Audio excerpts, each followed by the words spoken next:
Okay. So tuberculosis of the spine. So colloquially, we tend to call it Pott's disease. Now, TB spine is still predominantly a medical condition. So it's in our country, it's managed by the pulmonologist. But there are circumstances, situations where we as surgeons have to step in. All right. So as you know, so TB is rampant back again. Now it's a disease in developing countries, but unfortunately, with the prevalence of immune suppression and conditions like HIV, now it's becoming it's becoming a common condition again in developed nations as well. So when you look at the consensus, so nearly about 150,000 new cases have been reported every year globally. So where is it more prevalent? Just like tumor, it's more common in the dorsal spine or dorsal-lumbar spine. The reason being, so if you take cancer metastasis and both tuberculosis, it's more prevalent in these regions because of two reasons. If you take the whole of the spine, out of the vertebra, the most amount of vertebra is found in the dorsal spine. So you've got 12 in number. That means most of the blood supply is also directed towards the dorsal spine. So just like cancer, tuberculosis spreads via hematogenous routes. So there is more chance of it disseminating to the dorsal spine. So next prevalent site is lumbar spine and least prevalent in cervical spine. How does it spread? So the only known route of spread of spinal tuberculosis is via hematogenous route, right? And you know, the Mycobacterium tuberculosis is the commonest cause which causes tuberculosis in spine in human beings. Now so the location in the spine is very important. So most of the occasions we find it in paradiscal areas, that is just adjacent to the vertebral end plate, right? So, okay. So you've got what we call is the paradiscal arteries, which are branches of your segmental arteries from the spine. So that is your intervertebral disc. So one of the things you got to remember, the intervertebral disc is avascular. Therefore, there won't be cancer dissemination or tuberculosis dissemination to the disc at the early stages. But since it spreads through the paradiscal arteries, one of the commonest sites to deposit at the very early stage is in the paradiscal area. And then next in line, you can have abscesses formed. So abscesses can be formed along the anterior longitudinal ligament. It stretches the anterior longitudinal ligament, or which is not mentioned here, you can have an epidural abscess as well. Then you can have in the posterior ligaments, in the pedicles, the lamina and the facet, and the least prevalent site is the central or the vertebral body. How do they present? Now, one of the main issues with tuberculosis of the spine is its delayed presentation. There are quite a few reasons to it. Because the symptoms and signs which they present with initially is quite vague. And most of your general investigations, like in plain X-ray, can be very inconclusive at the early stages. So historically, what happened was like there was a lag period of nearly about 12 months from the time they initially reported to have symptoms to the time they were diagnosed as tuberculosis of spine. Now we have advanced techniques of imaging like MRI scans, which are prevalent in most parts of the world. Therefore, the diagnostic time or the lag period has markedly reduced to about 3 to 6 months. But even in our country, we see people who present, even in the setup of paralysis, they present us quite late. So most of them present with constitutional symptoms and signs to start with, like your loss of appetite, loss of weight, malaise. And it also can be one of the reasons why they present with the symptoms and it's hard to distinguish them with a diseased condition is that even in our countries and in the developing nation, it's quite prevalent among people sort of a poor socioeconomic background. So they're anyway malnourished, they are deprived, therefore they may present with constitutional symptoms even in the presence or in the absence of TB. Back pain is universal. You find it in about, so literature would say it's about 90 to 100%. And most of your back pain will be confined to the region where the pathology occurs in your spine. So what are these types of pain? One thing is called axial pain. The other one is called radicular pain. So axial pain is when you have pain along the midline. Axial neck pain, axial lumbar pain, axial thoracic pain. So that's mostly in the midline. Radicular is shooting pain along a distribution of a nerve. So if there is any form of neural compression, you'll have radicular arm pain. If there is neural compression at your cervical spine, or if you have radicular symptoms along your sort of your leg, that may mean that you have compression of your lumbar nerve roots. Why do they get pain? So I've mentioned here, so it can be due to destruction of your bone, disintegration. So simply collapse of the bone, destruction of the bone can cause pain. So this destruction can be a stable form of destruction or unstable form of destruction. We'll speak in detail about what stability is in spine. So if you have instability, that can cause a lot of pain. And then obviously, due to instability, or you can have a lot of sequestrum, abscess formation, all these can cause nerve root compression. So they may give rise to radicular symptoms. Finally, you can have pathological fractures. Right. So I told you, most of the TB spine is still managed by the pulmonologists in our country or the medical team in elsewhere in the world. So we broadly categorize tuberculosis as non-complicated TB and complicated TB. So it's the complicated TB which might require surgical intervention. So what we call complicated TB is when you have tuberculosis spine with one of these conditions. They may have a deformity as a result of severe destruction and healing in a deformed manner. They may have instability of the spine. Let's speak about it. Or they may have neurological deficit. So as I mentioned, complicated TB is what requires surgical intervention. If you diagnose it early, most of them are amenable to treatment, medical treatment or chemotherapy.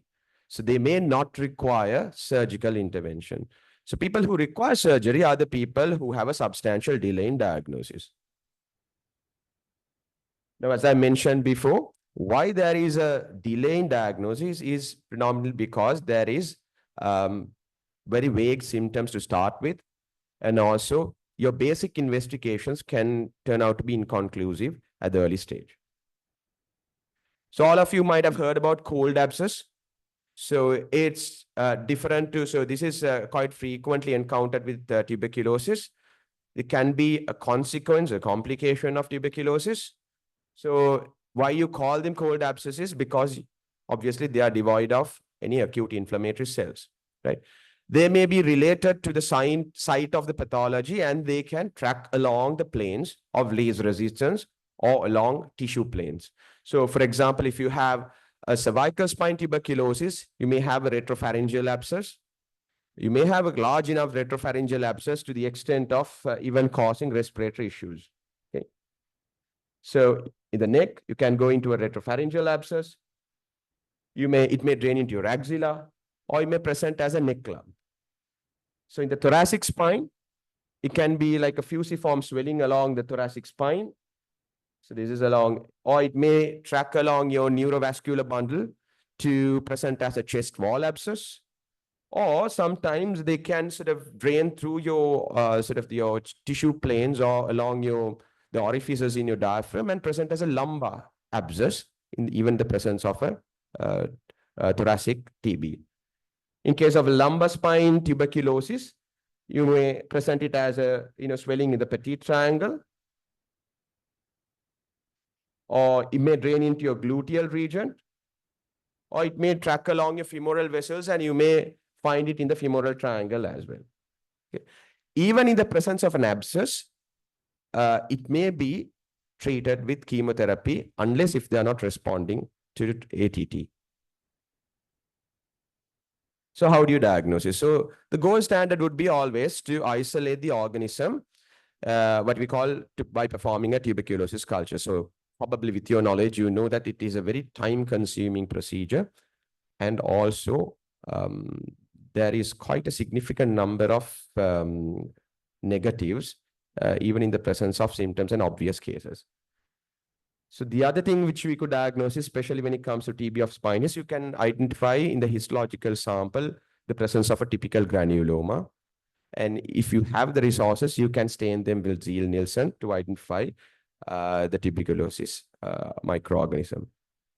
Plain X-rays, quite often they are negative. So if you have any features which are suggestive of TB, you may have to go into some advanced method of diagnosis. So as I told you now, what you need to understand is now back pain. Now my topic is not evaluation of back pain. So back pain should be bread and butter for any surgeon, not just orthopedic or neurosurgeon. So what you guys have to, so it's not the purview of my topic. So you need to understand what are the red flags of back pain. So there are a couple of things you need to read up. Look what is red flags of back pain. And secondly, what is yellow flags of back pain. So basically red flags indicate whether there is a significant pathological process, something like a cancer, something like a tuberculosis or other pyogenic infection. It could be cauda syndrome or some other form of pathological fracture. So these are symptoms and sets of symptoms and signs which direct towards a more sort of a sinister condition. Then there are conditions called yellow flags. That's homework for you guys. Right. CT is best to visualize the level of disintegration of the bone. Even if we do have an MRI scan, I always request for a CT because rather than, so the MRI would show you increased bone edema in the form of high signal in a stir sequence. But it's the CT scan which shows you how much of disintegration has happened and subsequently which will go into deformity and delayed complication. MRI is the best for early detection. So you can give contrast and enhance it to distinguish it with other causes. Now, the main three conditions we have to look into is tuberculosis of spine, pyogenic infection, or cancer dissemination. So also MRI will help you to diagnose to see whether there is any soft tissue collection, like any abscesses. And also if there is any neurological compression or any insult to the spinal cord or nerve roots. So this is your typical MRI scan. Okay. Now this is a T1 sequence, contrast enhanced MRI scan. So you got T1, T2. You guys have a basic idea about MRI scans, right? So you got a T1 sequence, T2 sequence, stir sequence. In a T1, you can give contrast. So with contrast, look at the pattern of distribution, right?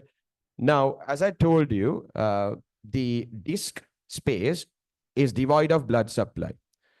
So in TB, in contrast to pyogenic infection, the disc space is paired until a very, very late condition.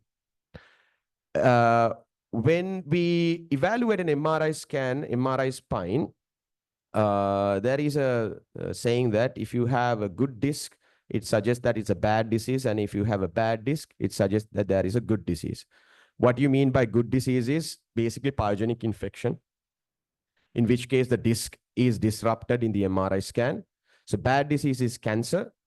In cancer also, the disc may be spared. So the exclusion to that rule is tuberculosis. So tuberculosis at an early stage will be a little bit difficult to distinguish with cancer. So if it's inconclusive, it's always better to get a biopsy.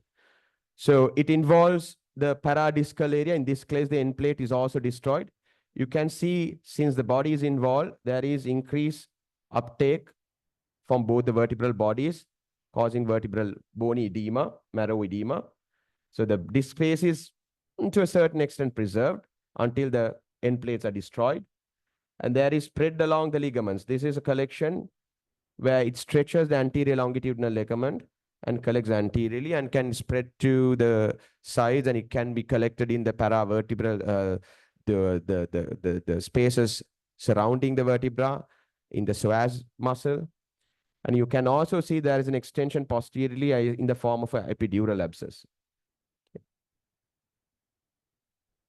So Now, what happens is a lot of places, what we know is now when the cases are inconclusive, you need some form of histological diagnosis. So routinely we do chest x-rays, MAN2. So MAN2 can be a bit inconclusive in our countries because most of us are sort of immune to tuberculosis. The best way is to get so even the pulmonologist will suggest to get a biopsy. So what we can do is either we can ask the interventional radiologist, or we tend to locate the site of lesion under X-ray or C-arm in the theater, and we can get a vertebral biopsy. So once we acquire vertebral biopsy, you have to send it through all forms of investigation. For pyogenic infection, quite frequently, you can have concomitant pyogenic infection along with tuberculosis. You can send it for TB culture. You can send for gene expert and AFB staining.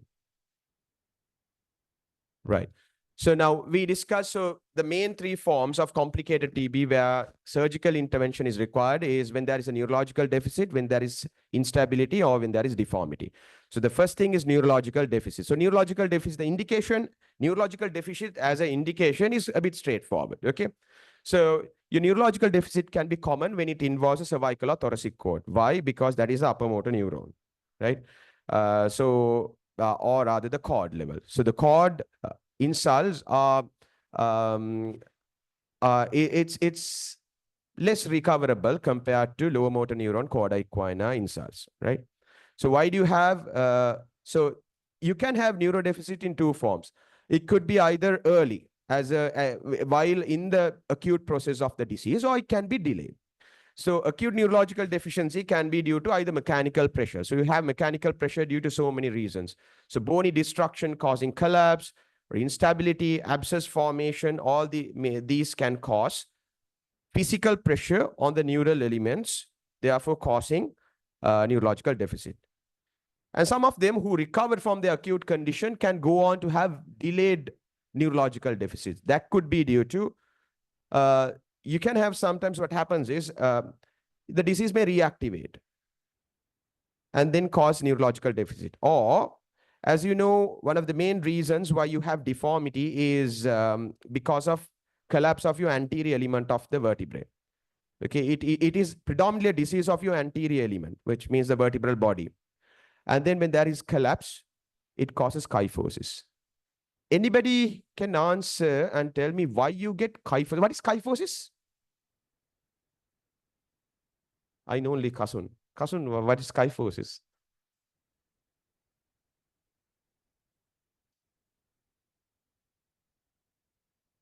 What sort of, it's a deformity. What do you mean by kyphosis? What do you mean by lordosis? Do you have natural kyphosis and lordosis in your spine? Yeah. So where do you find kyphosis? In the thoracic spine. So thoracic spine. So whatever is curved, so from when you look from sideways, whatever is concave or sort of bending forward is kyphosis. Whatever is bending sort of backwards is called lordosis. You got natural lordosis at your vertebral, at the lumbar spine and the cervical spine.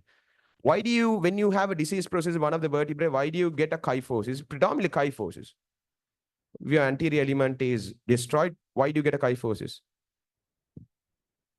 Say, we always mean something called a sort of a sagittal balance. So if you're standing up, right, directly, and you look at your spine from the sideways, and if you drop a sort of a plumb line from your center of your 6-7 vertebra, you should typically fall between your 2 feet. Right. But the natural disease process, or rather the mechanics are as such, there is always a tendency for you to think forward. Your center of gravity tends to always push forward. So what happens is when you have a disease process involving the anterior part of the spine and there's destruction of the spine, you tend to typically tip forward and cause kyphosis, right? So there is different terminologies we'll discuss about, right? So when you have a kyphotic deformity, what will happen, especially in the level of your thoracic spine, the spinal cord tends to drape around the posterior part of the body. So this progressively causes some compressive effort and sort of a vascular deprivation of parts of the cord, which may result with a delayed myelopathy, right? A delayed neurological deficit. Okay, sometimes when you have a significant kyphosis, the ligamentum flavum, remember ligamentum flavum? Where do you find the ligamentum flavum? History? So this is between the lamina, right? Between the posterior, between the lamina, you find some of you may end up becoming neurosurgeons. No? So you need to know about the ligamentum flavum, right? So that may ossify just above the level of the kyphosis, right? Some of them, they go on a sort of a very prolonged course and suddenly they deteriorate and develop a sudden neurological deficit. That is more often due to a sudden vascular event, which causes vascular insult and ischemic insult to the cord, right? Now, the most important thing is the prognosis for recovery in tuberculosis of spine is exceptional, especially in acute, but not so in the resolved state. Now, this is in contrast to what we know about neurological deficits, especially when it comes to trauma, pyogenic infection, or cancer. So recovery of neurological element in the phase of some kind of an insult is time dependent, which means the quicker you sort of relieve the insult of the cord or neural element, the higher the chance of recovering it again. Because once the vascular phenomena ensues, there won't be recovery. But this is quite different in tuberculosis. We've seen people who've been paralyzed and bedridden, having significant neurological deficit for months, still after surgical sort of stabilization, debridement, they've managed to stand up and walk alone. So this is a sort of a significant part when it comes to tuberculosis. Now, neurology is quite straightforward. Instability is not. So what do you mean by instability? So we speak about stable spine, unstable spine. What is instability? So when you take a spine fracture, you say some fractures are stable and some fractures are unstable. You've heard about the term, right? What do you mean by instability? Anybody? How do you assess instability? So basically what instability means is that your destruction of your vertebra is composed of so many blocks of your vertebral column is composed of so many blocks of vertebra, which are sort of interdigitated with each other, right? So the degree of destruction at one particular level will determine whether it could withstand your body weight or not, whether it will collapse and crumble with your body weight. So body weight means you have to be in a physiological position, which is standing. So we do not comment about stability of the spine in a supine position, remember, okay?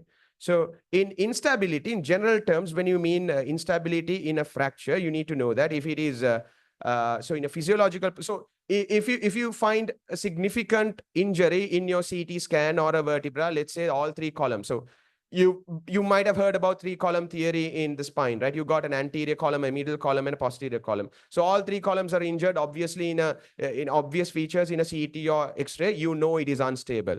So he can't stand up. But let's say if your two column is injured, now it's not conclusive. If the posterior column is intact, still it can be stable or unstable. So what we do is you assess their stability in an erect posture. So what you do is you ask the patient to stand up with the aid of your physios, and you assess whether he can withstand his weight or not. So if it's crumbling with his body weight, and if he's developing worsening back pain, or if he's developing some form of neurology, like if he's getting shooting leg pain because of more collapse and neural element compression, or you do a standing X-ray and you see that it has collapsed more than his supine X-ray, and it has kyphosed more than his supine X-ray, that is what you mean instability. Okay, remember. So this theory was brought forward by a couple of people called White and Punjabi. So that is our theory. But then later they realize when you have pathological causes of spine injury, there is this pathological process which also has to take into account. So when you consider cancer of the spine, you have a separate set of indications and sort of criteria to determine instability. Similarly, last year they devised this consensus, it's called Delphi consensus, on how to evaluate spine instability in patients with tuberculosis. One factor is age. Younger the patient, more higher, this is in contrast to what we believe, more high chance of having instability and deformity. The reason being is their spine is flexible. They got less mineralization, one. Secondly, if you consider their disc to bone ratio, there is more disc and less bone. So this is more sort of flexible. Therefore, any injury, any insult may cause significant instability in the face of tuberculosis. And cervicothoracic and thoracolumbar region, obviously, the reason being is this is a junction between a mobile part of the spine and the rigid part. So there's a transition zone. There's more strain involving in this region. And then sagittal deformity. Sagittal deformity, this is sagittal, okay? So the kyphosis and lordosis is sagittal deformities. So if you have a kyphotic deformity more than 30 degrees, or if you have more than one collapsed vertebra, and you can sort of collectively, you see the total amount of kyphos and divide by the number of vertebra. If it's more than 15, that's significant. How much of collapse has occurred? So that is how much of bone destroyed, degree of collapse. And there is something called a spine at risk sign. So if you look at how to evaluate the kyphosis, that's your vertebra above, below. This is the deformed vertebra. So you draw a line in parallel with the above vertebra and one below. And by the Cobb's method, you evaluate the angle. So something more than 30 suggests it's a bit unstable. If you have more than one diseased vertebra, you choose the top and bottom vertebra, which is intact. Similarly, measure the Cobb's angle and divide by the number of diseased vertebra. If it's more than 15, significant. Secondly, if you have the vertebral body loss. Now, for example, you've got T7, 8, 9, and 10, and out of which T8 and 9 is destroyed. So there is about 50% height reduction in T8. So you give it 0.5. It's about 70% height reduction in T9, 0.7, add it to. And if it's more than 0.5, you say which basically suggests that more than half of the vertebral body is collapsed. Simple as that. So there is a lot of studies were conducted on TB spine was conducted by an Indian surgeon. So they defined a set of features which they called as spine at risk sign. The first thing is, if you can notice a lot of facet joints dislocation at the back, that is a spine at risk sign. This is called retropulsion. Whatever there is the disintegrated vertebral bony parts, if it's pushed into the canal posteriorly, that's called retropulsion. This is on an AP film if you have sideways translation, lateral translation, or this is called the toppling sign. There's extensive damage where the entire vertebral body is being pushed into vertebral spine, causing significant kyphosis. So those are called spine at risk sign. These are the people who are unstable and also prone to deformities. So based on those, they gave a point system. You don't have to know this, okay? And then you can say beyond one particular point, this is quite unstable, right? Deformity. This is the third reason. So we started about, we talked about neurology. We talked about instability. The third reason why we offer them surgery is deformity. So you can have all these are kyphotic deformities, but there are different terminologies. So if one vertebra is destroyed and if it's bending forward, you call it a knuckle deformity. If 2 or 3 is destroyed, you call it the Gippus deformity. And if it's more than one, you call it a global kyphosis or angular kyphosis. So in adults, the deformity will progress only during the acute disease phase. In contrast, in kids, even after the acute condition is resolved, because of their propensity to keep growing and their structure is a bit different to the adults, the deformity may keep on progressing even after the acute condition is resolved. So the estimates are about 40% of kids who got TB spine will worsen, 43% will improve, 17% will remain unchanged. Okay. Who will progress? Again, they have defined a set of features in the spine, which are called spine at risk signs. So if you can identify one of these features in an X-ray or standard radiograph, you can presume that these people will go on to cause deformity. So once you have the acute disease, it goes into a healing process. Now, this healing also may cause repercussions in the form of deformity. So if you've got very trivial sort of collapse anteriorly, they will sort of heal uneventfully. If you have extensive damage and also which is kyphosing and causing some dislocation at the joints at the back, which is called facet joint dislocation, they may go into a bit of a significant deformity. They may end up with a 40 to 60 degree kyphos. So this type C healing is the most significant one, which may cause extensive bending forward, which involves destruction of multiple vertebrae, multiple facet joint dislocation, and it also occurs in children. As I told you, more deformity, children are more prone to deformity. And they can cause, this is the segment, as I told you, who may progress into secondary delayed neurological deficit. So we learned about acute neurological deficit and delayed neurological deficit. So there are so many indications. Now we've discussed about so many indications. In addition to the, so if somebody comes with acute neurological loss, significant neurological loss, that's an indication for surgery. Okay. Or somebody who's got very trivial neurological deficit and they are on antituberculous treatment. They've been persistently on antitubercular treatment for weeks. They're not improving, so you can operate on them. Or somebody who's on ATT and who's on deterioration while on ATT, they need neurological, whether neurologically or clinically, they need surgery. Okay. So broadly, you can categorize as people who have neurological deficit, people who don't have neurological deficit. What is the spinal tumor syndrome? So it's this condition called spinal tumor syndrome. That is basically you don't have the bony element involved, but you got a collection within the epidural canal. Okay, this is called spinal tumor syndrome. So in people who do not have neurological deficit, if you have significant deformity, disintegration, instability, or people who are prone to get deformity in kids who have spine at risk signs, people who get recurrence while on ATT, they are an indication. So in addition to that, if you have a large paraspinal abscess who are not responding to ATT, then they can be operated. Or you can have abscesses which cause other complications, like, for example, respiratory distress, they may undergo. Or if your diagnosis is uncertain, as I told you, always there can be tumor in your tumor dissemination spine, which may mimic spinal TB. So you may offer them that. Okay. So the goals of surgical management is A, to drain your abscess, remove all the infected tissue, or we call perform a debridement, and stabilize the spine. So now we spoke about instability. Why is stabilization important?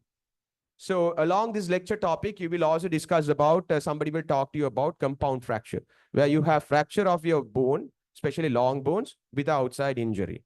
One of the reasons why we need to stabilize them is, as in the case of spine, you need to, if you have persistent sort of skeletal material instability, and when they keep on moving, there'll be constant chronic inflammation at the site. This chronic inflammation is a good culture medium for all the organisms, including TB and pathogenic infection. So your infection and inflammation wouldn't resolve unless you attain stability. It is common to any neurological element, right? So if you address them properly, you can prevent the progression of deformity, and it will help you recover your neurology early. Finally, it also helps you to obtain some samples for histological diagnosis.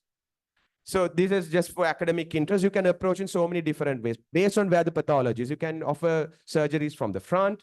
You can offer standalone procedures from the back, where you can approach the front as well. So you can offer anterior and posterior surgery in combination. Right. So commonly it involves your thoracic spine. You can do a standard thoracotomy from the front. Now, the problem is now most of us are trying to go away from thoracotomy. Reason being is it's a very severe condition, because you tend to have a lot of pulmonary complication following thoracotomies.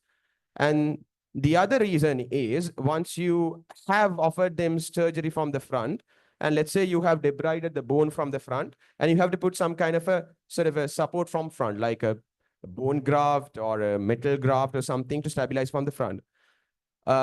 It is not sufficient as a standalone procedure. So you got to turn them back and offer them to stabilize from the back as well. Most of you know that we do something called pedicle screw fixation for the spines. So you might be aware of it. So it's not a standalone procedure. So in contrast, what we mostly do is what we call is we go all from the back and do something called a posterior costotransversectomy, right? So I'm relating most of these to thoracic spine because it is quite common, the thoracic spine. So you involve the vertebra above and below. You can put this. So these are the pedicle screws. You put pedicle screws top and bottom. And what you do is you do a wide laminectomy. So you remove all the lamina from the back and the transverse process. And you can take down the whole pedicle and the transverse process.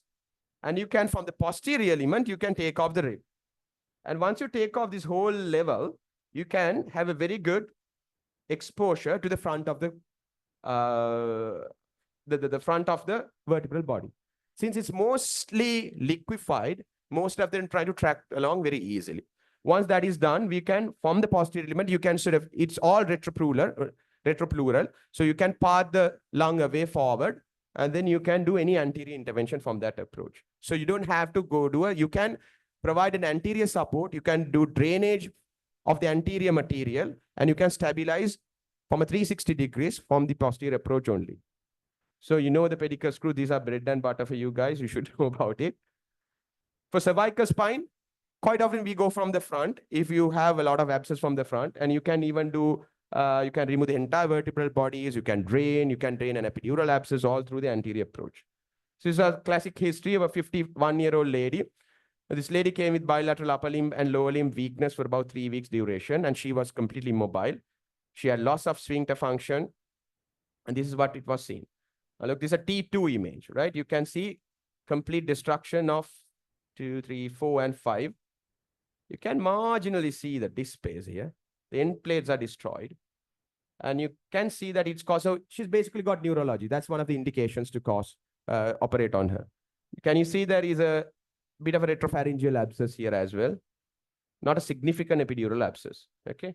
Now, if you look at the now CT, now in contrast to the MRI scan, the CT shows the degree of bone disintegration quite well.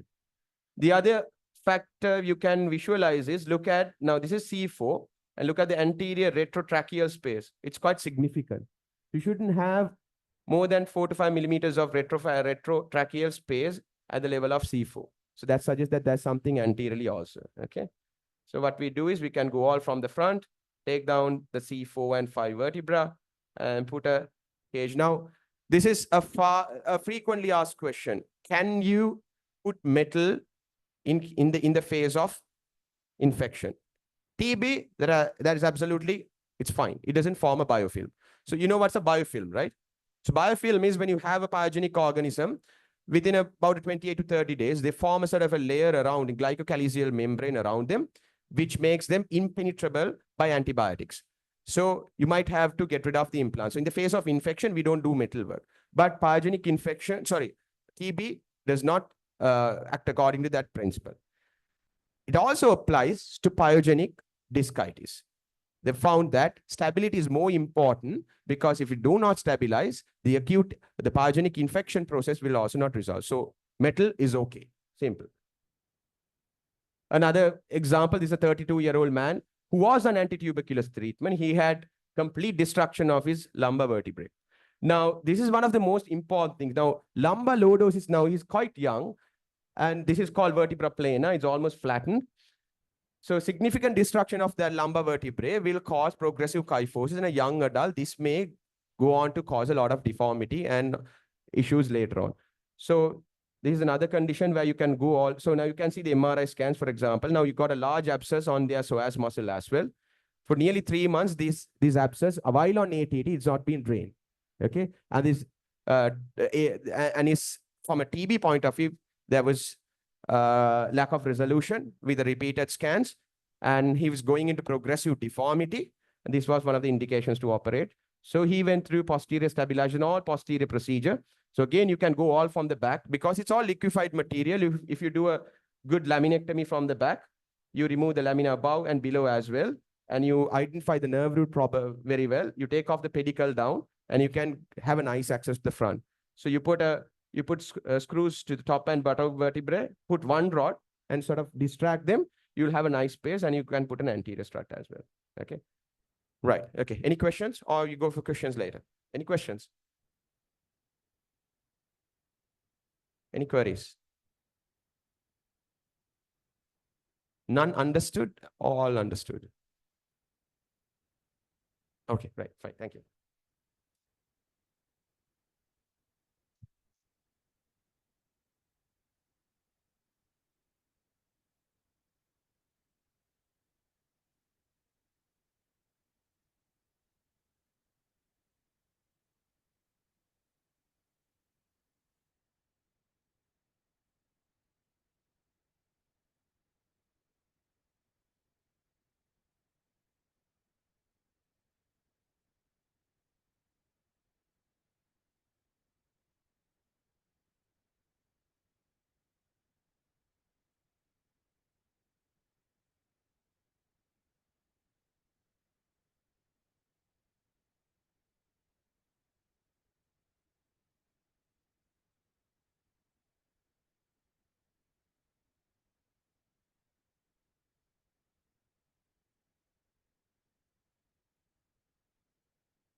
Good morning, everyone. I'm Dr. Balakumaran, orthopedic surgeons from Trincomalee. So without delay, we can enter the topic. We have already delayed. So this topic is the initial management of spinal injuries. So when you see the spinal injuries, so the initial management is nothing, just to protect the spine and get some diagnosis and plan for the definitive management. So that is the summary of initial management. To understand that, we have to go some detail about the pathology and what is happening, what are the modalities of imaging, how to protect the spine. So these are the things I will quickly go into the next few slides. If you have any questions, just raise up the hands and stop me. We will clear it and go ahead. Okay. So any individual involved in the trauma is assumed to have a cervical spine injury until ruled out otherwise. So the treatment of the potential spinal injury begins at the accident scene with proper immobilization using a rigid cervical collar to secure the patient's neck, followed by transporting a firm spine board with the lateral support devices. The initial evaluation of the patient with spinal trauma includes the primary survey, resuscitations, and secondary survey. So the initial neurologic evaluation just to assess what is the level of alertness or just a quick mental status, but the thorough neurological examinations, we have to go after the ATLS protocol, the primary survey ABC. So these are the contents I try to explain. Before going the primary management, we have to know about the anatomy of the spine and the physiology and what is happening after the injury of the spine. So then we can go ahead with what are the clinical assessment and the documentations after this assessment of spinal injury patient. Then we can go for how we can do the radiologic evaluation. And finally, we will summarize the early management. Right. So we will enter the topic that anatomy, physiology, and pathology. So when you see the spine, you all know, I just quickly refresh that I put some images. So the cervical curvature, thoracic curvature, lumbar curvature, the cervical spine having a 7 vertebra, thoracic having a 12 vertebra, lumbar is having 5 lumbar vertebra. So the cervical spine, because of the mobility and exposure, is the most vulnerable part of the spine in the injury. The cervical canal is most wider up to C2, 3. So this can accommodate a wide medulla oblongata and the part of the spinal cord, but it's below C3 is narrowing compared to the size of the spinal cord. So that is the problem. Then whenever having an injury, then it will cause more damage, serious damage to the spinal cord. So at the level of C3, so if any severe injuries to damage the spinal cord cause the central innervation issues, and it will cause the cardiac arrest and patient. Most of the patients, I think 1/3 of the patients are dying on the scene.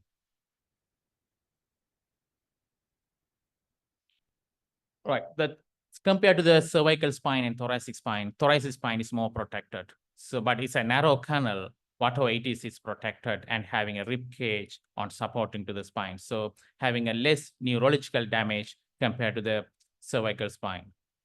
Then if you come to the lumbar spine, there's a junction in between thoracic and lumbar spine. So that is the area is having a fulcrum to cause more damage.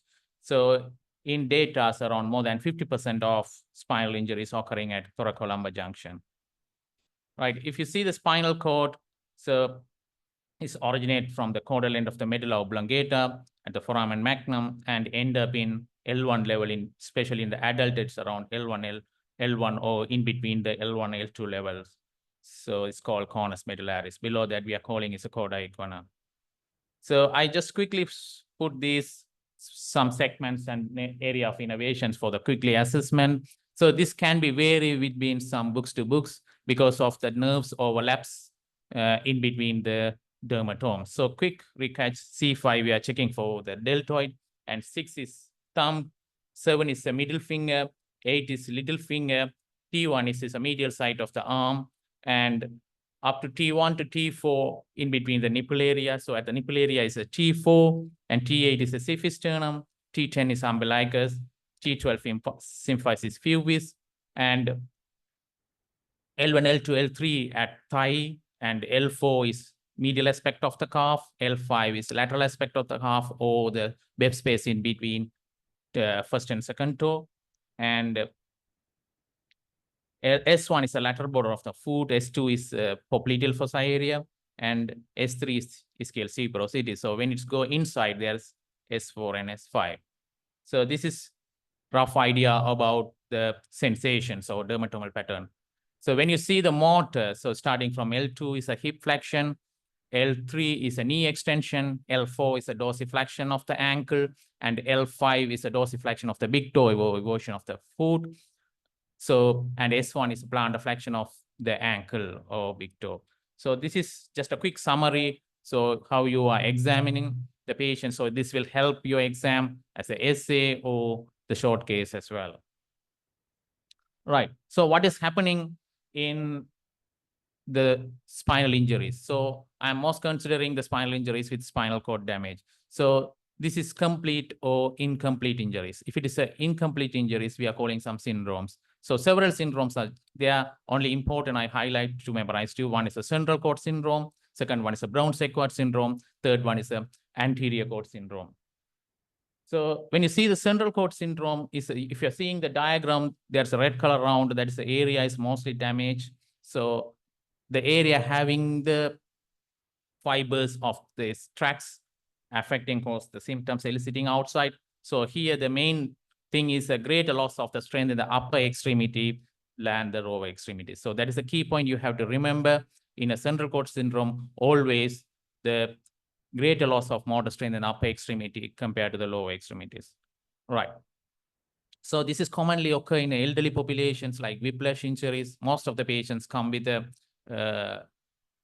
problem in the upper limb movement and lower limb movement. Elderly patients, already stenosis, but they don't have any fractures. If you do the CT, cervical spine may be completely normal, but sometimes maybe whiplash injuries causing the spinal cord damage. So that patient elicits something like this symptoms, and the prognosis is fairly better.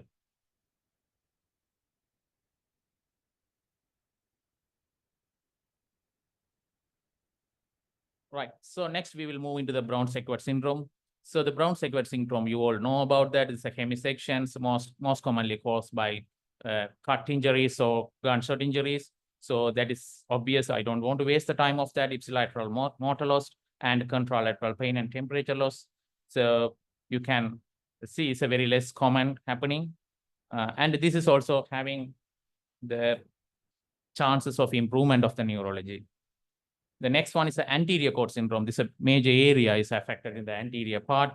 This is where the red lines. You can see all of the things. Just we can see what are things are spared. That is only the dorsal column is spared. So this is very porous prognosis among the partial damage of the cord. Right. So another key thing we have to understand in the spinal trauma, what is that? Is a neurogenic shock versus spinal shock. So what is neurogenic shock?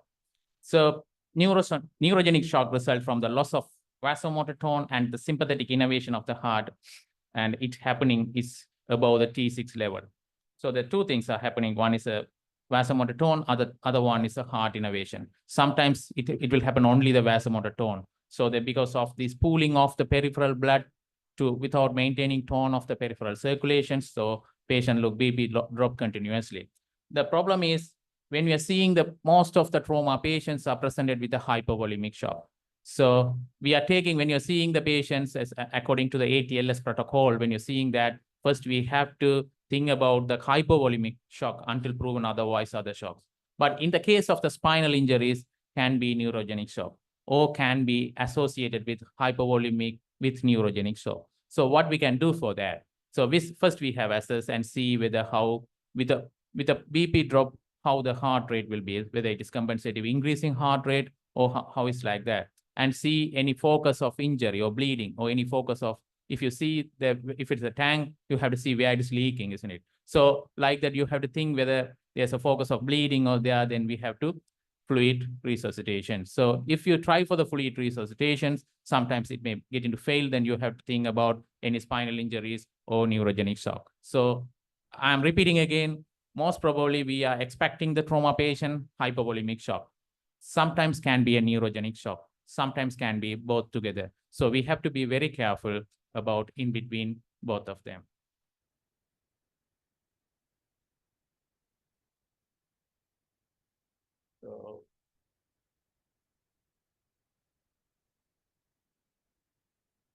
So Other thing is a spinal shock. So what is spinal shock? So I have talked about the terms neurogenic shock, hypovolemic shock. Other one is a spinal shock. So what is the difference between the spinal shock and the neurogenic shock? So we are understanding the neurogenic shock can be caused by the spinal trauma, and the spinal shock also can be caused by the spinal trauma. So what is the difference in between? This is the one we are forgetting about when you're going for the exam. So the spinal shock is due to the injury affect the whole spinal cord and it's lost all the functions like a reflex. So when you see the reflex sympathetic arch or reflex arch going through at the same level of the spinal cord without going up and down tracks. So this one also will be affected during the shock. So nothing will happen. All are flaccid paralysis, no reflexes, nothing. So that is called the spinal shock. So spinal shock recover after sometimes around 48 to 72 hours, it will be recover.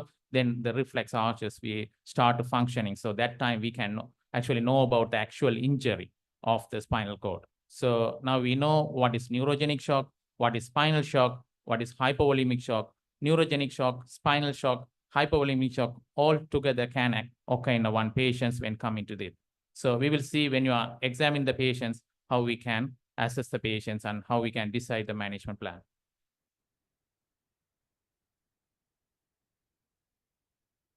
All right, so this I just mentioned before that hypoventilation can occur from the paralysis of the intercostal muscle. So I told sometimes the intercostal muscle alone will be damaged, sometimes intercostal muscles and the cardiac nerve supply will be damaged. So that is serious. But most of the patients when coming to our centers, our hospitals, only the intercostal muscle damage, sometimes intercostal muscle from diaphragmatic damage, sometimes intercostal muscle, diaphragm and cardiac nerve supply will be damaged. So these are the steps where the spinal cord injury happening on that.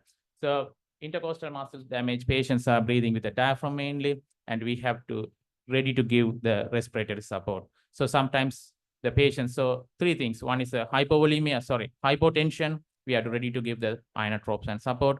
And second thing is diaphragmatic paralysis. We are ready to give the ICU care or intubations.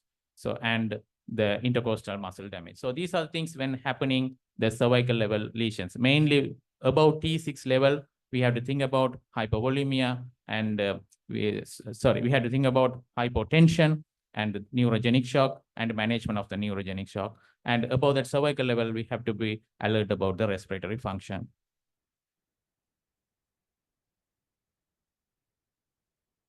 So other problem is in the spinal injury. So if example, if the spinal injury happen at the thoracic level, so below that level, we have no sensation, isn't it? So example, if it is a run-over injury. So if it is a run-over injury having a splenic rupture or something happened to the liver, so you have to diagnose, but patient will not tell any pain of acute abdomen. So if the spinal injury is there, you have to think about that. You have to go for the trauma series, and you have, normally now we are doing in the tertiary centers all are CT abdomen. So you have to go for trauma series. If it is not available, you have to go for basic screening of the ultrasound abdomen to exclude any abdominal injury. So this is a thing must to us to diagnose other important things below the level of injuries. Right, now we will go into the clinical assessment and documentation.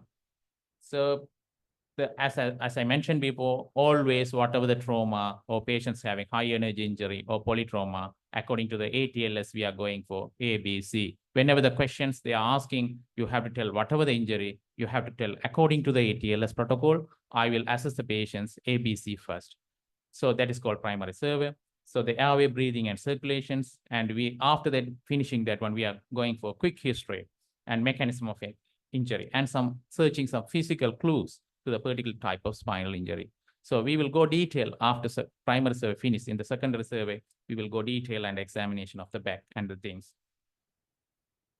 So the examination of the back is very, very important. We can see the ecchymosis, we can see the deformity, we can see the hematoma, lumps, and everything. So that is very, very, very important to check the back. Most of the thing we are doing errors when the patient's coming to the ETU or emergency unit.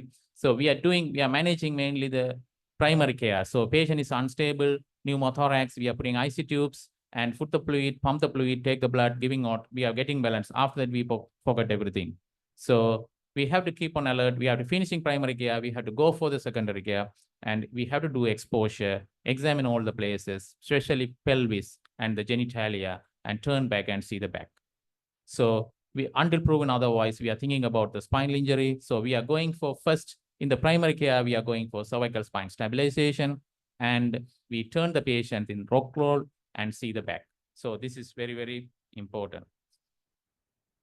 So this is a problem. So if we are not going stabilize, then that is the one causing a secondary damage to the spinal cord. So in the secondary surveys, we are going for thorough evaluation of the whole organ system, complete neurological evaluation using a spinal cord injury grading system. I think everybody know about that Asia chart. So this is the Asia chart. This is come from that lot of changes have happened after that. It come from that American standard. So this is as American Spinal Injury Association released this one, American standard. So we are using this chart for all neurological assessment in admitted to the ED. So when you see that, I think everyone you have gone through the chart, but may not be detailed, but it has a lot of detail about the spinal injury. So most of the time we are not feeling that every hospital is there. And if you are finishing the primary survey, then if you are suspecting the spinal injury, you have to fill this one. So I will quickly go through that and summarize what are things we need to fill. First, we are checking the sensation, and then we are checking the motor, then we are checking the reflexes, then we turn the patient, going to the back examination, and going to the anal examination, anal pinprick sensation, anal tone, and voluntary anal contraction. So these are the things we are examining, and these are things we are recording here. So according to our record, then we can classify the injuries. So all the details is there in the back of the form. Then no need to remember. You can see when you're seeing the hospital, you can see the form and you can put into that grading. So I just roughly say quickly. So the motor function grading, we are saying 0 to 5. There's a 6 grading. Okay. Then sensory is having a 0, 1, and 2. So according to that, we are filling that, and after that we are classifying patients' spinal injury classification. That classifications come with the A to E. Okay. So if it is E, completely normal neurology. If it is D, there's a motor incomplete. I have discussed with the incomplete and complete injuries, isn't it, before, just in the pathology to understand. So D is a motor incomplete, C also motor incomplete. So what is the difference between C and D? So the D is most of the key muscles is more than power 3. Okay, most of the key muscles more than power 3 or equal to 3. And motor incomplete C is more than the key muscles power less than 3 or equal or less than the 3. So that is the difference between C and D. So what is B? B is we have the sensation. The patient had the sensation, but totally lost the motor. So that is B. A is a complete. So nothing, motor, sensory, nothing is there in the A. So I have told before there is a shock. That is spinal shock, isn't it? So when you see the spinal shock, how you can grade this one is A always. So whenever the patient come inside, when you are assessing the patients, most of the times it's A.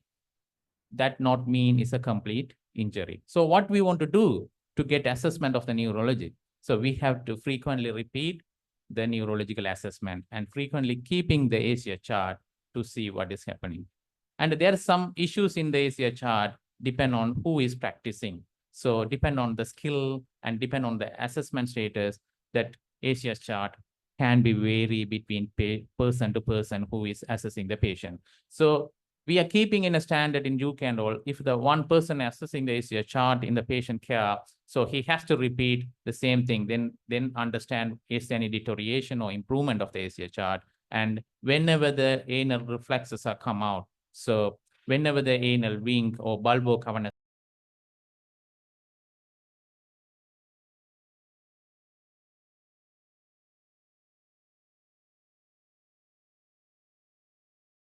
patients are presented with a spinal shock. During that spinal shock, everyone present like ACR A. So we have to wait, we have to routinely examine the patients. then we have to wait 3 to 4 days to come into where the spinal shock is stopped. Then only we can see the patient recovery. Then then only we can assess the real neurology.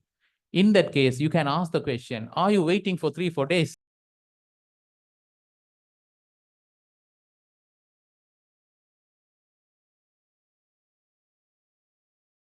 The patient. So how we can overcome that? So for that, we are transferring. So I just take the topic for initial management. So I'm not going into the deeper.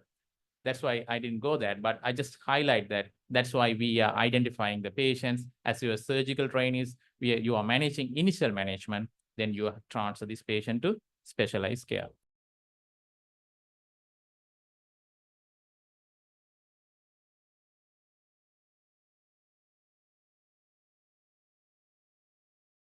Or no need to wait for the spinal anal reflexes come back. Okay. So these are the two different, we have to understand if you are managing the spinal patients in peripheral center, and if you are managing the spinal patients center like tertiary care, everything's MRI and everything available.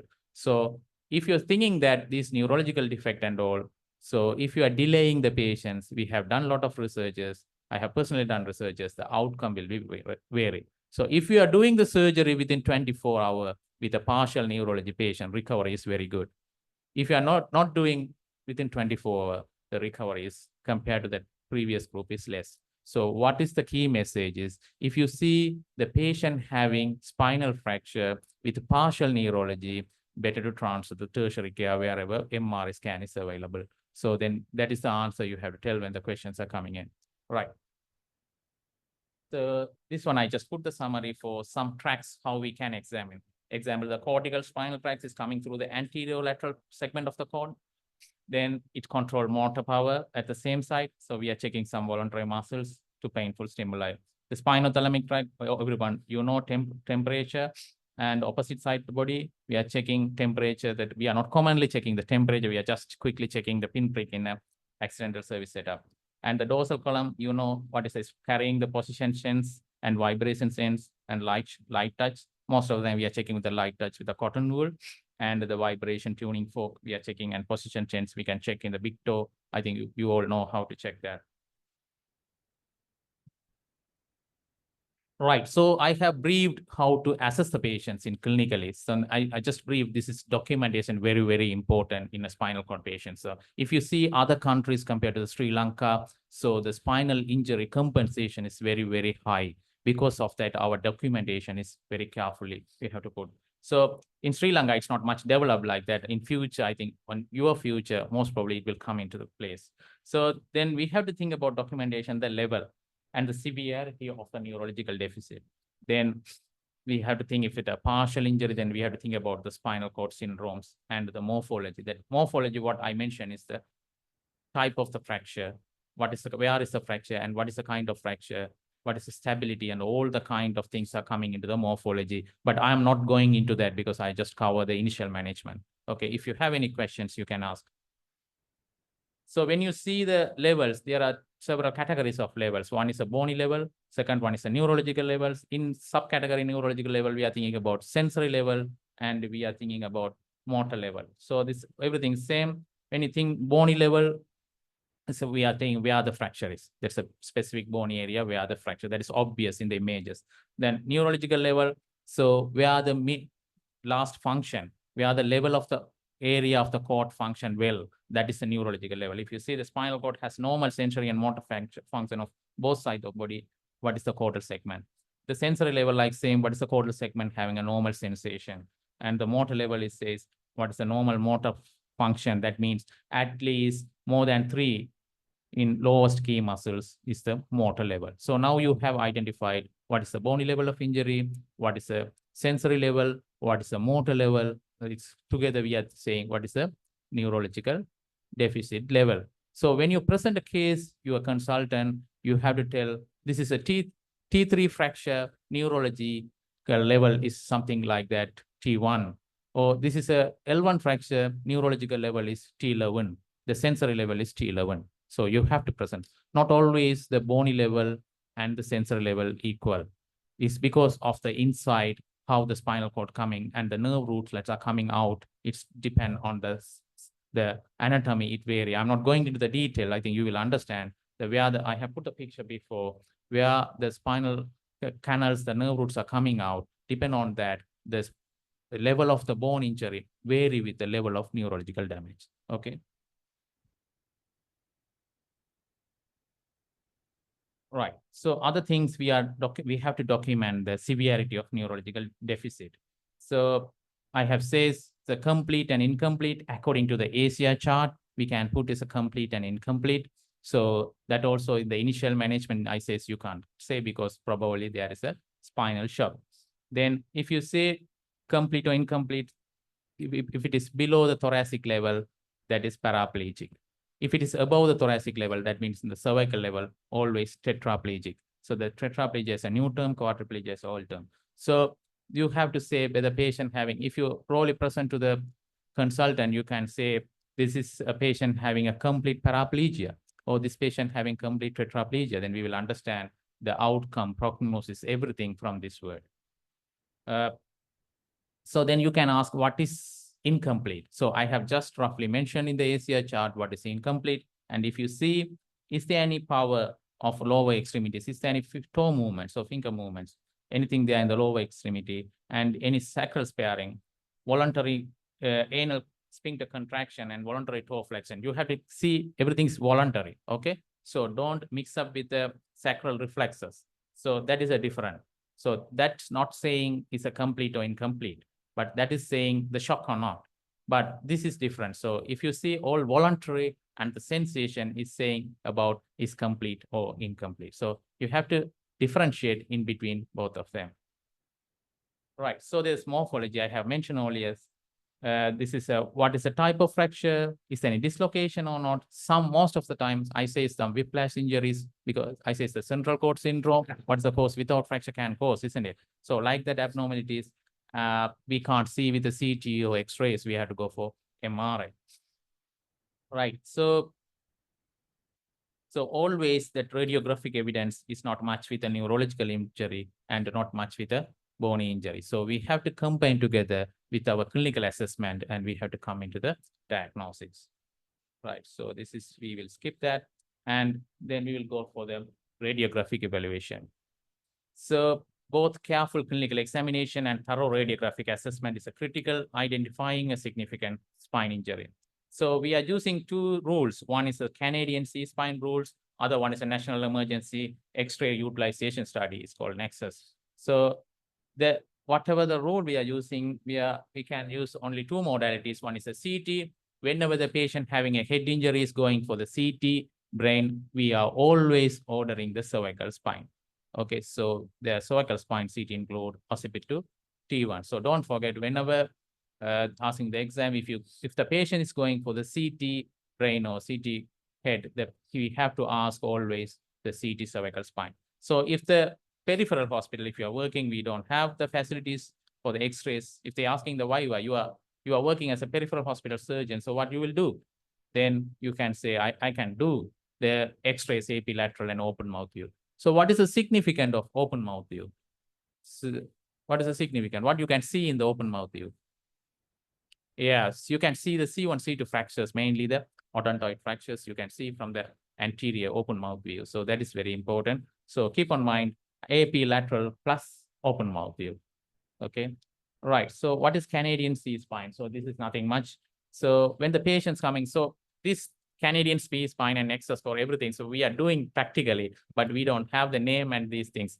They just put the name, but all the things you are assessing when the patient come into the ED. So C is the older patient. So age is more than 65 and patient having a high energy injury or dangerous mechanisms and patient having some numbness. So then we have to image. If it is CT available, CT, not available, X-ray. So none of them. So we will come to the yellow. So orange. So if it is none of them, patient having a simple motor vehicle collision or patient is very comfortably sitting on the ED, moving here and there, and patient not having any pain, but later develop a mild pain or no tenderness, nothing. So what we can do? No need to do X-ray. So we will pass the next.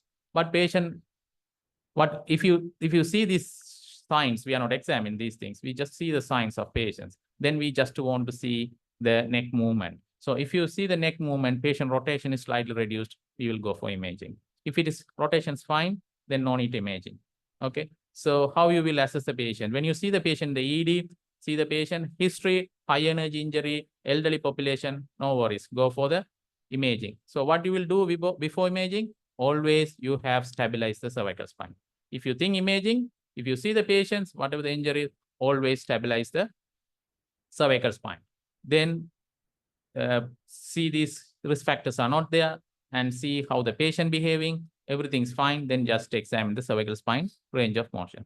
So if you examine the range of motions, that's everything's okay, then no need of radiography. You can say cervical spine cleared. I think you are registered practicing National Hospital, always call them asking for clearance of cervical spine.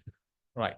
So the nexus criteria, we are not much practicing this one, but this is nothing else, just 5 points. No posterior midline cervical tenderness, no evidence of intoxications, no focal neurological deficit, no painful distracting injuries. Everything's no point of going X-ray. One of that positive, then you have to go for X-ray. Right. So this some points to we have to think about the cervical spine as well as the other spine. So first, the cervical spine, do not remove the collar until the neurological assessment and evaluation of the spine, including palpation of the spine with voluntary movement. So keep in emergency officer, emergency medical officer, he always put the cervical spine collar. When you're registrars, you are going there and see the patients. So always with the cervical spine collar. So then you had to ask the history, what I told like that. So Canadian C-spine evaluation, then you will do, if the patient unconscious, can't take any history, always go for CT. Okay, right. So sometimes CT may be nothing. So what you will do next? So you can't say if the patient is unconscious and anything, so you can't say is there no injury, especially elderly population having a spinal stenosis causing the damage or whiplash injury. Depend on the mechanism of injury, if any evidence are available for the history, then you can consider this one. So that if you think about isolated injury, you can see with MRI and the cord damage, cord edema, bleeding, hematoma, all the things you can see with MRI, unless and disc damage, disc replacement, disc, it's not replacement, this is going to the canal and its lodged, it will cause neurological symptoms. So MRI is a crucial role. All of these, what I have seen, these things beyond this level of injury. So sometimes there's no correlation, seeing the morphology of the X-ray or CT, everything will be fine. But if you have some suspicious all of these symptoms and neurology, you have to go for MRI, or otherwise unconscious patient, you have to wait for that, depend on the prognosis of the patient.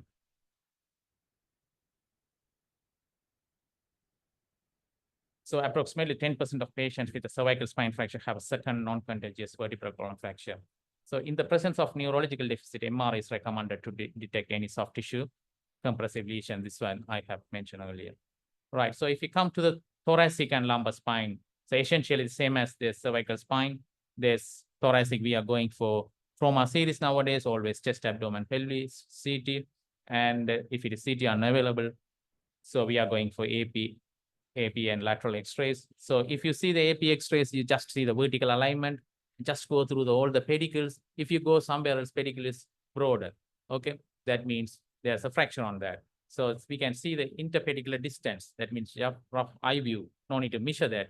Rough eye view, see the interpedicular distance coming in one line, then that's fine. Otherwise, some area is a compressive fracture, that interpedicular distance will go away. So that are giving a clue for you, then you can go for lateral X-rays.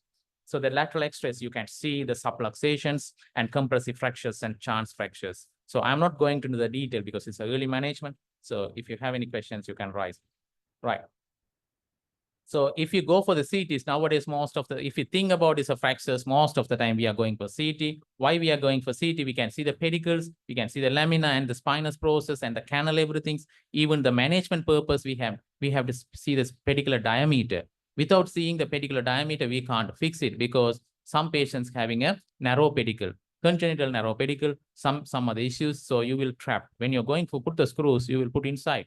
So you will trap. So before that, we have to assess thoroughly. So for that, we need a CT. So before fixing the spinal patients, always we have to take a CT. That is a protocol now.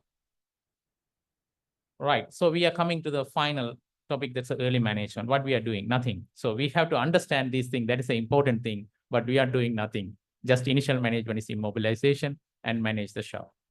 So main thing is a spinal motion restriction, intravenous fluid, medication, and transfer. So keep the patient protected and transfer. That's all. If you're doing not protected, mobilizing, that's the one causing the injury to the patient. So nothing much to do the early management. So if they ask the questions in the Viva or essay early management, it has to be included the history, examinations, and imaging and the management. So you have to include this 4 component for the early management, but don't always not to forget it according to the ATLS protocol, primary survey, then secondary survey.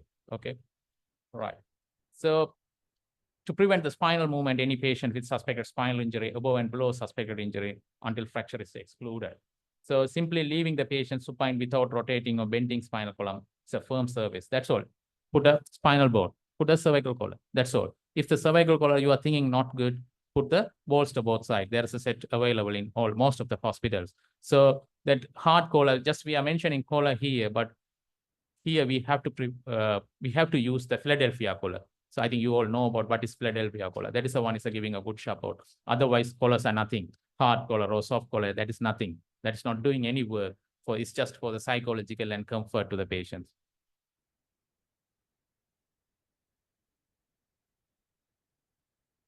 So we are facing difficulties in the obese patient, short neck patients.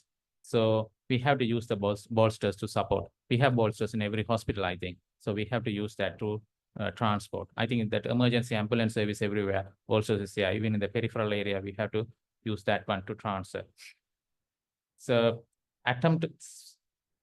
if you attempt to align the spine, aid to restriction of the motion of the backwarders are not recommended. If the patient complains severe pain, that means something wrong you are doing. So sometimes it's disaligned or sometimes deformed. So if you don't try to do is align in a peripheral setup, okay? So sometimes you are causing harm to the patient. Sometimes you are damaging secondary damage to the spinal cord. So don't do that. If the patient complaining pain, if it is not pain, it's slightly you can reduce and keep in an alignment, right? And everybody know about that lock rolling and examinations in the patient in the spinal board. That is important. You have to mention at least minimum 3 people need to lock roll. One person need to command, okay, at the head. Right. So the second things, now we have gone through the how to stabilize and without any issues to the patient. The second is the intravenous fluid. In the pathological section, I have discussed about what is the problem in the shocks. So then we have to think about, always we are thinking hypovolemic shock until proven otherwise, isn't it? That is our protocol when you're seeing a trauma patients. So if you're thinking about spinal injury, you have to try the hypovolemia resuscitation with the fluid. That is correct. But if you are thinking you are giving fluid, not picking up, then you have to alarm your mind or something wrong happened. So then what we can try for the judicious use of inotropes. So phenylephrine or dopamine or norepinephrine, you can use that inotrope and see whether it is picking up. So then you have in between your quick assessment, you have idea about whether it's having a spinal injury or not. And sometimes patient come with a poisoning or some other medical issues can be caused. So you have to play on that and see if anything obvious deformity in the spine or trauma and bleeding, then you have to think about this. I think you have to work it out within 10 minutes to find out these to control the blood pressure. Right. So if it is neurogenic shock, so if you are giving a lot of fluid, then what will happen? That cause pulmonary edema, it will complicate further, even if the patient having a lung injury. So you will complicate the patient further and you will facilitate the patient going to die. Right. Whenever you are giving fluid, that is all, you know, we are monitoring the fluid balance chart. We have to put the catheter. And we don't know patients, that's a problem in the spinal injury patient don't have the sensation. So sometimes bladder will be ruptured, even distant, and it will be ruptured. So we don't know. So we have to put a catheter. And there is a steroid. I think a lot of evidences recently available. Steroid, no role in trauma patients, in spinal trauma patients. It has a role in tumor or some other things, but recent evidences, level 2 evidences says the steroid we are using no more in spinal trauma patients, okay? So still some people personally using, that is a level 5 evidence, but in general rule for the exams, you can see the enough evidence that says steroid no more role in spinal trauma patients. Right. So when necessary, patients with fractures or neurological deficits should be transferred to the tertiary hospital where the facilities available, MRI or spinal surgeon or orthopedic surgeon, they are in the center. And so the cervical spine injury, we have to care when you are transferred, somebody, HO, somebody need to accompany. And if you're thinking about patient going to arrest midway, then you have to intubate the patient. Okay. So, and you have to assess quickly. You have to find what is the problem. If it is ASIA A, you may think about total injury or maybe partial injury with the shock, and you have to decide to transfer. That's all you have to do. All right, we will come to the summary now. So I think I know I says according to the ATLS protocol, you will go for ABC, then you can come into the quick history, quick examinations, initial assessment, and you will go for the imaging, and you will find what are the imaging findings and the morphology of the fracture. You will tally with your examination finding and the imaging, and you will come into the conclusion, and you will decide whether you are transferring the patients or you are keeping the patients with an improvement. So that is the summary of that. And you have to decide what kind of injury and associated injury you are managing. So these are the initial management of spinal injured patients. Thank you. Any questions?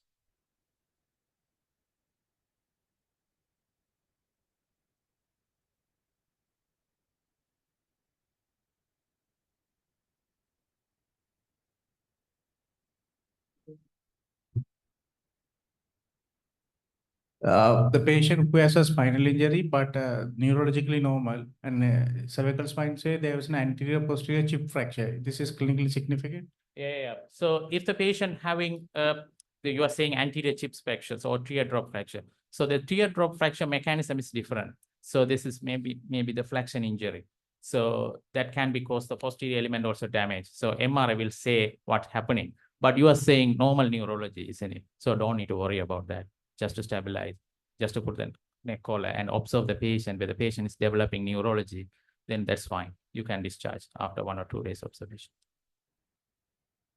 Okay, that's fine. Any questions? Right. Thank you very much for listening. Thanks.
Good morning, all of you. And thank you, Dr. Bala. It was a very extensive presentation on spinal trauma. So I'm going to take you all to a completely irrelevant area from which we were discussing up to now. I just want to know, are you all surgical registrars, or is there any orthopedic registrars as well? All are surgical registrars, isn't it? Okay.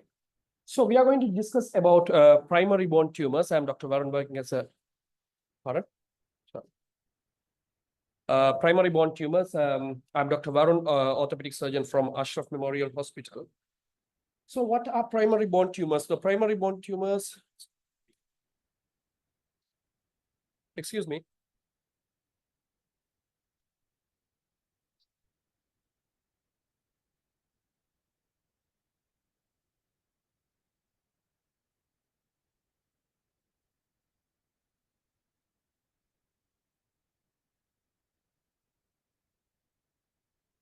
So primary bone tumors, we have malignant primary bone tumors and benign primary bone tumors.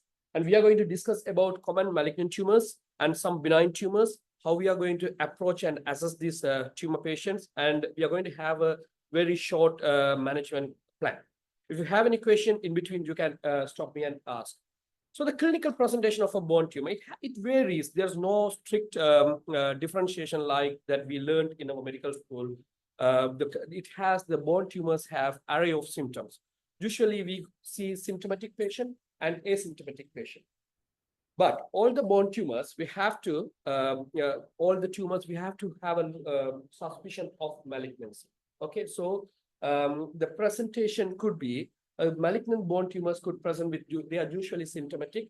They have pain, pain usually dull ache pain, which don't respond to our normal over-the-counter medication. And the pain,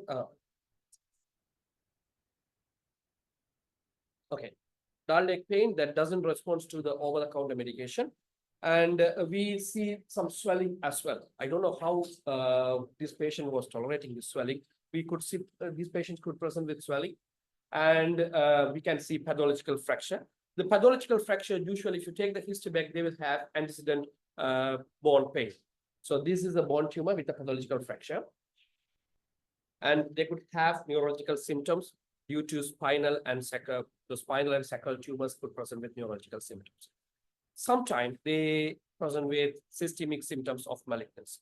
So we are talking as malignant bone tumors, but we call the specific name for this called sarcoma. Sarcoma is a term defined to malignant tumors that arise from transformed mesenchymal cells. Those are bone, cartilage, fat, vascular, and hematopoietic tissues. On the other hand, the counterpart of malignant tumors, the benign tumors, they are usually less symptomatic and usually slow onset of symptoms. Usually, how they present. Usually, they present following a trauma or sports injury. They come and just take an X-ray and we find there's a tumor. But this demarcation is not always there. So there's a benign tumor. For example, I will tell osteoid osteoma. That is a benign tumor, but it presents with severe pain. The patient will have night pain. That patient will present like a malignant tumor, but that's benign. So the next thing is classification. The WHO in 2020 revised the classification of soft tissue and bone tumors. It's very huge. It has 50 classifications, but I took some important bone tumors from the classification. They classify chondrogenic tumors. Among the chondrogenic tumors, osteochondroma and enchondroma are benign. Chondrosarcoma is malignant. Osteogenic tumor, as we all know, osteosarcoma, you must have heard of that. That is malignant. Osteoid osteoma and osteoblastoma are benign. So there are fibrogenic tumors, vascular tumors, and the osteoclastic giant cell rich tumor. The Ewing sarcoma has been recently moved from a separate group called as undifferentiated small round cell sarcoma. So before going into detail, if you see a patient with suspected bone tumor, what will you do is you have to take an X-ray. And if the X-ray features are shows it's completely benign, if the patient is really symptomatic, you have to treat. If it is asymptomatic, you can observe. On the other hand, if the lesion is suspicious, you have to do further imaging and we have to perform a biopsy always. And if the biopsy confirms benign, again, it depends on the situation we have to treat. But if it is malignancy, we have to treat with staging and treatment as common as all other malignancies. So this is the NCCN guidelines. This is a summary of how to approach a patient with suspected symptomatic bone lesion. You can download it. It's free. I think you can download it. So if you see an abnormal X-ray, then the age plays a role. If the age is less than 40, until proven otherwise, we have to consider it as a benign, primary bone tumor. If the age is more than 40, we have to consider it as a metastatic lesion. Okay. So the age difference varies. The NCCN looks like 40, and in American group, the others there are some guidelines, they say 30. So as we all discussed, the imaging is the vital part of bone tumor diagnosis. So what is the first imaging is going to be? X-ray. So we have to, in an X-ray, we have to target which part of the body we are taking, which location in a bone we are taking, whether it is diaphyseal, metaphyseal, or epiphyseal tumors. Then a specific term I'm going to tell you in detail, that's called a zone of transition. We have to see what type of matrix is there. How is the periosteal reaction? size of the tumor, cortical involvement, and is there any extra osseous component. So when you see an X-ray, first you have to look whether is there a well-defined lytic lesion or ill-defined lytic lesion or sclerotic lesion. Then check the age. If it is less than 30, then these tumors should come in your mind. There are a lot of malignant tumors, benign tumors. It varies depending on the place. And if it is more than 30, according to the NCCN, it's more than 40. If it is more than 30, these tumors are common tumors in bone. Okay. Then, zone of transition. I told you before. What is zone of transition? That is the demarcation between the abnormal area, the diseased bone, and the normal bone. This is the one we discussed in other tumors, that pseudocapsule is something similar to that. That is the reactive zone between the abnormal area and normal area. So if you see here, this area, if you see, the zone of transition is very narrow. We call it as narrow zone of transition. This is an fibrous dysplasia. This is an aneurysmal bone cyst. If you see here, it's clear that its zone of transition is narrow. But on the other hand, this is an osteosarcoma. See, that zone of transition is white. Again, white. Again, white. So this is one of the very highly predictable X-ray finding to differentiate between the malignant lesion and benign lesion. But the important thing is, zone of transition is there only for lytic lesions, not for sclerotic lesions. Periosteal reaction. We all know the all part of the bone has a periosteum. It reacts to any stimuli. Whatever the stimuli you give to the periosteum, it reacts. How it reacts? It swells and it forms new bone underneath. So if the lesion is benign and the lesion is slowly growing, the periosteum has adequate time to completely fill the gap between completely put new bone. So what we see is, we see a solid lesion, solid periosteal reaction. That's benign. But on the other hand, aggressive bone tumors, they grow very fast. And some tumors grow very fast and stop for a certain extent, and then they grow very fast. So they produce aggressive type of periosteal reaction. This is called as lamellated periosteal reaction. This you could see in Ewing sarcoma and osteomyelitis as well.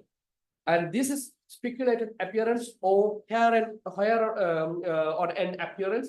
This commonly seen in osteosarcoma. And this is Codman's triangle. Codman's triangle is the angle here. Okay, that's very aggressive tumor. I will show some examples. So if you see this lesion, this is an osteoid osteoma. See, this is a benign type of solid periosteal reaction. This you can see in the CT as well. This is the normal bone canal, and this is periosteum, and this is the nidus of the osteoid osteoma. And malignant tumors, you see, this is the red arrow shows the Codman's triangle, and this white arrow shows the hair. I don't know whether it's clear, hair on an speculated appearance. And this is one of the Ewing sarcoma patient. If you look clearly, you can see multiple layers of periosteum, that is lamellated appearance. Next feature in X-ray is cortical destruction. Look at this X-ray. The cortex is completely destructed. That's cortical destruction, but this is not always malignancy. Some benign tumors also could produce cortical destruction. And other feature you could see in an X-ray is ballooning. Ballooning is what happens is bone swells for a certain extent, and after some time, the cortical destruction occurs. This is an X-ray of a giant cell tumor patient. You could see this bone swell, and the giant cell tumor, I will tell you later, that is an intermediate type of tumor. It's in between benign and in between malignant. So the next thing you see in the X-ray is matrix. What the bone tumor is made up of. If you see, this lesion, if you see clearly, the matrix here is slightly calcified. Here is the chondrosarcoma, like this is an enchondroma, calcified, slightly calcified. There are various terms used. There are arcs and pearls appearance, popcorn type appearance, all describe chondroid matrix. Okay, if you see it. On the other hand, this is osteoid matrix. It's like cloud-like appearance, osteoid matrix. So this matrix is not always the clear feature that differentiate malignant and benign, because this is an osteoid osteoma that also forms an osteoid type of matrix. Okay. So with this X-ray, now we are slightly clear whether it is a malignant lesion or benign lesion, but that is not adequate to further plan our management. So to go further, we need other modalities. Why we need that? To define the tumor extent, we have to define the tumor extent to go for plan our surgery. to see the skip lesions. What is skip lesion is, I don't know whether it's in a picture here. If you, sorry. The skip lesion means there's a lesion that is outside the tumor zone. Okay, that's skip lesion. To see the skip lesion, you need to take an MRI. For example, if you have a lesion in the distal femur, you have to take the whole femur to check if there are any other lesions in the rest of the leg. Okay, that is skip lesion. There's another term called satellite lesion also, that is different. So to see the soft tissue extension. So the soft tissue extension is white, should be checked before the plan. And sometimes we need contrast enhancement in certain tumors, bone edema, and we see the signal characteristics of lesion. Sometimes if it is difficult to come to a diagnosis, radiologists help us with the signal characteristics to come for the diagnosis. So the next step before going to, so it's clear out. No, it's until now we have to do MRI. At this point, we almost know that what tumor is. If you don't have access to the MRI, I don't know that I don't think that's a big problem here now. But if you don't have an MRI or if you don't have access to the MRI, you can go ahead with the contrast CT of the lesion. But contrast CT has certain limitation in assessing the primary tumor. CT has different role. I will come and tell you later. So the next, we have to arrange a multidisciplinary approach. That is very important. In an exam, if they ask, what will you do for a lesion? I will arrange a multidisciplinary approach and I will refer the patient to the specialty center. That in the FRCA section that will give you the fast pass. Okay, so we have to do a multidisciplinary approach with surgeon, oncologist, pathologist, radiologist, physiotherapist, everybody should be there to decide how are we going to get the histological diagnosis. It could be a fine item. Okay, so for the histological diagnosis, as it is common for everywhere, do not perform a cancer operation without a cancer diagnosis. So indications for a histological diagnosis: aggressive bone lesion, unclear diagnosis in a symptomatic patient, solitary bone lesion in patient with history of carcinoma. So sometimes biopsy is not needed if the X-ray shows it's a non-aggressive latent bone lesion. I'll tell what is latent. Okay. So there are certain biopsy principles. Okay. Now it's time to ask. Anybody want to answer? Anybody knows that any biopsy principles in bone? Was anybody working on all before? Okay. So the biopsy principles is very important. So when we take a biopsy, what the aim of the biopsy is to get and make tissue. But when we make the biopsy, it should be done by or it should be led by the person who is going to operate. Okay? So the biopsy should be planned in a biopsy, then later surgical incision. Why? When we do the biopsy, we are going to contaminate the biopsy tract. So when we do the biopsy, we have to plan the biopsy tract in the future surgical line. Then we can excise the biopsy tract. So that is one point. And other point is, sorry. And the other point is, the biopsy should be done by the surgeon and it should be along the line of the incision. And we should not go between muscle compartments. So we have to go through a single muscle compartment to do the biopsy. So if that muscle compartment is contaminated, we can resect that part. Okay, if you go in between two compartments, you have to resect two compartments. Okay, then never go through neurovascular structures. And always try to take the biopsy, not from the necrotic part of the tumor. Always try to take the biopsy from the corner of the lesion. That part is the reactive one. If you take from the center of the lesion, that will be, you may get a necrotic sample that may not give you any clues. Okay. So the next question is, how are we going to perform the biopsy? Either it is open biopsy or it's guided biopsy.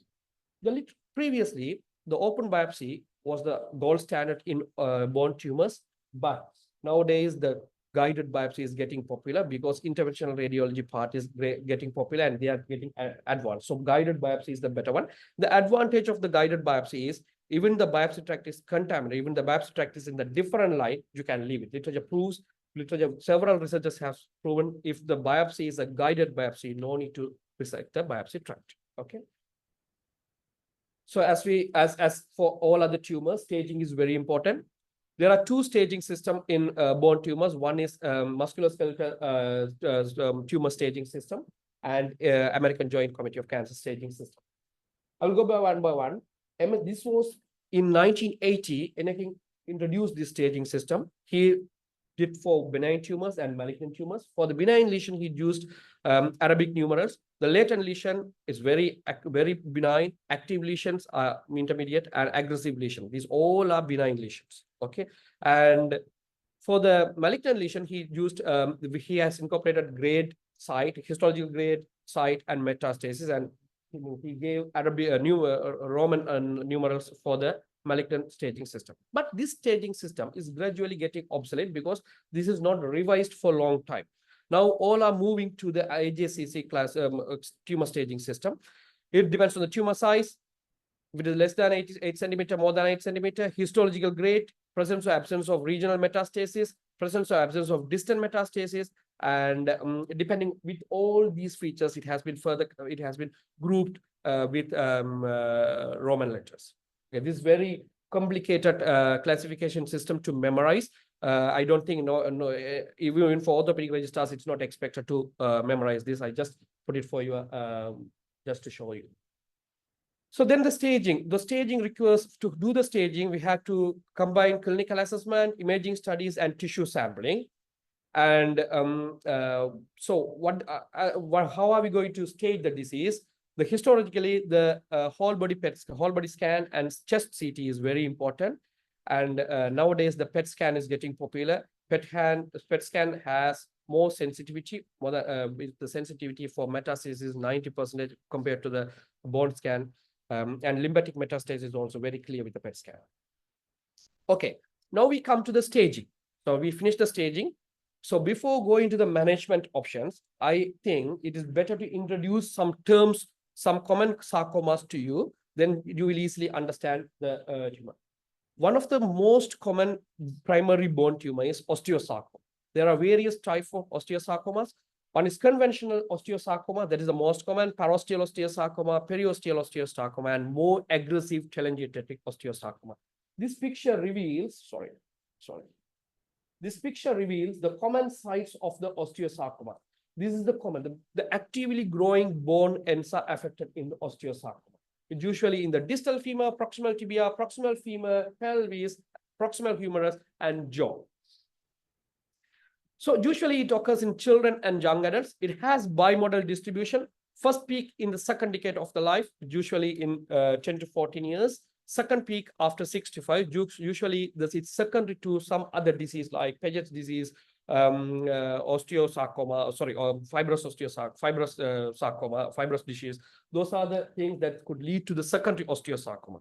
As I told before, the most common sites I have mentioned here.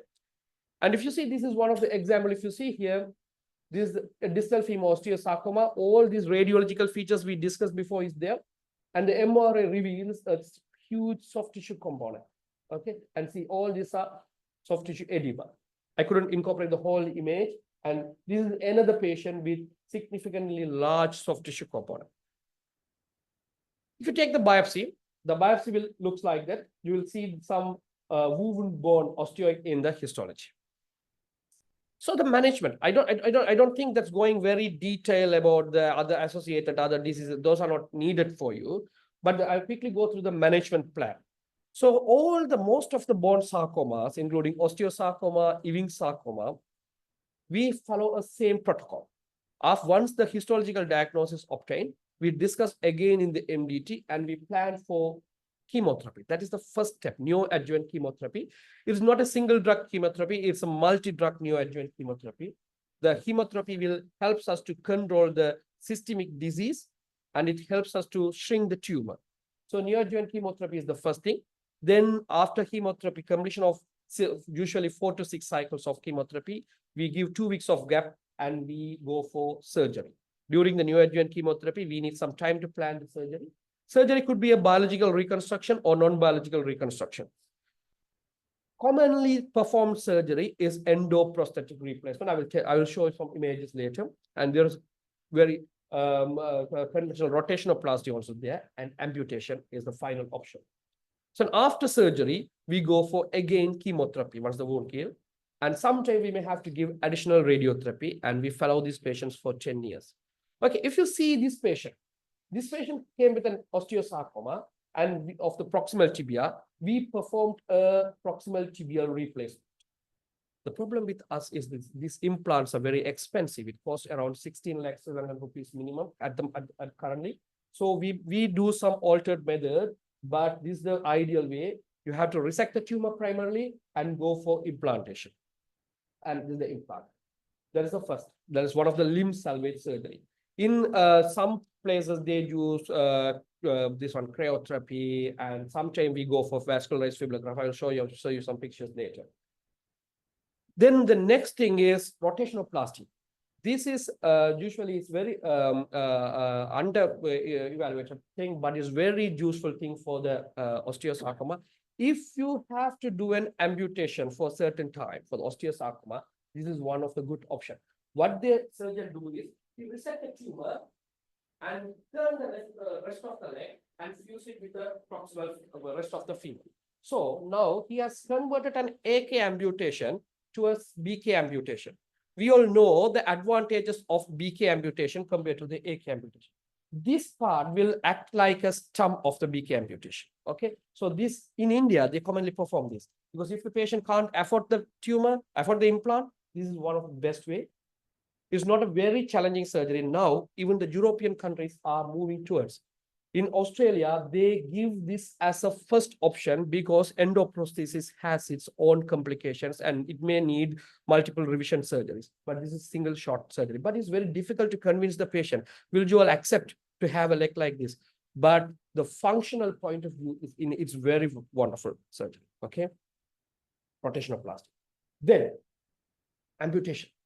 This is a sad story of an 11-year-old girl who came to me in December with this tumor.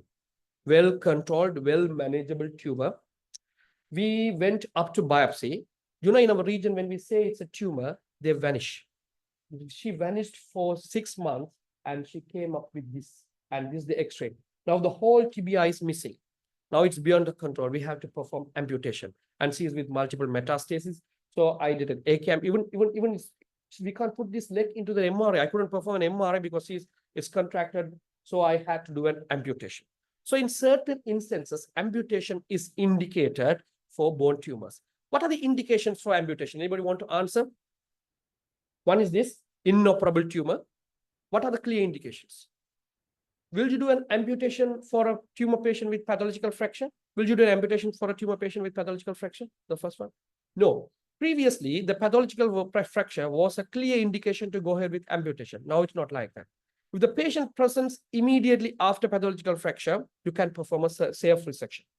But if the patients come very late, that means that tumor material seeks out to all the compartments, then you have to perform an amputation. So pathological fracture is not an indication for an amputation.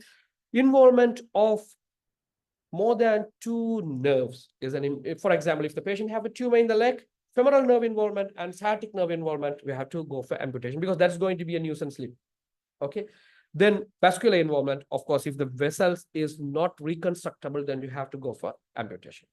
Okay. So sometimes patients present with fungating tumor, to control the disease, we have to go for amputation. Okay. Those are the clear indications for amputation. If you have any doubt, you can ask later regarding amputation. So this is again the NCCN summary of osteosarcoma management.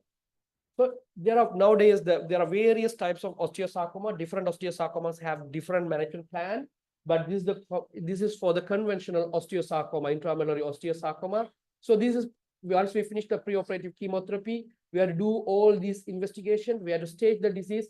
If the tumor is resectable, white excision, negative margins, good response to chemotherapy, continue chemotherapy, poor response to primary chemotherapy. What do you mean by poor response to chemotherapy? How do you assess the response to chemotherapy?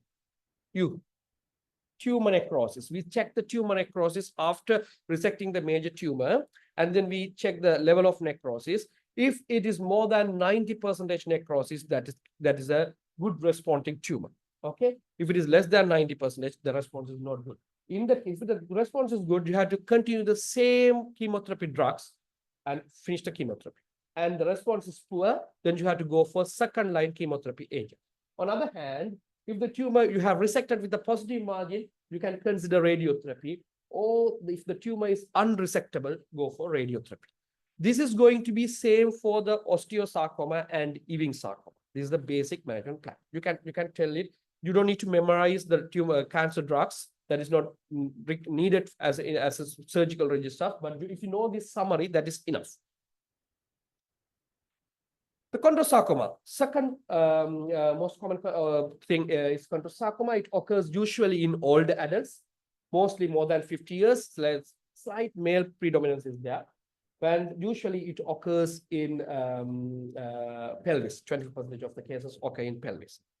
So there are two types of chondrosarcoma. One is primary chondrosarcoma. It is 90% of the all chondrosarcomas. And secondary chondrosarcoma, it is secondary to other diseases like multiple exostosis, osteochondroma, enchondromas. Okay. If you see this X-ray, before we discussed about the chondrosarcoma imagings, if you see here, you can see this appearance. Okay. I told you it's rings and arcs appearance, popcorn calcification. If you see, these all indicate an osteosarcoma. The osteosarcoma, the common term is chondrosarcoma, but there are various subdivisions. Atypical cartilaginous tumors is another form of these are atypical cartilaginous tumors. Okay, I don't want to complicate you with that. These are evidences. These are radiological images of chondrosarcoma. Okay, these are some more aggressive chondrosarcoma. Chondrosarcomas also has various subdivisions. These are aggressive type of chondrosarcomas. This is the patient with multiple hereditary exostosis. Now it's converting to a chondrosarcoma. Okay, surgery is the mainstay of treatment in chondrosarcoma. So because the chondrosarcoma is generally resistant to chemotherapy and radiotherapy. So surgery is the mainstay of treatment. The surgery can be, that reconstruction after surgery is completely different topic. This is one of the patients with a pelvic tumor. This patient had a type 2-3 pelvectomy and reconstructed with a 3D printed model. And this is an intra, for some tumors, we go for intralesional curettage. If it is an atypical cartilage tumor or chondrosarcoma type 1 and 2, we go for intralesional curettage and wide surgical excision in some time.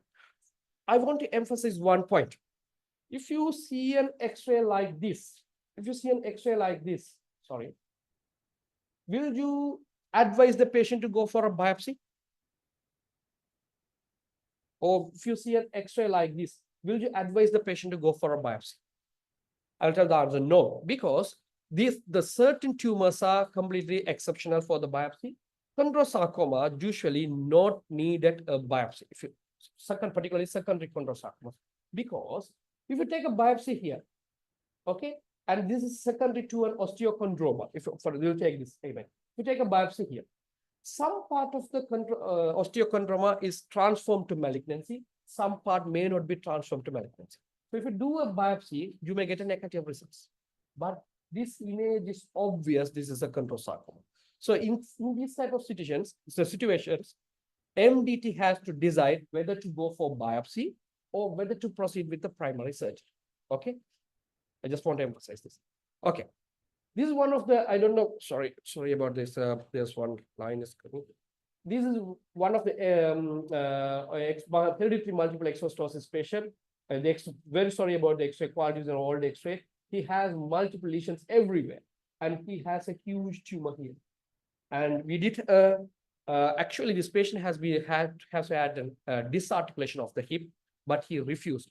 He was hanging around for 2 years to avoid disarticulation. The same also, he refused to go for disarticulation. So we had to go and do a tumor resection just to relieve his pressure symptoms over here. So this is one huge tumor of chondrosarcoma. And there are other ways of, these are some interesting stuff. These are 3D printed model, which I assisted during my overseas training. This is a 3D printed model of a pelvic tumor.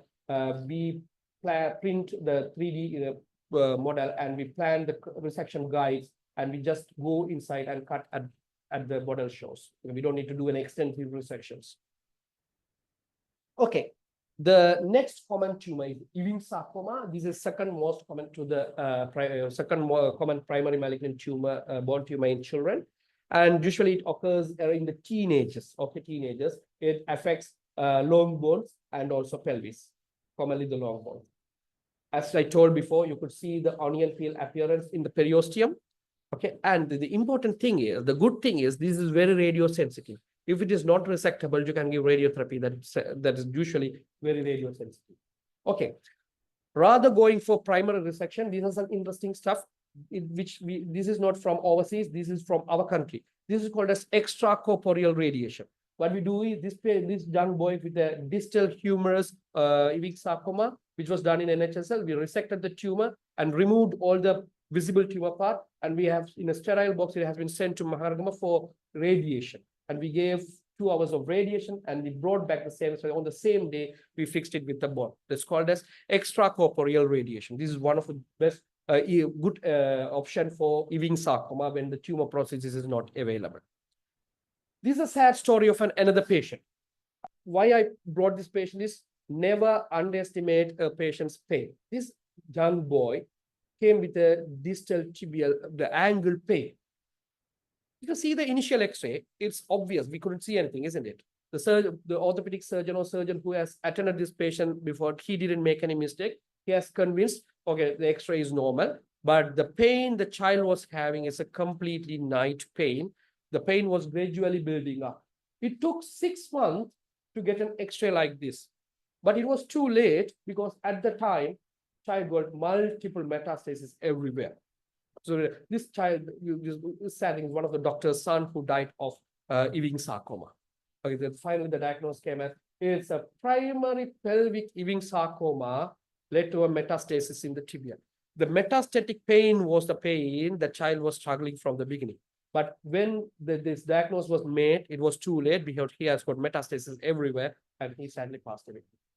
Okay. Now we finished major primary bone tumors, sarcomas. Okay, now I just want to emphasize some benign bone tumors you may encounter during your practice. So this is osteoid osteoma. I told you before, this is the usually patient present like a malignant tumor, but if you take an X-ray, you will see something similar. Okay, and if you give an NSAID, aspirin, usually the pain will be resolved. But if you take a CT, you will see a nidus in the bone. And what we do is we try to target this and try to curate it, or we try to, we can radioablate it. Okay, radioablation is the gold standard option, but because of the unavailability, we try to go and remove this part of the nidus and then it settles. Okay, these are the things you must have seen several times. This is osteochondroma, or we call it as exostosis. This is enchondromas. Okay, these are completely benign, but sometimes they transform their pathway and turn to a secondary chondrosarcoma. The osteochondroma could be a single solitary osteochondroma or maybe multiple exostosis. Okay, now the question time. There's a person who is next to you. Okay, do you want to tell me in which situations, in which place you will suspect osteochondroma to be a malignant one? Boring morning, isn't it? Slightly sleepy. Okay, anybody want to answer? The osteochondroma, when will you suspect it is converting to, it is changing its pathway to a malignancy?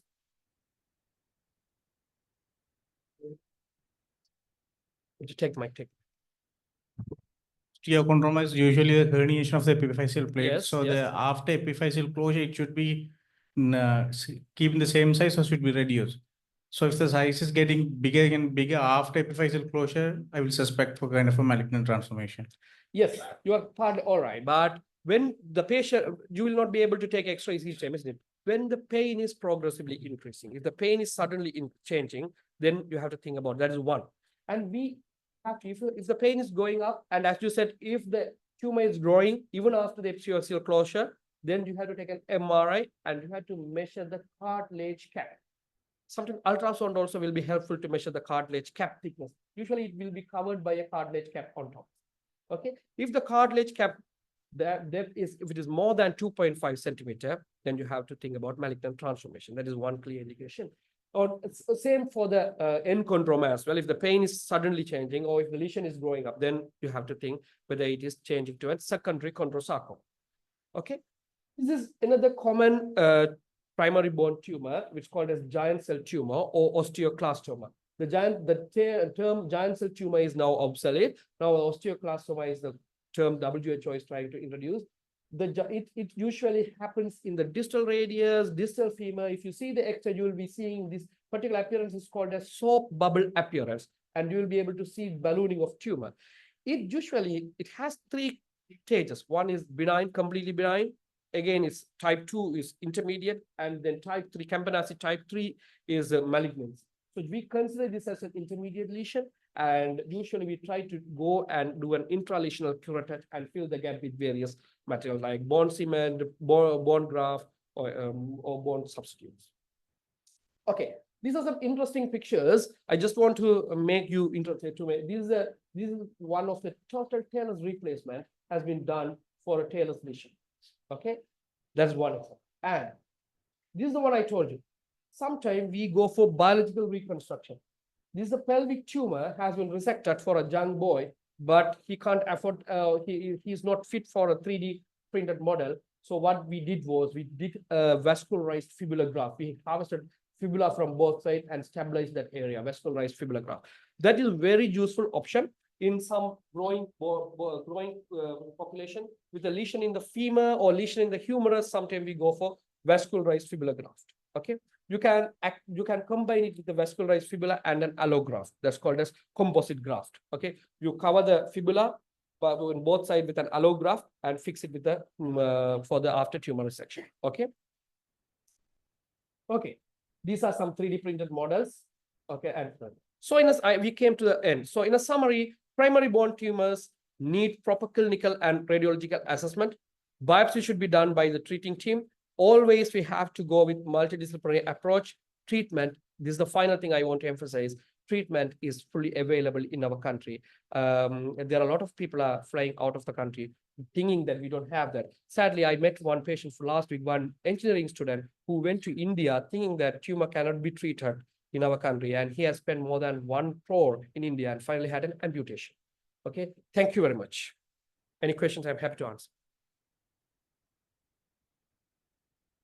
The next speaker will be Dr. Kalavindan. He will be doing on metastatic bone disease.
Sorry.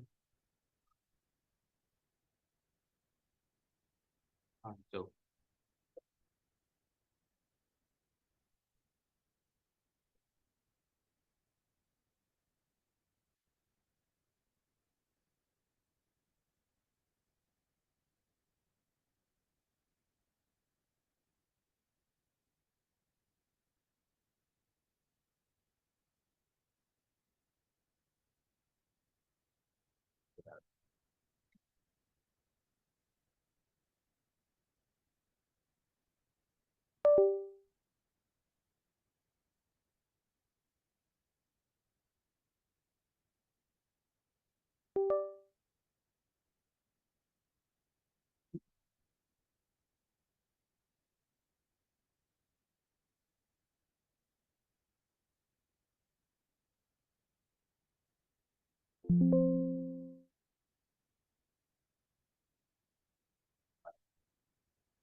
Sorry about that.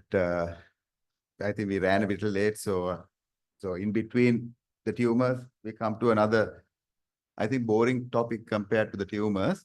But you might see this and you might wonder what it is. So good to know that these things in the general surgical practice also you come across this, right? So you have heard of this complex regional pain syndrome, also known as reflex sympathetic dystrophy. So what is it actually?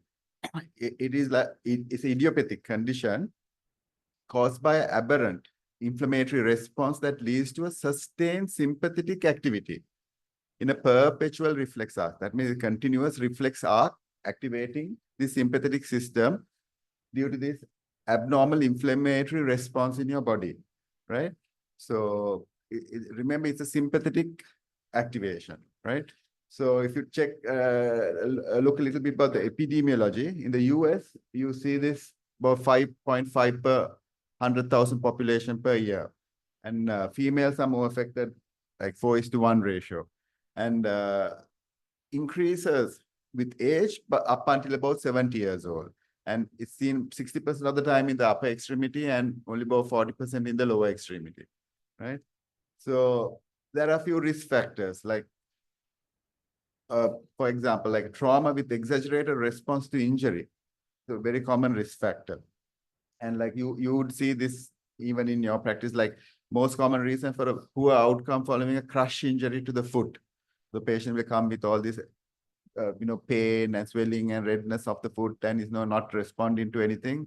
Suspect this complex regional pain syndrome. So any surgery can be a risk factor. Prolonged immobilization is a very common risk factor. Anxiety, depression. There also I found that AC inhibitors at the time of trauma, if the patient was using, it increases the risk. And history of migraine, asthma, smoking, fibromyalgia, all those are risk factors, right? So if you think of the pathophysiology, it's like I said, abnormal inflammatory response most of the time. Or it could be a vasomotor dysfunction or maladaptive neuroplasticity. And also there's a genetic predisposition. So siblings of young onset chronic regional pain syndrome, they have a higher risk of developing this. And also there's association with polymorphism in TNF alpha and in the ACE gene. So there's a genetic predisposition as well. So when you know about these things, if you suspect that this, the injury, and you might think that he might develop all these things, there are a few preventive measures. One thing obviously is that avoiding the tight cast and prolonged immobilization. Other thing is a high dose long-term vitamin C, especially in distal radius fractures, or if you have like a foot and ankle surgery or crush injuries, you might think of giving high dose for a long time, vitamin C, like 500 milligrams. For sometimes for months you give this, right?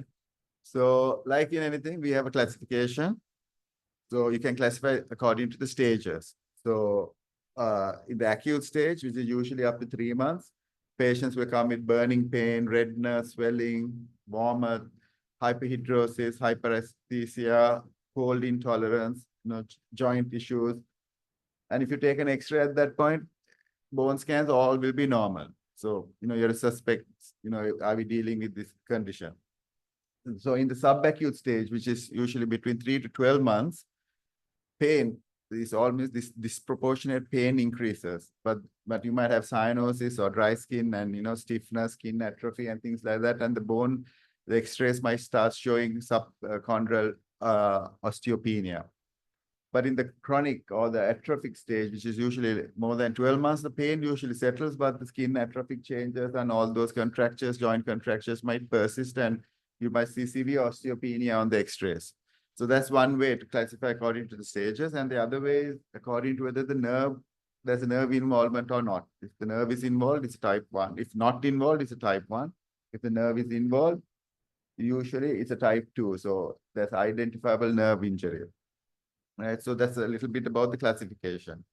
So, like now, how do the patients present? They'll have severe swelling. So if you compare the two hands, here you can see severe swelling. And the main thing is this. Remember the exaggerated continuous pain that the patient comes with, and then patient will complain of swelling, discoloration. So always, it's good to compare. So stiffness, all these changes, the patients will come and say, always it's in the extremities, so in the hands or in the feet, usually these things occur, right? So, and then when you examine them, you can see all these skin changes. If it's a vasodilated, it will be red, vasoconstricted, it will be white or cyanosed. And then when you compare the two sides, it will be either cold or hot. And these trophic skin changes will be there, hyperhidrosis, and if the knees are involved, the thing called a flamingo gait. I don't know, I can maybe just look for flamingo gait on in the internet. So if the ankle is involved, you can have these deformities, equinovarus deformities of the foot, right? So, and when you come to imaging, the thing is osteopenia.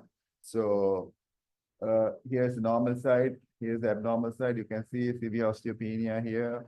And then also the x-rays, also you can have a good idea of the soft tissue. So there'll be a soft tissue swelling also, with time you get periosteal bone resorption. And even, but the thing is, the joints are usually preserved, right? So if you do a bone scan, the three-phase bone scan, the phase 3 is the most sensitive. You can see high uptake, right? And then if say the upper limb or the hand, sometimes you can do a nerve conduction study. Say the median nerve conduction will be slowed in type 2 type complex regional pain syndrome, right?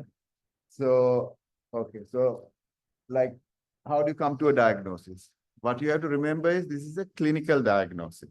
The main thing is that you have to suspect this and diagnose clinically. So that's thing called, we use a thing called the Budapest diagnostic criteria.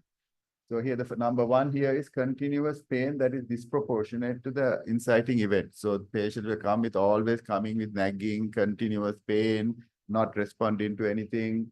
And also, you had an injury in the hands, feet, and things, and this is not settling down. Especially after native treatment, you see this quite a bit. So continuous pain is the main thing, right? And then the symptoms and signs, you'll have, patients will come with, so this sensory, vasomotor, pseudomotor, motor changes. All these symptoms can be there. Allodynia, hyperesthesia, then, skin color changes, color asymmetry, sweating, motor dysfunctions, all these. I mean, the patients will come and complain of this hair loss and all of that. So when you look at the physical signs, at least one of these signs in 2 or more of these categories, you can suspect this clinically. So like, a pinprick will cause hyperalgesia, light touch will have allodynia, and then, you can, when you compare the 2 sides, there'll be color changes, temperature changes, sweating, swelling, right? And all the skin hair loss, when you compare the 2 sides, you can see that. And most of the time, if there's no other diagnosis, better explains the signs and symptoms that you have here, suspect complex regional pain syndrome. And like I said, it's a clinical diagnosis most of the time, right? So differential diagnosis in this stage, like anything, this can be a soft tissue infection. Patient can be malingering, so don't forget that. So psychiatric issues, neuropathic pain, chronic pain, Raynaud's disease, thoracic outlet syndrome, arterial insufficiency, erythromelalgia, all those have to come into a differential diagnosis. Right, so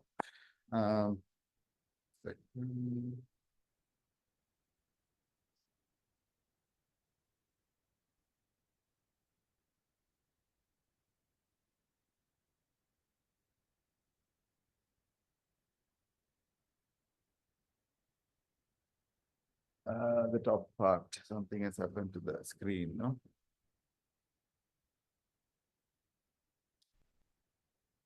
Anyway, okay, so we are now coming to the treatment. Okay, so anyway, you can't see. So the treatment can be, the heading is treatment. So it could be mainstay of treatment is non-operative. If that fails, you always have the surgical option, right? In the non-operative, like I said, the first line, physical therapy and pharmacological agents are the first line. If that fails, you can go for nerve stimulation, blockage, or chemical sympathectomy. If all this is failing and patient is still symptomatic, you can think of surgical sympathectomy and or surgical decompression. If you suspect a median nerve involvement in the upper limb, you can do a median nerve decompression, and that most of the time settles it. So the best outcomes is to find associated nerve problem and treat it, right? So if you go a little bit more into the physical, so what are the physical and pharmacological agents that we can use? The physiotherapy-wise, gentle physiotherapy, gentle manipulation, tactile discrimination, graded motor, imagery, all those things like physiotherapy modalities have a play, has a role to play. And in medication wise, we can start with the normal non-steroidal anti-inflammatory drugs, alpha blockers, beta blockers, antidepressant, anticonvulsants, calcium channel blockers, gabapentin, bisphosphonates, right? So antiarrhythmics, corticosteroids, calcitonin, all those things can be tried. Sometimes not the best outcome. So when it comes to nerve stimulation, TENS is a good thing, or you can try peripheral nerve stimulation or spinal stimulation, right? And nerve, if you blockade, which works sometimes. So for what are the types? You can block the sympathetic system, peripheral nerves, or the epidural, or caudal. So sympathetic, if you suspect in the upper limb, you can do a blockage of the stellate ganglion. In the lower limb, you can block the lumbar sympathetic in the lower extremity. So usually you can use lignocaine or bupropion without epinephrine, or some sympatholytics also can be used. So sometimes, if you get a relief also by all this, you can suspect that, okay, this is complex regional pain syndrome. And sometimes we can use alcohol or phenol as chemical sympathectomy. Again, the upper extremity is stellate ganglion, lumbar, you use in the lumbar sympathectomy, the lower limb. And if all that is not working, you can try surgical sympathectomy. And good response you can expect if the patient has responded to sympathetic nerve blockade, right? So you can either go and excise the stellate ganglion, or you can use the electrocautery. So what is the prognosis? Usually not that good. So typically responds poorly to both conservative and surgical measures, but if it is upper limb or in children, if it is a warm complex regional pain syndrome, it's better prognosis than cold, right? So so in summary, remember it is a idiopathic condition with this abnormal inflammatory response, which leads to your sympathetic nervous system getting activated in like a perpetual, like the continuous reflex arc. So the sympathetic activity is the main issue. So they come with, like I said, extremity. So hands, feet, extremity pain, which is out of proportion with the physical findings, right? And you diagnose it, like I said, clinically. We use this Budapest diagnostic criteria, and you can actually confirm by a pain relief with a sympathetic block. The treatment is usually with these physical therapies, pharmacological agents, nerve stimulation, nerve blockage. And surgery is kept for patients who are not responding to all that. And you can think of the surgical options if the patient is not responding. Okay, thank you. So this for your awareness. I'm sure you will come across this at some point. Thank you. Any questions?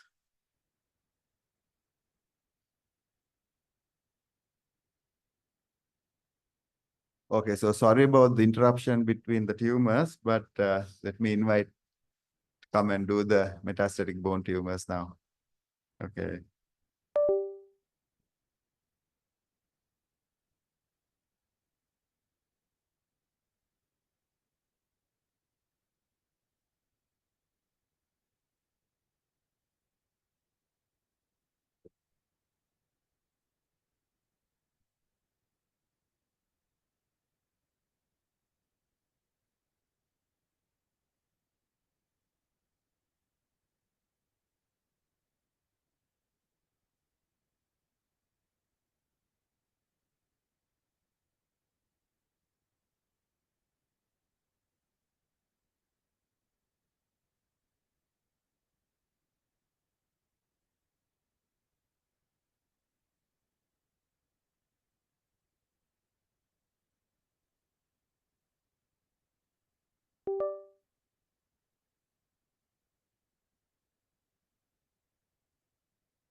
Thanks. Good morning, guys.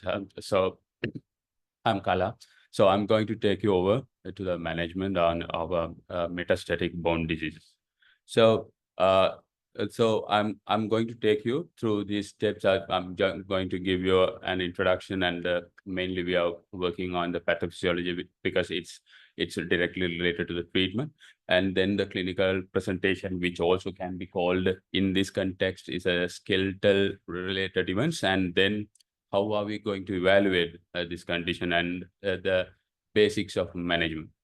Bone is the common site for metastasis. It's second to lung and liver.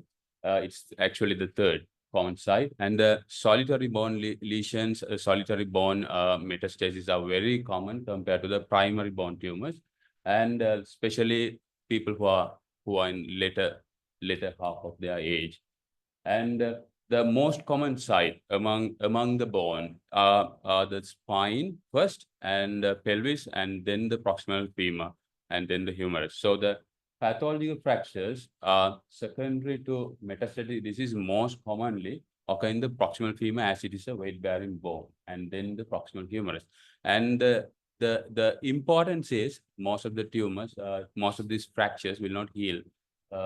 So that is the thing we have to keep in mind. So that is most important thing when we plan for the treatment. So within the tumor, the proximal femur has a more incidence of having the metastasis. It's very common in the neck, and followed by the pertrochanteric and subtrochanteric region.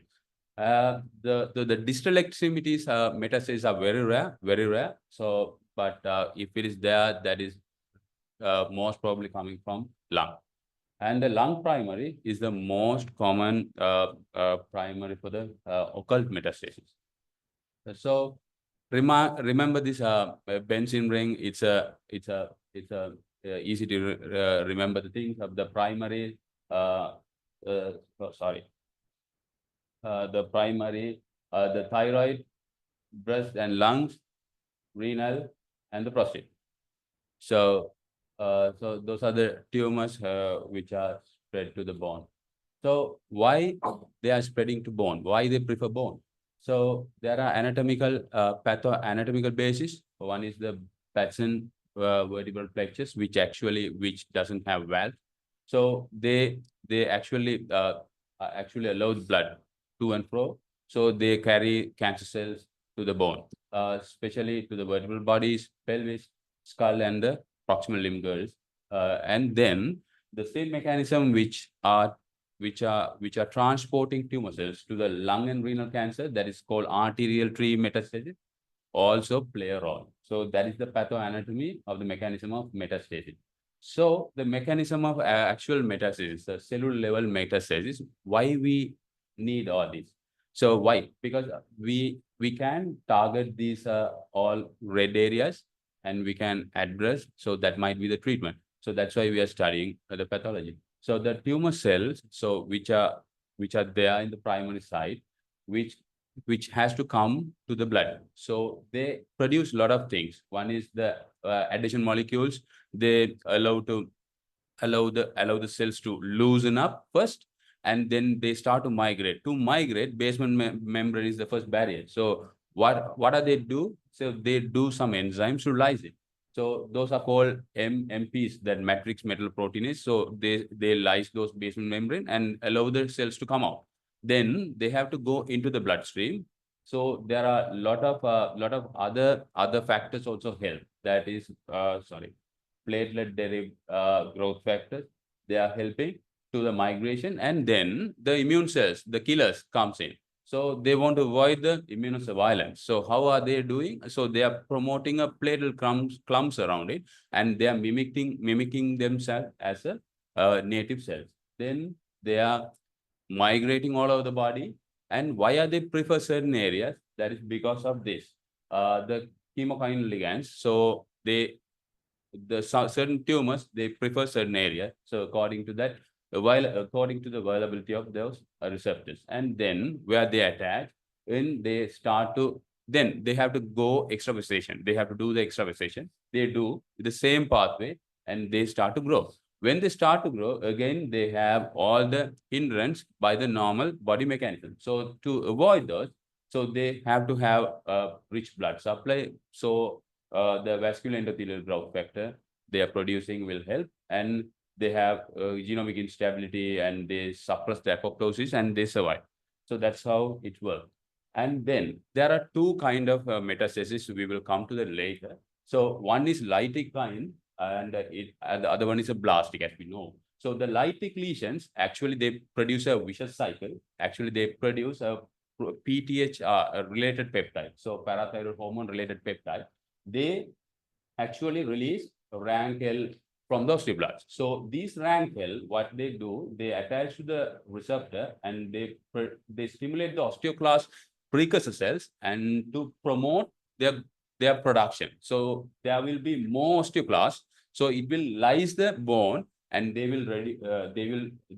are the home of most of the cytokines. So what happens? The tumor doesn't do any bone erosion. Actually, we can see the osteoclast does.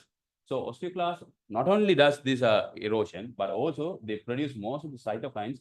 These produce a lot of symptoms. Those are responsible for the systemic features of the tumor.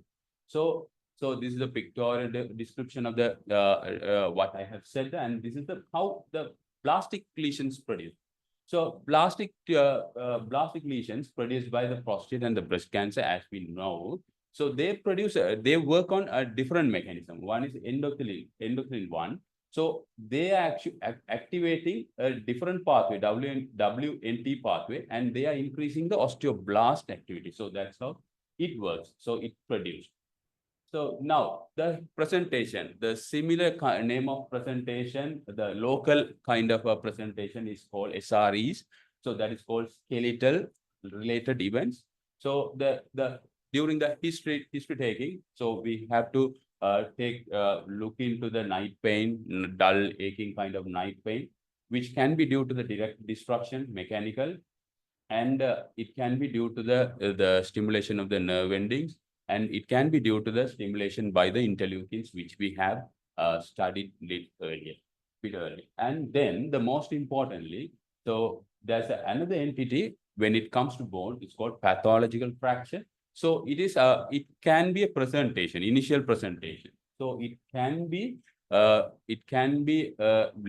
later kind of a manifestation. So pathological fracture. In addition to all these patients can present with metastatic hypercalcemia. So all these clinical features also has to be considered when we are dealing with this patient. So imaging, yeah, we know the plain radiograph. It's the initial step, and the chest radiograph, yeah, and destructive lesion, which can be lytic, mixed, or blastic. We will come to that later. And then most of the breast cancer, it's about 60% they produce blastic. And then 90% of the prostate cancer, they produce lytic lesions. And few points on cortical metastasis, very common in lung, and lesion distal to elbow and knee, usually from lung. And it's a good way and the cheaper way to assess the lytic lesions. And these are the examples. So see, so mainly the blastic lesion in the first radiograph. So it's including all the pelvis and the proximal femora. So this is typically from prostate. And this is again the prostate CA. You can see it's very difficult. It's very difficult to differentiate it from a degenerative spine as well as the metastatic spine condition. So always rely on your clinical skills, take detailed history, examination, and then, yeah, come to the diagnosis.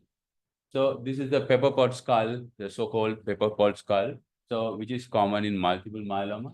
And then this is a solitary lytic lesion. Here you can see solitary lytic lesion. It's a breast lytic metastasis.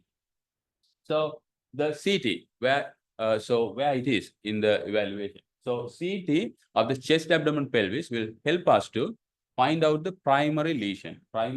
So CT of the chest, abdomen, pelvis.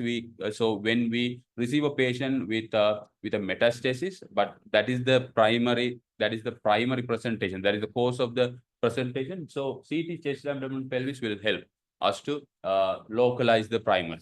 So where it is useful. And then the MRI, it has a high sensitivity and specificity. So it detect early stages. So actually it reveal the early stages of the metastasis. So bone scan, actually it's a part of the skeletal survey. So it can localize the secondary deposit elsewhere. So the where whether we couldn't able to find the lesion. So bone scan will help us to localize those lesions. Lab investigation, very important. So the complete blood count. So the low hemoglobin, yeah, and the low platelet count and the high ESR, especially in multiple myeloma in elderly people, and liver function tells ALP, and the reversed albumin globulin ratio, and the electrolyte panel will help to find out the abnormalities in the electrolytes, and the bone profile. That means that the calcium, phosphate, and alkaline phosphatase will help us to support our diagnosis. And the electrophoresis, especially in multiple myeloma, producing M pattern in the profile, and the PSA and LDH is actually help us to strengthen our suspiciousness.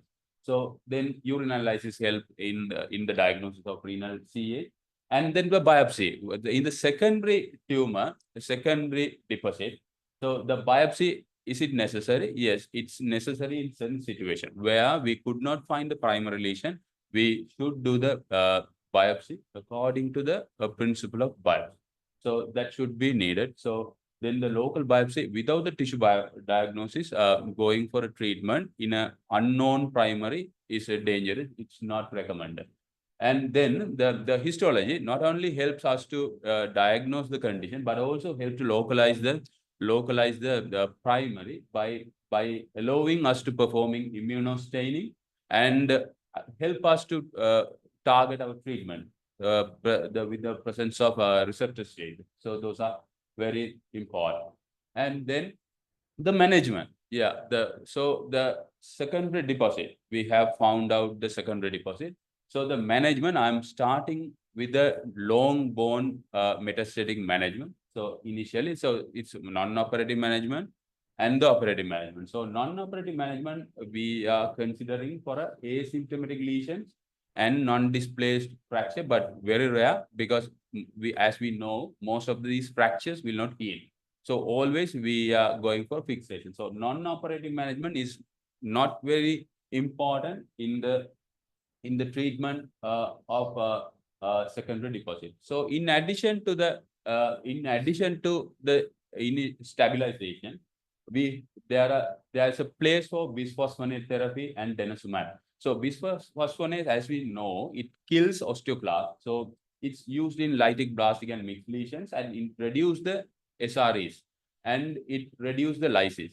So what is denosumab? It is actually monoclonal antibody IgG, and it actually binds with the Rankel receptors, and it's comparatively prevent the progression of it's actually break the vicious cycle, which I have described. So the radiation therapy is a palliation of pain and the local tumor control. So it actually reduces the pain. So the important thing is some certain tumors are less radiosensitive. So this table actually describes the radiosensitivity of tumors and the chemosensitivity of the tumors and the hormone sensitivity of the tumors and the other nature of these metastases. So the operative management, when we come to the important steps of operative management, we should so mainly we are the surgical training. We have to know the basic principle. That's enough. So here, so it's a high risk of non-union. So it needs fixation, osteosynthesis. So fixation does not rely on bone healing. So the fixation should be long lasting. And the fixation will allow them to pain-free, allow them to move around, mobilize. So their quality of life will be improved. So it should be. So our plan of management should be directed towards that. And fixation recommended for people who have life expectancy more than 6 months. And then other indication is failure of a non-surgical treatment. That is also an indication. And after these indications has been addressed, we have to go for a post-operative radiation, because I will come to that later, why we are going for a post-operative radiation. It includes, should be the whole fixation, whole length of fixation, because during the procedure, we may translocate all these cells to whole length. So the whole length should be addressed with the post-operative radiation. Those are the principles you have to know. So the operative management indications are almost always, and people especially who have life expectancy more than 6 months, and failure of the non-surgical management is the indication. And after that, we have to do the post-operative radiation and prophylactic fixation. So patient coming to you coming to us with a lytic lesion or blastic lesion with pain, do we need to fix it prophylactically before the fracture? Yes, there's a place. So prophylactic fixation actually give a good outcome compared to the pathology fracture. So at that time we can do a wide resection, and the bone defect can be addressed with the bone cement. And compared to the intralesional curettage, so the wide resection, it has a good outcome. So how are we going to decide on prophylactic fixation? So here comes the Mirrors criteria. So according to this criteria, sorry again, guys. So according to this criteria, they give a score. And if it is less than 8, we don't fix it. We give a radiotherapy and observe.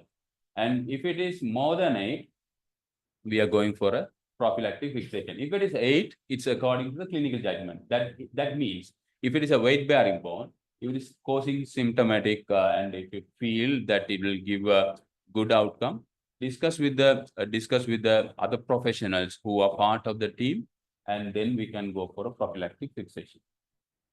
So do we need to preoperatively embolize? Yes, certainly in certain conditions, especially the vascular tumors, they produce the metastases, which are also vascular. That is, you may be expert in these contexts, that is renal and the thyroid. They produce very vascular metastases, so it is necessary. And certainly, in another indication is it's reduce the tumor bulk in the local area, so it reduce the pain.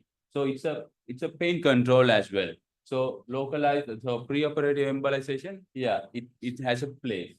And other minimal invasive tests also has been described. So those are the other minimally invasive techniques available. So operative options, as I have told, we have to have a long-lasting kind of fixation. This is the replacement of the shoulder joint and the proximal part of the humerus. And if it's a diaphyseal lesion, see here, if it is a diaphyseal lesion, we have to fix it through the whole length. So guys, as you know, we used to ream the humerus before inserting any nails. So definitely we will translocate all the cells from here to here, isn't it? And up to here when we remove it. So that's why we are irradiating up to the whole length. So that's how it works. And then the femoral neck. So here there's a subtrochanteric fracture where we have to be very suspicious in that context. And this is the hemiarthroplasty with the endoprosthesis. They have preserved this part to have the abductor attachment. So this is a pertrochanteric fracture. See, this is a lytic lesion, and it's very big, more than 50%. So they have fixed it with the proximal femoral nail. Again, the whole length should be irradiated. And then the femoral diaphysis treated with the nail. See, reamed nail. So it has to be irradiated. Whole thing should be irradiated. So metastasis of the spine is a bit different. It's work on this framework. So N means neurologic, O means oncologic, M means mechanical, instability, and the systemic illnesses. So all these come, it's a kind of a mirror, it's like a mirror score. According to that, we decide on the treatment. So non-operative treatment again, and the operative treatment. So where we do non-operative is in especially the stable fracture without neurological deficit, and the life expectancy is low. We go for non-operative treatment. So how we are calculating the life expectancy by using this scoring system, that just knowing the name is enough for you guys. For ortho guys, we have to know about the component. So it contains actually the general condition and the extraspinal meds, vertebral meds, and the major internal organ meds, and the primary, and if it is involving any nerves, neurology. So according to the score, we decide the life expectancy, and then with the life expectancy, our actually the selection, our selection of the management will vary in the spine. So spine is a bit different compared to the lung. So in the operative treatment, if there are no fracture, we don't fix. Sorry again, guys. So if there are no fracture, what we do hypoplasty, vertebroplasty. Don't worry about these names. Don't worry. So without fracture and no nerve compression, we just send the bone cement in, and with the exothermic reaction, it kills the cells and it's keep the spine stable. So when there are no fracture and no neural compression, so these are the images of cement in the vertebral body, you can see, and in with the supplemented screw as it has broken. So without fracture, we can just leave it with the hypoplasty as well as the bone cement. And in the presence of neurological deficit, and if there are pathological fracture, and we can, in that context, we can go for a fixation. At the time, we have to go for a long fixation, and we may need cemented integrated screws because the hold to the vertebral body will be very low in these patients. So it needs additional certain special instruments, equipments, and the facilities. So this is a thoracic spine metastasis and got fractured and fixed posteriorly, and the cervical spine, see the compression of the on the cord. It has long fixation. They have gone for a long fixation, and they have decompressed it in between, and it gives the relief of pain and the neurological weakness. So take home message, don't forget all these red points. So I have more focused, as I'm ortho guy, more focused on ortho kind of things. But as your general surgeon, you have to think all these red things. But one is interprofessional approach, multidisciplinary team. Those are the key words when you are talking in the exam. So interprofessional approach, multidisciplinary team management, playing a role play as a main person. And so main treatment is preserving the quality of life. We should not forget about the pain control, and we have to reduce the skeletal related events, and we have to achieving the local tumor control. Those are the main principles on which we are working on, working as a team to improve the quality of life. And the major aspect of treating the bone metastasis is analgesia and pain control. And we have to comfort them because most of them will die around 6 months. So comfort care and hospice care also you have to spell out during your exams. Thank you for listening. Good day.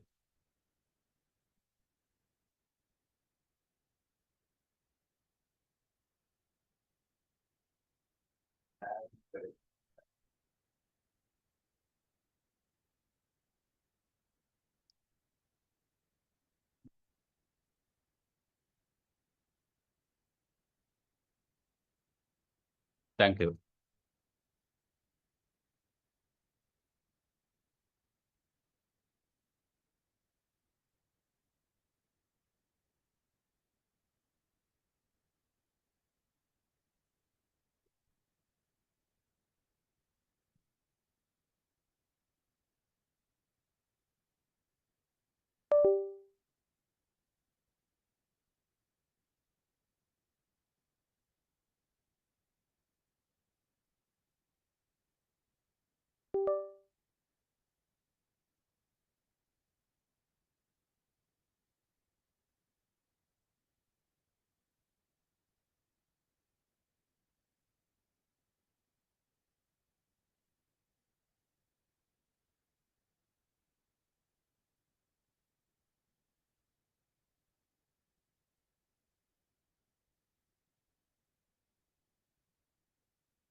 Hi, good morning.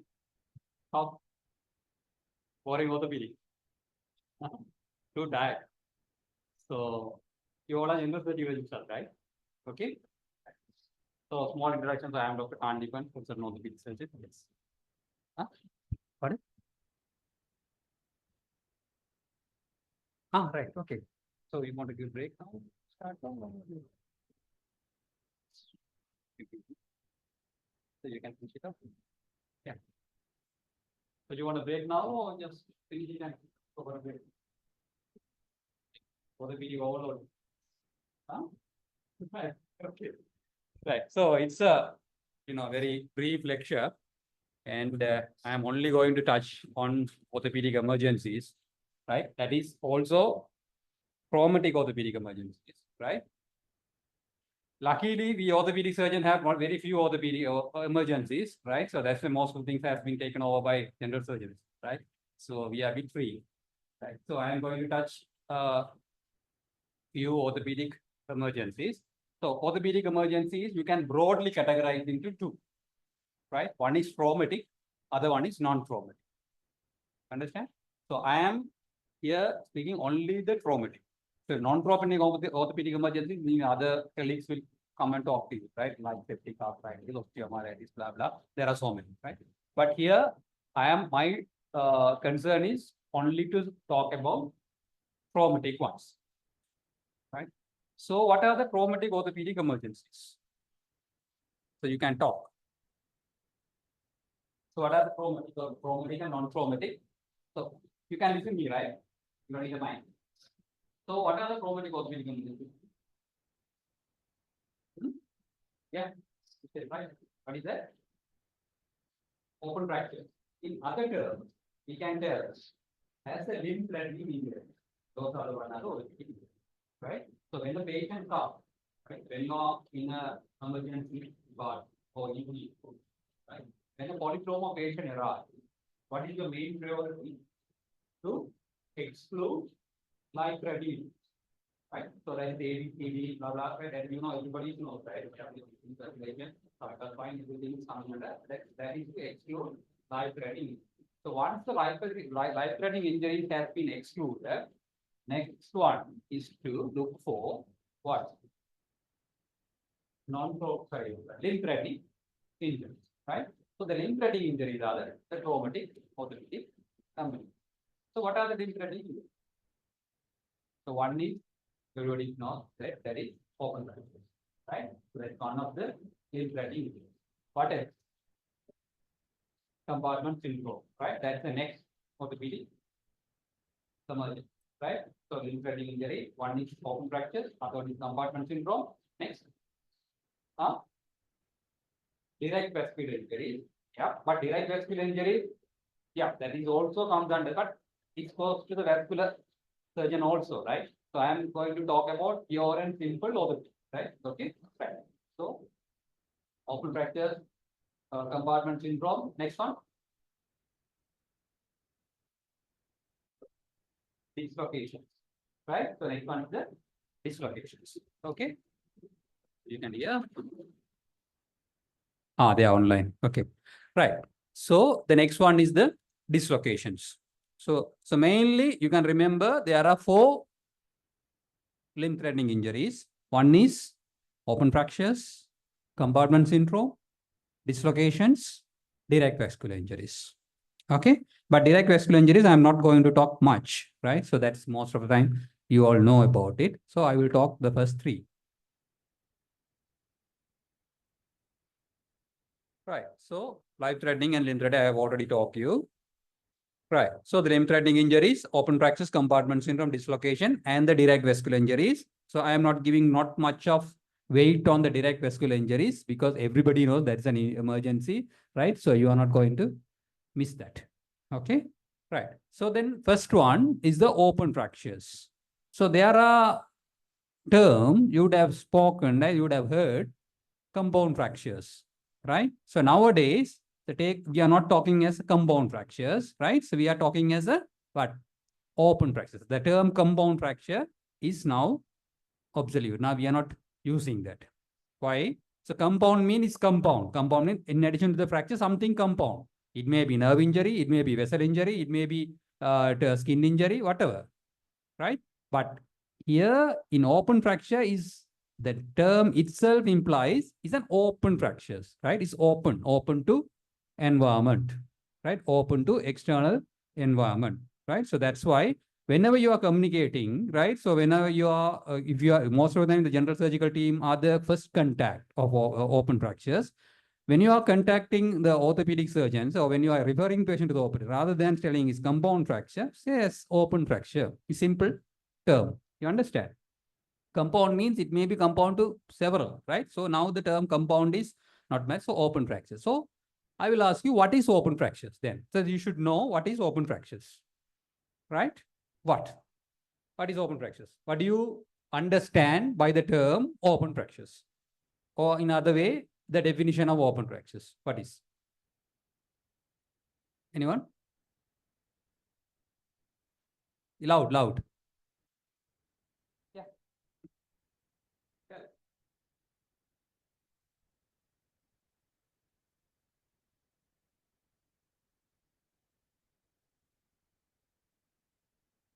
Yeah. Yeah. What you are saying is right. It's not only the fracture, right? The fracture hematoma, right? Communicating to the exterior or the external environment through a break in the skin. Is that only? So can it be an open fracture without a break in the skin? Will it be? Yeah. Right. For example, a pelvic fracture, you found blood in the rectum, right? So that means the bone has broken into the rectum. Is it an open fracture or not? Is it open fracture or not? Yeah, the base of the skull fracture communicating to the nasal cavity. Is it an open fracture or not? What? Right? So the definition of the open fracture is better to say is like that, right? The fracture hematoma communicating to the external environment or the exterior, right? Through a break in the skin or communicating to the internal cavities through a break in the mucous membrane, right? So internal also there is a contaminated environment is there. Okay, so the better definition would be that. So why I'm telling is this, sometime you may found a fracture with a small puncture wound, right? Without, not without the bone is exposed, right? So you can't see any bone, but there will be small penetrating small puncture wound, right? So you should start antibiotic for that patient, considering it's an open fracture. Sometime there are fractures, you are not seeing anything outside, it's completely closed, right? But when you're doing a rectal examination, you found blood, right? But there's a pelvic fracture, right? So that also indirectly is an open, like a nasal cavity is in the base of the skull fractures into the nasal cavity also open. So those things, antibiotic should be started and they should be very carefully treated. Understand? Right? So that is the definition of the open fractures. Okay. So I have put it over the definition over here, right? And right. So then why these open fractures are important? So why we are worrying about orthopedic, or why we are telling us this is an orthopedic emergency, is a limb threatening injury? What is the reason? Because of the what? Because of the complications, right? It can produce in future, right? That's the reason, right? So main thing is the wound infection, right? So the bone, right? If it is infected, that will be a disaster, right? So then the bone infections will last for a long time, very difficult to cure, right? So that is a big problem, right? And other thing is you can end up in osteomyelitis, gas gangrene, tetanus, non-union. There are so many things, right? So many complications can happen. So that's why the open fracture should be identified on time and treated appropriately to prevent the disaster to the limb. So that is an important thing you should keep it in your mind. Okay, but it doesn't mean you have to take the open fracture immediately to the theater and immediately do the wound toilet or nothing, right? But you should know, right? This is one of the emergencies. It should be appropriately treated. Okay, right. And regarding open fractures, then other things I am going to tell, there's a classification. There are several classification, but the commonly used classification you all should know is the Gastello-Anderson classification, right? So this is one thing, it is important for the prognosis purpose, for the treatment purpose, and other thing is the communication purpose, right? So when you are in emergency department, when you are come across with the open fracture, right? And when you are referring the patient to orthopedic surgeon, right? Better to, mention the Gastello classification. So that will be very easy. At the same time, that will express the level of experience or the level of knowledge, right? So that will give you respect, and at the same time, that will give a proper care of the patients on time. Okay, so remember, whenever you are seeing an open fracture, try to classify, right? It's not that difficult, it's very easy. So remember, you can broadly classify, there are 3 categories mainly, right? So how to find it? If it is a high energy trauma, right? So high energy trauma, by looking at the X-ray, you can say it's a high energy or low energy. If it's severely comminuted, shattered bone and everything, or from the history also you can get it. It's a high velocity trauma, very fast vehicle accident or fallen from height. So high energy trauma, irrespective of the size of the wound, directly go to the Gastello type 3. You understand? Right? So you don't have to worry about whether it's a puncture wound or large wound or exposed bone, nothing. If it is a high energy trauma, it's just straightly go to the Gastello type 3. Okay. If it's a low energy trauma, right? The simple, can see the X-ray and see, right? So low energy, simple fracture, a spiral fracture, right? A fall from standing height. A low energy trauma is directly going into the Gastello type 1 or type 2. So how to divide type 1 and type 2 is because of the size of the wound. Type 1, the wound size less than 1 centimeter, that means a small puncture wound. That is a what? Type 1, right? So type 2, if it is more than 1 centimeter, is a type 2. Okay.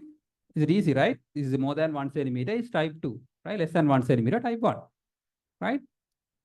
And type 3, I have already told you, is a high energy trauma. All the high energy trauma is coming as a type 3. In the type 3, there are 3 categories, right? That is type 3, A, B, and C. I didn't mention. C, if you have vascular injury, just straightly go to type 3C, right? So that is. And B and A and B, that is whether you can cover the wounds primarily or not, right? If you can't approximate, or if you can't cover the bone primarily, that is going into type B. If you can cover the wound, this directly going to type A. Easy, no? Right? So that's all, right? You don't have to separately memorize this. Okay? So, whenever you are seeing first you are seeing the X-ray and the wound, by looking at that, you can say, if it is a high energy trauma, automatically go to the 3, right? Okay. So low energy trauma, if it is less than 1 centimeter wound, 1, more than 1 centimeter wound, 2. Right?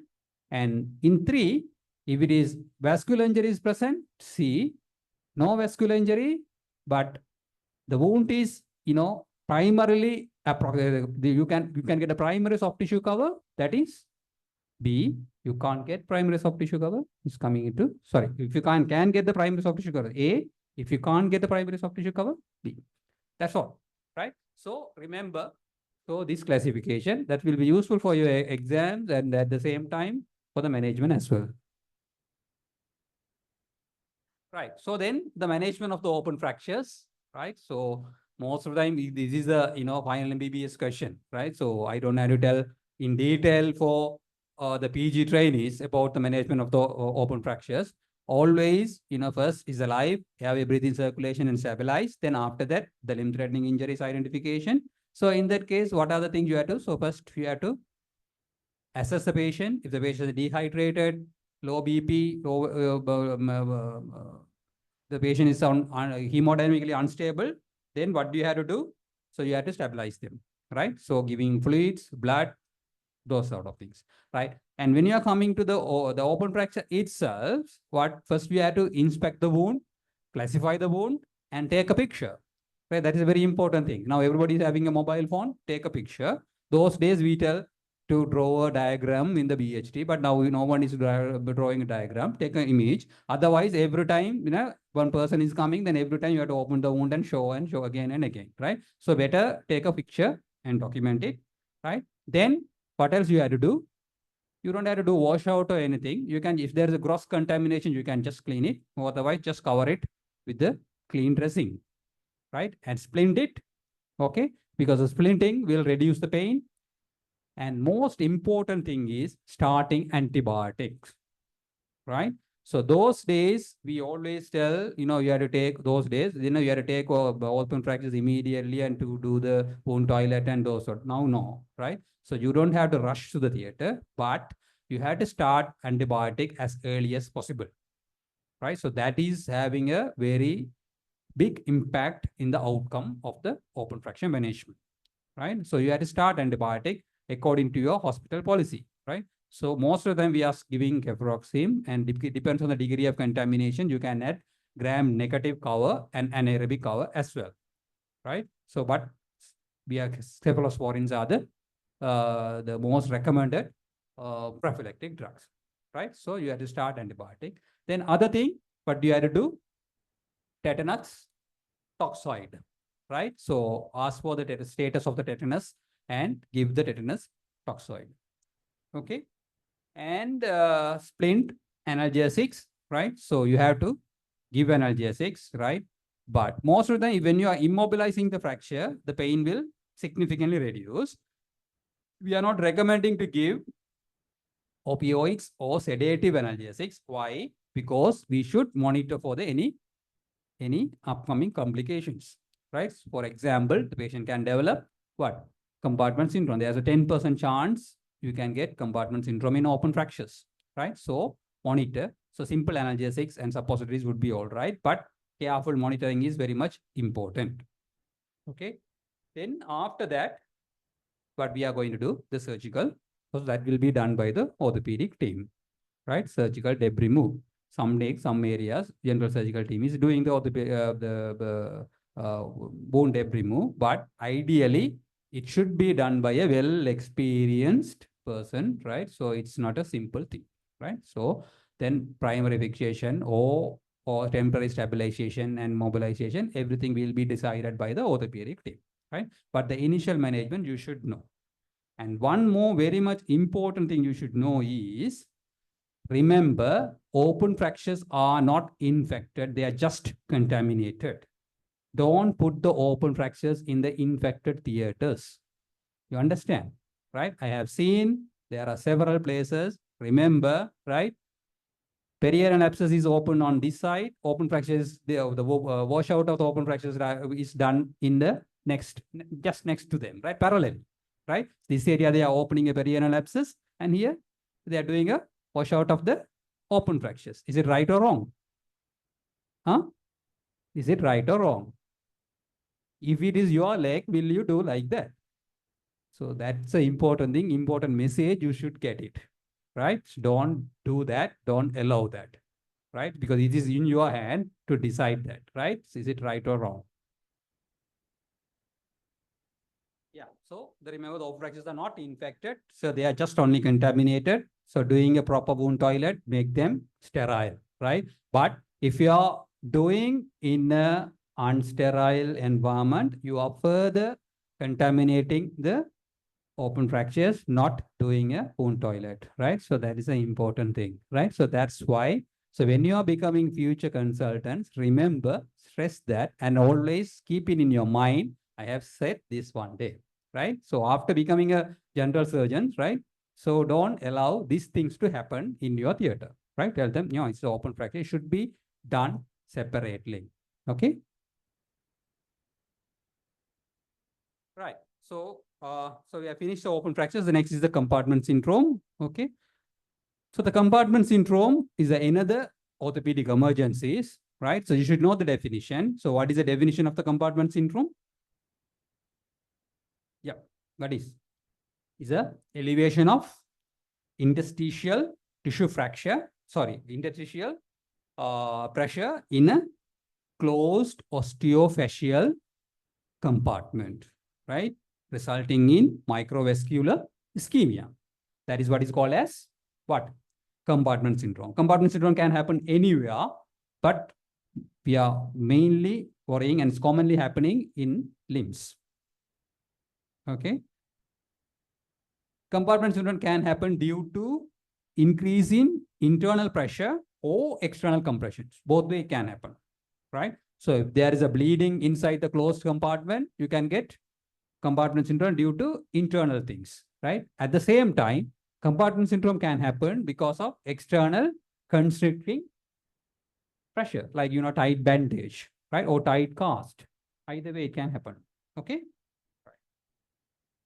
Right. So all the things, so limb threatening and pressure, and the pressures you don't have to worry. But the important thing is you should know the compartment syndrome is the real emergency. And other thing, it is mainly a clinical diagnosis, right? There are compartment pressure monitoring and there are devices are there, but they are not usually useful except in few patients like people who are in ICU with, sedation or head injury where you can't get any clinical signs elicited. So in that case, monitoring of the compartment pressure will be useful. Otherwise, it is not routinely used, right? Diagnosis of the compartment syndrome is mainly clinical, right? So you have to always have very careful observation to detect the compartment syndrome early.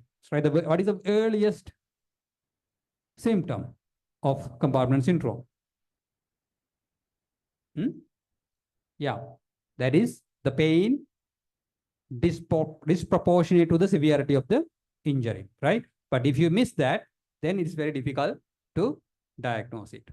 Okay, so that part. But it can be frequently missed, but most of the time, because sometimes the patient may be, coming late, or the patient may be on anesthesia, or those sort of. Most of the time, this is the earliest sign. But if you miss that, there are other things, the 5 Ps, right? Paresthesia, paralysis, and those. Paresthesia is a little bit early sign, but paralysis is a very late, right? So, when there's a compartment syndrome, there is a time interval for the muscle ischemia and the nerve ischemia to recover, right? So if it is less than 4 hours, you can completely recover. If it is less than 6 hours, you can partially recover. If it is more than 8 hours, straight away amputation, right? No other way. Okay. So the early detection is important. Remember, what is the earliest symptom is the pain disproportionate to the severity of the injury. Okay. And to confirm it, what is the earliest sign? Now I am telling a symptom and the sign, right? The sign you are eliciting. What is the earliest sign? What? The passive stretching of the muscles will increase the pain. Okay, so that is other confirmative things. Okay, so those things you have to be very thorough about.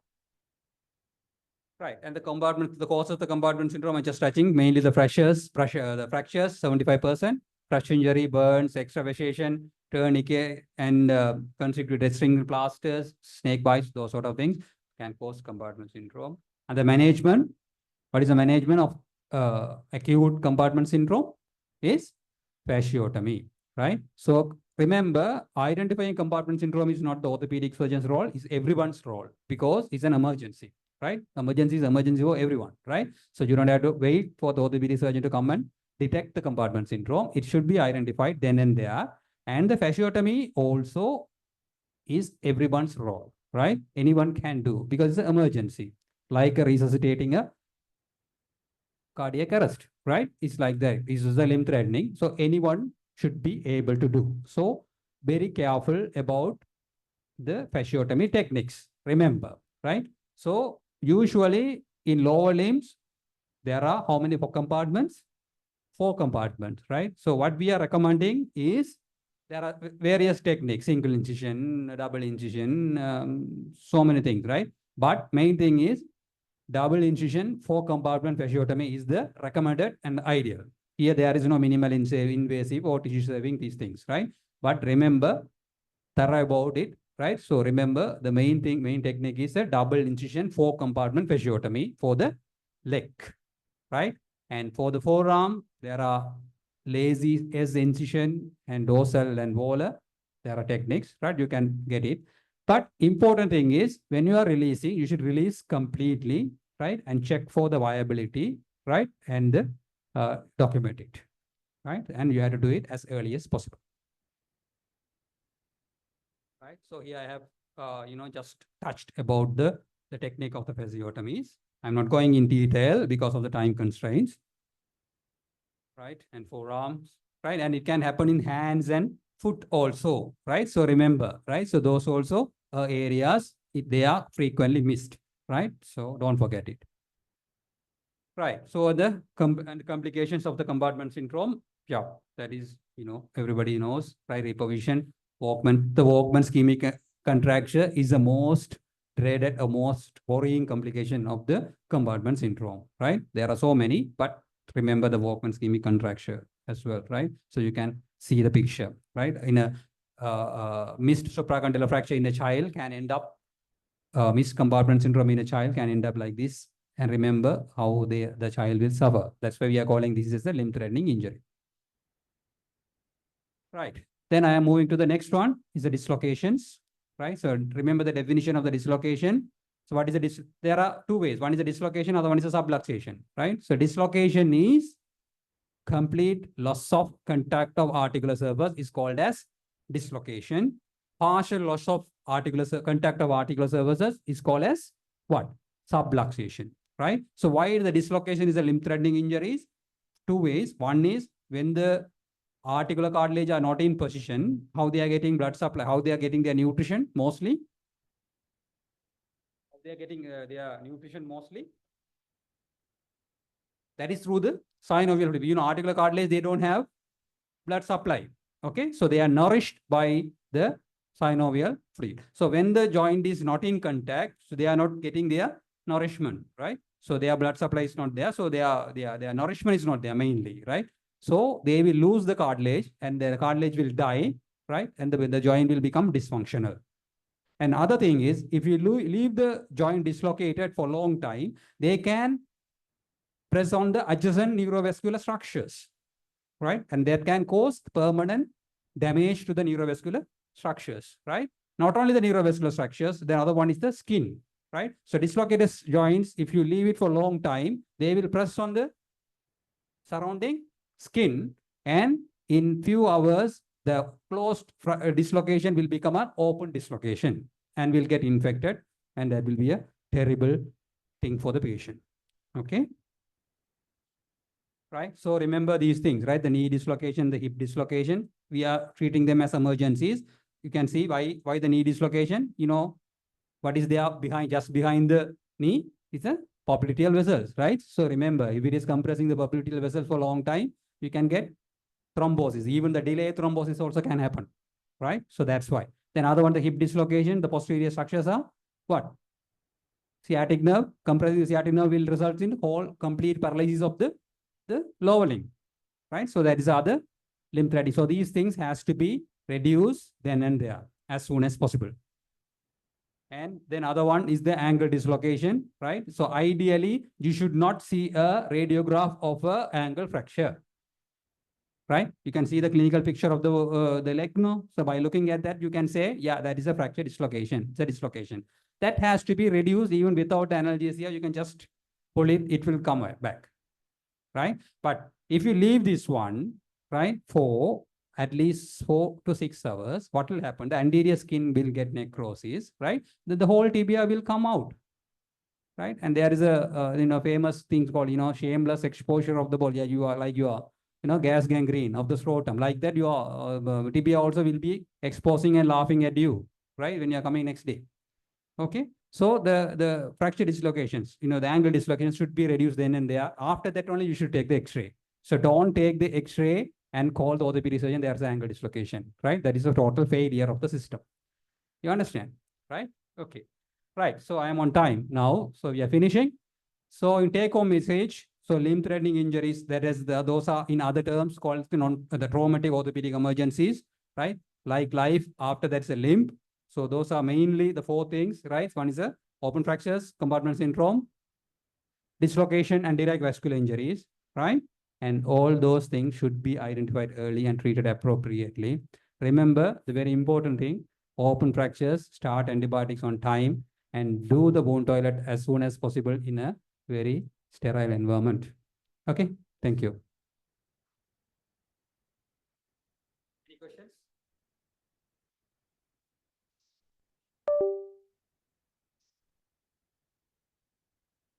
Thank you for your time.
Everybody back?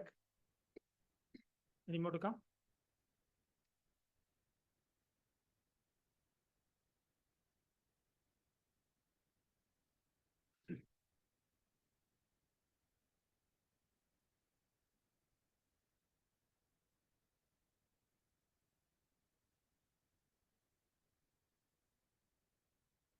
Few more to come, no?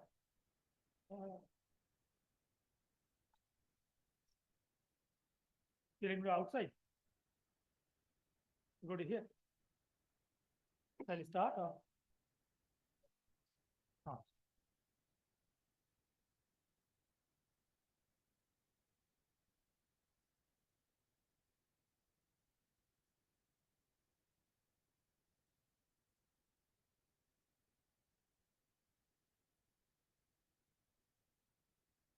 Okay. Good morning, everybody.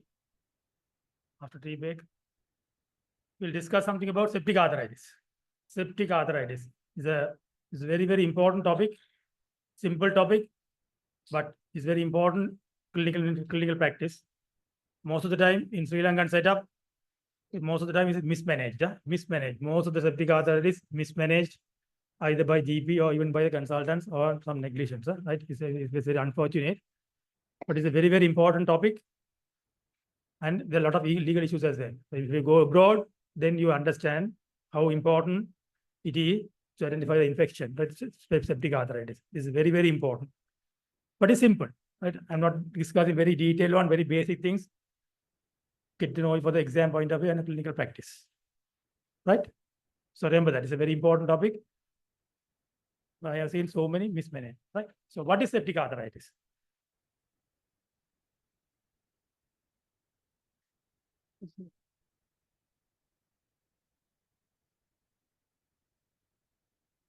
So what is septic arthritis? So arthritis means it's inflammation of the joint. Right? You all know arthritis. Arthro means joint. Itis means inflammation. So arthritis means it's the inflammation of the joint. Right? So there are so many reasons for arthritis. There are so many etiological agents for arthritis. Right? So there are so many etiological agents for arthritis. So when the inflammation is due to some infective agent, right? The infective agent organism, that is known as septic arthritis. So inflammation of the joints secondary to infectious etiology is known as septic arthritis or suppurative arthritis. So that is a definition of septic arthritis. Right? Then I said this is a arthritis means the inflammation is due to infective organisms. So the infective organism to cause inflammation in the joints, the first thing should happen, the organism should reach the joint first. Then on it can cause infection. Right? For example, is a pneumonia causing by organism, the organism should reach the lungs. Right? So same thing when the infection in the joint, so the organism should reach the joint. So what are the ways the organism can reach the joints? I put a very simple way so that you can understand. I know you can't find enough time to study everything. So you can't go and read a lot of things. So make it very simple. So what are the ways the organisms can reach the joint? Right? 3 ways. 3 ways the organism can reach joint. First one is bacteremia. That is the most important thing. You know what is bacteremia? Presence of bacteria in the blood. Presence of bacteria in the blood. So the organisms are in the blood, that is carried away with the blood. And you know the synovium is very vascular structure in the joints. Synovium in the joints are very vascular. So this blood organism can get deposited in the synovium and can cause infection in the joint. So that is the most important thing. Bacteremia can result in septic arthritis because organism in the blood can get deposited in the joint, especially the synovium. The synovium is the one vascular structure. That is first, number one, the most important. Right? Number 2 is a direct inoculation. That means you are taking the organism and you are putting into the joint. That may be due to surgery, either arthroscopic surgery or any other surgery or whatever the surgery. Whatever the surgery, when you open the joint, you can directly inoculate the organism by chance into the joint. So that can result in septic arthritis or traumatic. So that is a very dangerous one. And most of the injuries around the knee joint or laceration, right, you must have seen in the surgical ward, right? surgical ward, it happens. It's a usual history. Yeah, patient had a laceration or some penetrating injury, some wounds, some trauma wounds. Patient has been managed by a general surgical ward, right? General surgical ward. Few months ago, now come to the septic arthritis. What happens during the time of injury? That wound has a communication with the joint cavity. Simple. Any wound around the knee joint, if it is having a communication with the joint cavity, there's a possibility that joint has got a contamination. If you don't do a proper arthrotomy and you just do a wound closure and wound under local, most of the time, no, under local, you do a wound closure. It's usually done by the house officers in the ward. So that got later on they get septic arthritis. So direct inoculation. So it can be two, one by surgery or by trauma. Right? So very be careful. When there's any wounds around the joint, you should think about whether the wound is having a communication with the joint. How can you identify? Suppose if there's a wound around the knee joint. So you are not sure whether the wound is having a communication with the knee joint. Is there any way you can identify or you can test?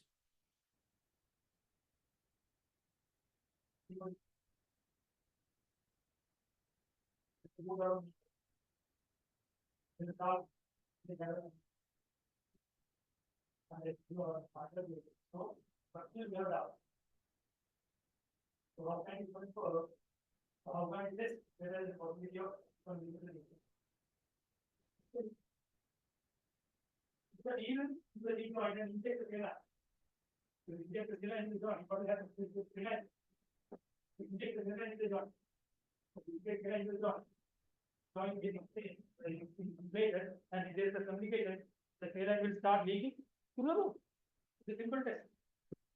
So if you inject more saline, the injected saline will be, for example, if you have wound on the lateral side, you put a needle from the medial side and inject. Then the saline is popping out through the wound, then it's obvious that it has a communication with the knee joint. Any joint you can do it. Right? So that is a one clinical way of testing whether the wound is having a communication with the joint, any joint, right? Third one is a contiguous spread. Contiguous spread. That means from the adjacent structures. For example, adjacent osteomyelitis. If they are adjacent soft tissue infection. Right? So if there is a infection next close to the joint, that infections can spread up to the joint. So there are three ways the organisms can reach the joint. Bacteremia, most important thing. Right? Second, inoculation, and third one, contiguous spread. Right? Clear? Now we see the pathology. So what will happen if there is a organism into the joint? What is going to happen? So I told you the most important thing, important way is bacteremia. That is what is very, very important to take a blood culture. Right? Don't take pictures. I can give it to you. Don't worry. This is free. They give it to you. No? Not secret. Huh? You can take it. Right? So bacteria is going to settle down in the synovial membrane. So that is the first pathology. That is the first thing. The organism should settle down in the synovial membrane. So what will happen when the organism settle down in the synovial membrane? That triggers an acute inflammatory reaction. That triggers an acute inflammatory reaction. So as you all know, when there's acute inflammatory reaction, what will happen? There is an exudate formation. Either it's a serous or seropollulant exudate formation. Depends on the type of organism. Depends on the type of organism. Serous discharge or a seropollulant exudate. This forms more exudate. More exudate. It may be serous or seropollulant. So what will happen when there is more exudate? Increasing the synovial fluid amount. So that is what you get a swelling. Increasing the synovial fluid. Right? So what will happen then? Articular cartilage is going to be destroyed, eroded. Articular cartilage is going to get eroded. Why the articular cartilage get eroded? It can be from bacterial enzymes or proteolytic enzymes from the inflammatory cells, polymorphic neutrophils or synovial cells. All get to release the proteolytic enzymes which have the capacity to destroy the articular cartilage. Either bacterial enzymes or proteolytic enzymes from the inflammatory cells, right? Synovial cells, pus and thing, is going to destroy the articular cartilage. So this is a simple pathology which happening in a septic arthritis in a joint. First thing, the organism is settled down in the synovial membrane. That will in turn triggers acute inflammatory response. That in turn increase exudate, right? Then it will destroy the articular cartilage by the bacterial enzymes as well as the proteolytic enzymes from the inflammatory cells and the synovial cells. So that is how the articular cartilage is getting lost. Usually this time frame is 8 hours. So this articular cartilage damage is happened within 8 hours. 8 hours. So what does it mean? So we attacked before 8 hours. If it is delayed more than 8 hours, there's a possibility, high possibility, the articular cartilage is going to get destroyed. That is what is an emergency. It's one of the orthopedic emergency and should be managed in a proper way. If it is a delay, most of the time in Sri Lankan setup, they come late. Either they go to GP, get some antibiotics, or see somebody, get some antibiotics. So that is why the 8 hours is important. Why 8 hours is important? That is the time after 8 hours, the cartilage is going to get destructed. So we have to do something before the cartilage is going to destroy it. So we'll have to prevent the cartilage destruction. That is the whole idea of the management. Right? So in infants, what can happen? We talk about articular cartilage damage. But infants, you see the epiphysis. Epiphysis is still cartilaginous. Still cartilaginous. So that can get destroyed by these enzymes, bacterial enzymes and the proteolytic enzyme, which is released from the synovial cells and the inflammatory cells. If little older children, what happens? It's a vascular occlusion. The blood vessels which is supplying the epiphyseal vessels are going to get occluded by thrombosis. You know, infection also stimulates thrombus formation, microthrombus formation. So that will cut off the blood supply to the physis. So physeal bone necrosis. Physeal bone necrosis, form of AVN, avascular necrosis. Right? So that is a bit older children. In adults only, the routine what I am talking is about the articular cartilage damage. Right? If you untreat this septic arthritis, what will happen? It can spread to the underlying bone, or it can even come out as an abscess or a sinus. It's a two-way. From the joint, it can go into the bone to cause osteomyelitis, or it can come out as abscess or a sinus formation. Right? Sequelae of septic arthritis. What can happen if a patient or a child got a septic arthritis? There are 4 sequelae. As I said, if it's treated early in a proper way, as I said, complete resolution and return to normal. Complete resolution. Diagnose on a proper time and properly intervene and manage. Complete resolution and return to normal. Then second one, there's a bit of a delay. Then there's a partial loss of articular cartilage and fibrosis of the joint. The articular cartilage is slightly damaged, so that the joint will get fibrosis. And third, if there's more articular cartilage damage, what will happen is a result in bony ankylosis. Bony ankylosis. What do you mean bony ankylosis? It's going to fuse with each other. So there is no more any movements between the two articular surfaces. Because no articular surface. There's a fusion, joint fusion. Right? And fourth one is the most severe one, is a bone destruction and permanent deformity of the joint. Right? So these are the 4 sequelae, or that means these are the result of septic arthritis. These are things can happen. All depends on the intervention being done. Right? So next is what are the joints very commonly affected in a septic arthritis? So this is a descending order. I put it over here. The most important thing is a knee joint. That is most common. More than 50% is a knee joint. It's very common is a knee joint. Then comes the hip, then the shoulder, elbow, and the ankle. Sternocleidomastoid joint is not common in a normal individuals.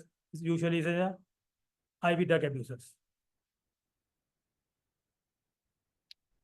Then we see what are the risk factors to get a septic arthritis. Right? Elderly people, more than 80 years, they are elderly, fragile, the immunity is not good. Right? They can't fight against the infection. So that is one. That's one risk factor. Right? Second one, the individual having a associated medical condition which can impair their immunity. Diabetes mellitus, systemic disease is affect the immunity. Rheumatoid arthritis is a generalized immunological disorder which affect the immunity. Cirrhosis is also in a way is affect the immunity. And HIV. So these are the medical conditions that can be a risk factor for developing septic arthritis. Other one, history of crystal arthropathy, gout arthropathy. Gout patients are more prone to get septic arthritis or can be associated, acute gout can be associated with septic arthritis. Right? And endocarditis or recent bacteremia, that is also can be a risk factor for septic arthritis. Then IV drug abusers and any recent joint surgery. Right? Those are the risk factors. When you look at the causative organisms, there's a big list, but at least you know a few of those things. So the most important thing organism is more than 50% is a Staphylococcus species. Staph, more than 50%. Staph, aureus or epidermidis, MRSA. Right? So most important organism is a Staphylococcus species, more than 50%. Then second comes nearly about 20% is about Neisseria gonorrhea. These mainly in healthy, sexually active adolescents, they can have Neisseria gonorrhea arthritis, septic arthritis. Then next comes the gram-negative bacilli. It's about 10 to 20% gram-negative bacilli. For example, E. coli, Proteus, Klebsiella, Enterobacter. So these are the gram-negative organisms which can cause septic arthritis in a 10 to 20%. These is also the specific group risk factors to people who can get gram-negative organism in a septic arthritis. Neonates, IV drug users, elderly immunocompromised, CRF, or some immunocompromised patients with diabetes, CRF. So those people have more prone to get gram-negative organism in the joint fluid. And next comes the streptococcus. Right? And it may be difficult to remember. Right? I just put it for completion. Huh?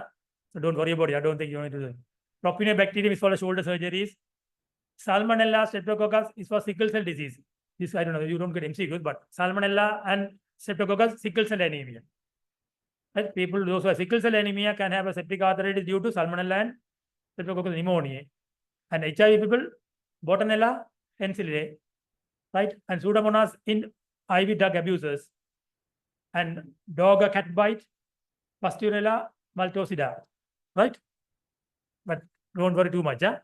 You can't, I know you can't remember all those things. And human bite, Picanella, Corydons, and fungal and Candida immunocompromised patients. But if you know, first three is enough, I think. Staph aureus, right? Staphylococcus species, Neisseria gonorrhea, and a gram-negative bacilli in some specific risk factor groups. Right? And preferably fourth one, streptococcus, that is enough, right? Unless you get MCQ or something, anybody can ask these things. Otherwise, I don't think nobody's going to ask. Yeah? It's very difficult to remember, even for me. Yeah.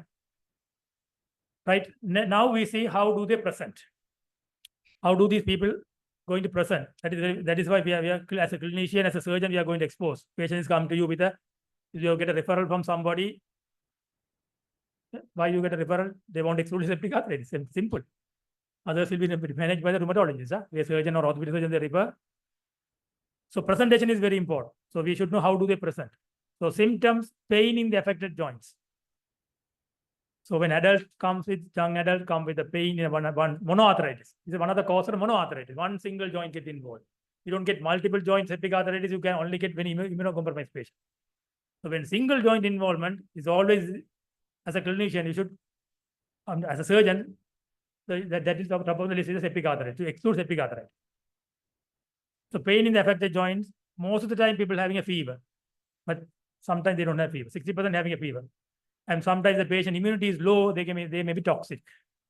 Especially in children, neonate, they are very irritable. They are very irritable, they don't feed, refuse feeding. So mother will come and say, baby, 10 days old baby is not drinking milk, very irritable. Maybe a temperature spike, but baby refused to feed. Baby was normal till yesterday. Since today morning, baby is not refused to feed, having a milk. So that alert. Then it's very difficult. So here the important goes to septicemia, because this unit is having a septicemia. That is a primary cause. Then that will have secondary having an effect. The bacteremia causes infection in the joint. So check whether baby is having a temperature. They need a very careful examination, head to toe examination, examine all the joints. And sometimes mother will tell the baby is not moving this leg, or usually mothers tell baby is not moving this side hand. Only baby is moving the right side, left side is not moving. Sometimes lower limb. So then that is also will do some clue. So detailed examination of the joint to look for any swelling. Right? With older children, definitely they will have a very high temperature. They refuse to weight bear. They don't refuse to move. They don't allow you to move the joint. Right? So when the ages differs, the presentation also differs. Right? So the physical examination, you're going to look for inspection, palpation. So you look for erythema, effusion. Right? Extremely tend to be in a position of a maximum joint volume. Because I said, because of the infection, there's an increase in exudate formation and increase in synovial fluid. So the joint should acquire a position which can accommodate all the fluid. So the joint will acquire a position which can accommodate more fluid. For example, in a hip joint, the patient will have a Faber position. What is Faber? Flexion, abduction, external rotation. Flexion, abduction, external rotation. That is a position that hip joint can accommodate more fluid. In knee joint, in a flex position. Automatically, the joint will go with the flex position, because in flex position only, the joint can accommodate more fluid. So the joint will accommodate to accommodate more fluid, it will acquire a position which can accommodate more fluid. So simple as it. Right? And the movements. All the movements are really very painful. That is very important. So in a child or adult, if the movements are very painful, especially passive movements, then you should be alert. Movements are painful movements. If the movements not painful, then it's pretty unlikely to have septic arthritis. If it is, the movements are painful, especially passive movements. Right? Then becomes the imaging. Right? So most of the time is a clinical diagnosis. As a clinician, you have to depend on the clinical diagnosis. You can't depend on the radiology. But if you have a very good radiologist, you specialize in the musculoskeletal radiology, he may help. But in Sri Lankan setup, generally you get very little support, or no support at all from the radiology, because usually the reports are not right. But if a proper radiology, they will do. So radiograph usually is normal. You take APO lateral views, but may show some void in space, narrowing or effusion, periodic osteopenia, but it's not very significant, right? Radiographs. Ultrasound scan is a very important diagnosis or important investigation in a septic arthritis in advanced centers. Why? Ultrasound is look for a effusion. So what do they look for in ultrasound scan? As a radiologist, they will look for a distance between the bone and the capsule. They measure the distance between the bone and the capsule. The distance is more than 2 millimeters, there's effusion. More fluid in the joint.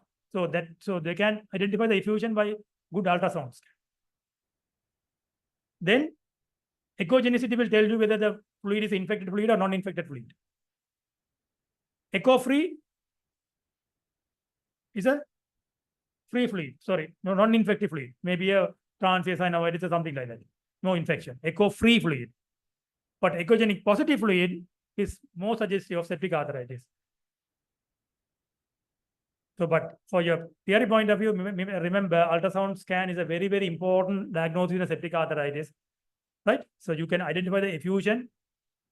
How do they look for effusion? They measure the distance between the bone and the capsule. If it is more than 2 millimeters, that suggests there's a effusion. That is one thing. Second thing, whether the fluid is a clear fluid or an infected turbid fluid. So echo-free fluid is a clear fluid, but echogenic positive means it's an infected fluid, turbid. But don't expect that from our Sri Lankan setup. One thing is you can't blame them. I don't know, right? Even recently, I got the same thing. I got a 19 days old baby, maybe 1 month ago, 19 days old baby.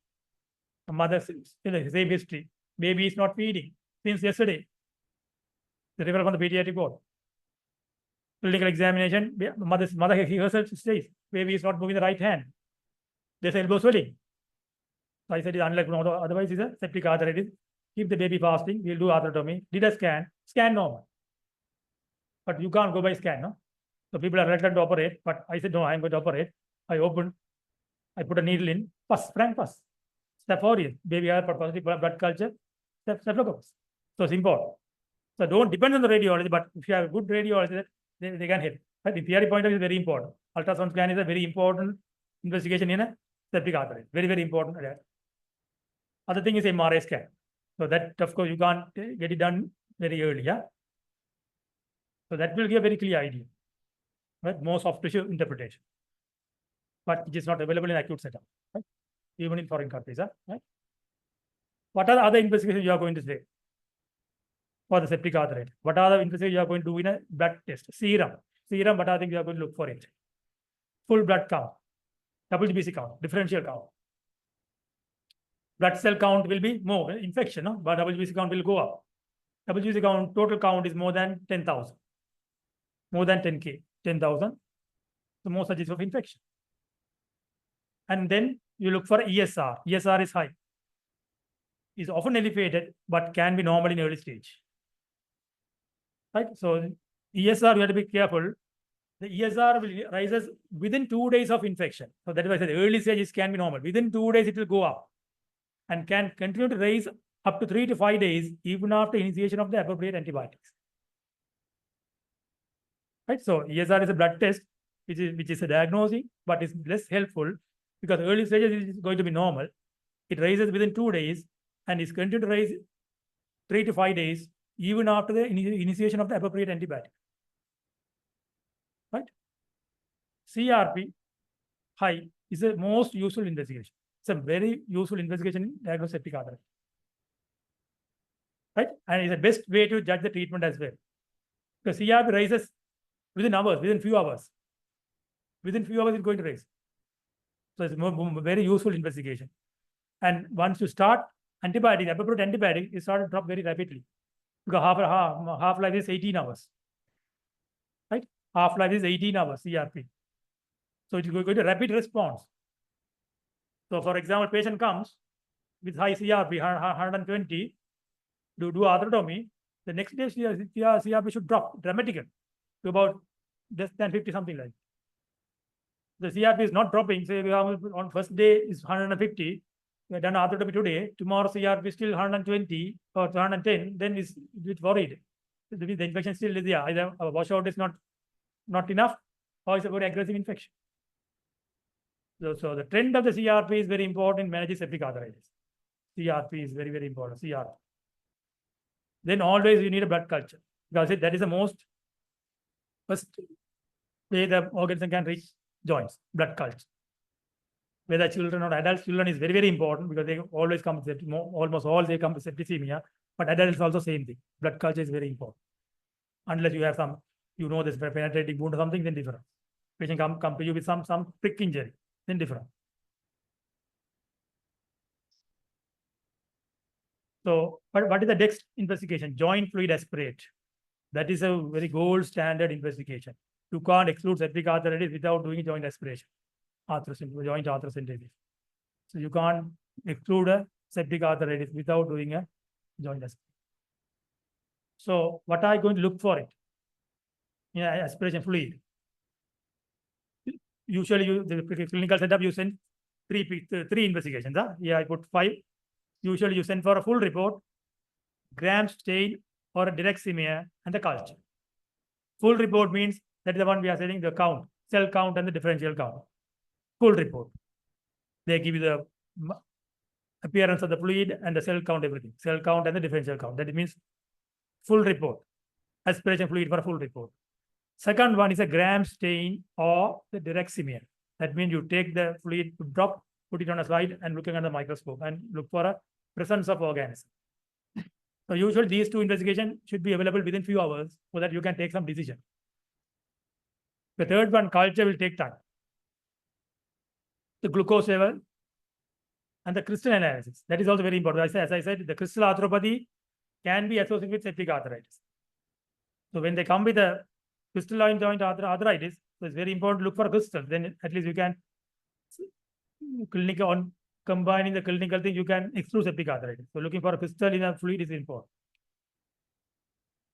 Right? Gout or pseudo gout, septic arthritis concurrently happen.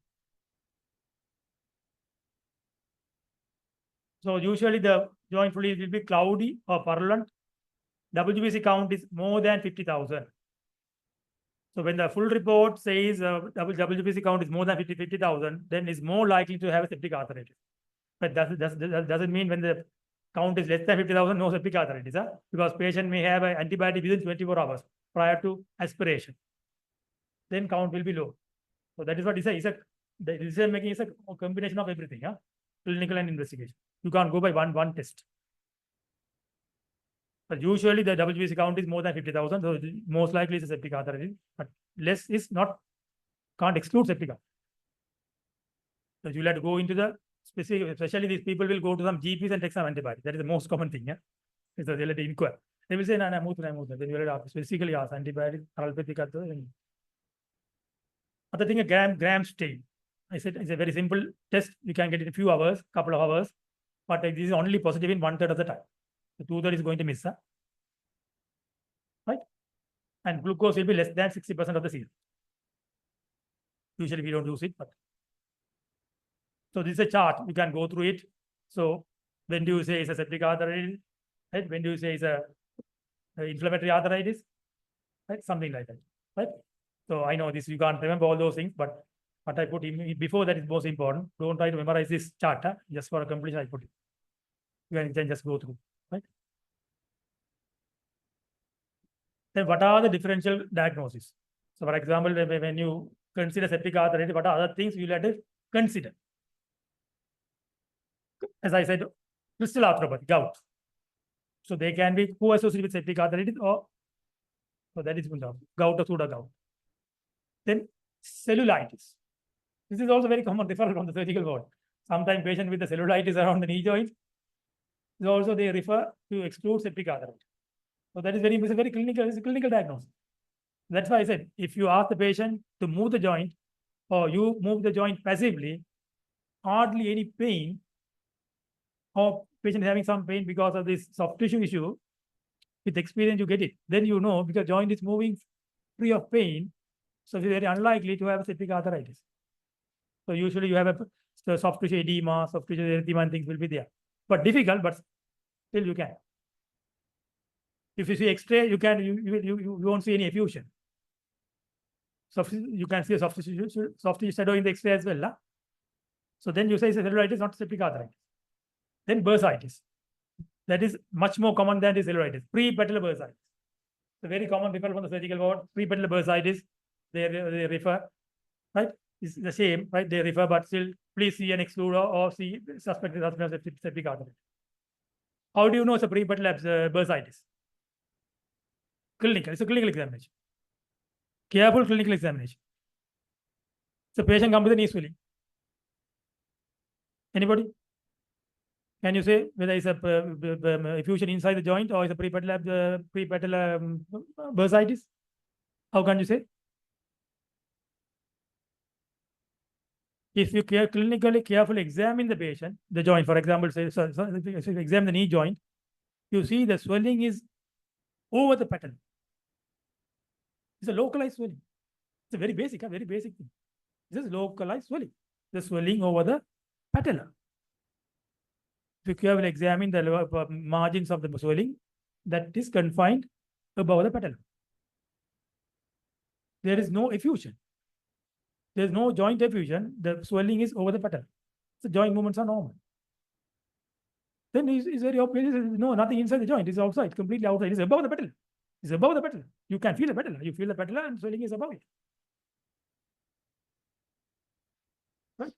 And acute osteomyelitis, you'll have to consider, especially in children, septic arthritis, it can be associated with, so acute osteomyelitis may be occur, right? And irritable joint.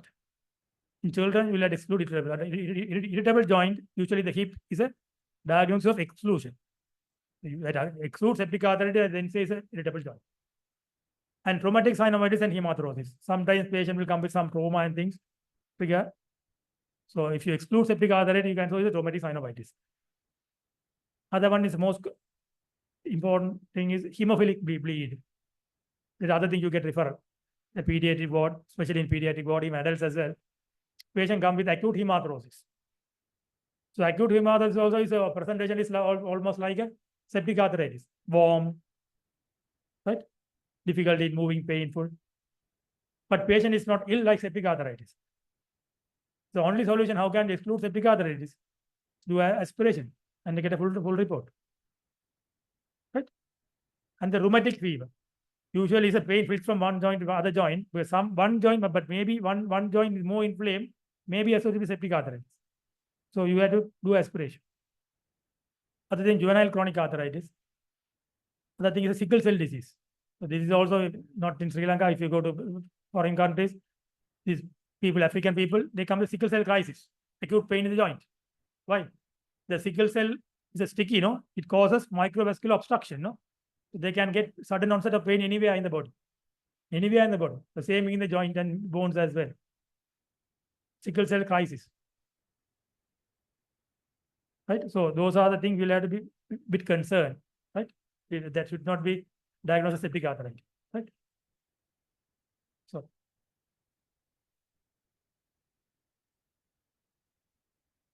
now comes the treatment. Once you diagnose, treatment. As I said, it's an orthopedic emergency. We should do as early as possible. As I said, articular cartilage damage happens within 8 hours. So that means if you want to make it normal joint, the intervention should be before 8 hours, as early as possible. What you need is an aspiration, and you can start antibiotic once you get an aspiration sample for a culture. Don't start any antibiotic without doing aspiration and send a sample for a culture. That is the most of the mistake, most very common mistake happening in all over the places. They straight away they start antibiotics. They completely forget about the aspiration. Because identifying the organs is very, very important, bone and joint infection. So you aspirate and send a sample for culture and full report, then start antibiotic, then you are safe.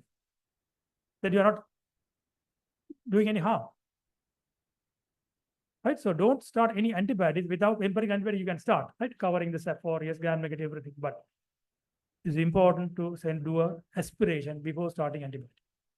Then need an operative irrigation and drainage. Always is necessary. Right? Arthrotomy and washout, either open or arthroscopic. If your arthroscopy setup available, you can do arthroscopic minimal invasive, you do a scoping and do a thorough washout.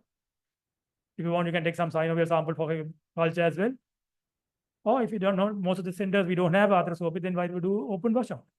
You open the joint, do a thorough washout of the joints, thorough washout, thorough irrigation of the joint. That is very important. Thorough irrigation and put a drain and close the joint. Then you assess the monitor the condition with the CRP level, amount of drainage, right? And once you get the culture report, then antibiotic you can change to culture specific antibiotics. So IV should be given at least minimum for about 1 week, 7 days, maybe 2 weeks. But total antibiotic dose so going to be 4 to 6 weeks. Right? We used to give 6 weeks. Now I think 3 to 4 weeks is enough. So if you are giving 1 week IV, then 3 weeks you should give out whatever the sensitive antibiotics. Right? And you monitor with the CR. Right? So it's the most important topic. Thank you.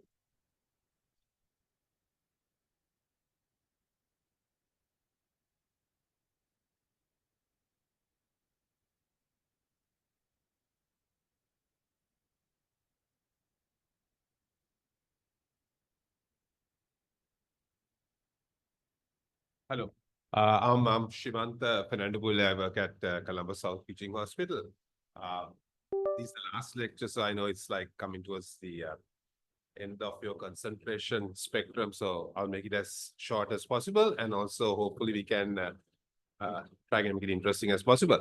Just one thing: osteomyelitis is not as common as septic arthritis, as Sanjeev said. So septic arthritis is the thing that we want the general surgeons to do, because septic osteomyelitis comes more towards orthopedics, but septic arthritis almost invariably always comes towards general surgeons. So we always have this big dilemma if somebody starts antibiotics without a proper diagnosis.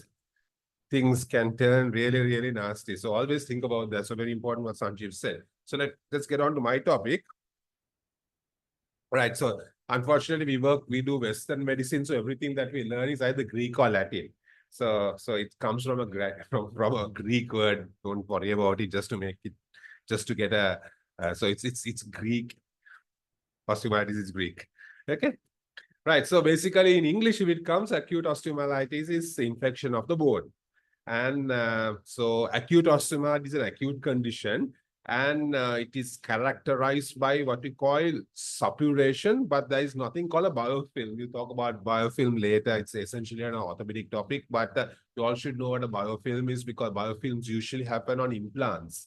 Right. So in acute osteomyelitis, we don't have implant associated, we have implant associated problems, but it's not a biofilm, right? It's more of a systemic illness. It's not more than it's a system. So the patients are unwell.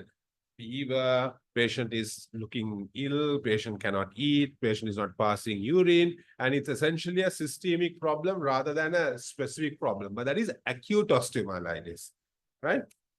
But now chronic osteomyelitis usually is a sequence of acute osteomyelitis, or it comes all together due to some other thing. Right now, that's the most specific things to bones. So very unlikely general surgeons are going to encounter such chronic osteomyelitis. You all have to diagnose it and send it to us, and you're supposed to do something to it. So that is something completely different, although it's a sequence of acute osteomyelitis. Usually it's long-standing, has been going on for long. You have exacerbations, you have relapses, you have good periods, and it's a necrotic bone, bacterial altogether, and usually doesn't show much of a systemic problem. It's a more of a isolated problem around that bone. And so that's how it is. Now, if somebody asks how long does it take for acute to become chronic, I don't know. So it can vary, but it takes some time. So it will take about a month or two at least. Right. Now, what you want to know is you all need to know some few words, because at some point of your exam, somebody is going to quiz you about this. Right. So if you don't know these words, don't even think about sitting for MD Part 2, because you should know what a sequestrum is. You should know what involucrum is. You should know what cloaca is. Brodie's abscess. If you want to think about a distinction or a gold medal, you should know about it. Right. So for those four things, please learn and give these answers, then we will pass you. Because this is something at some point of your life, somebody is going to quiz you about it. So you need to know these four words. What is sequestrum?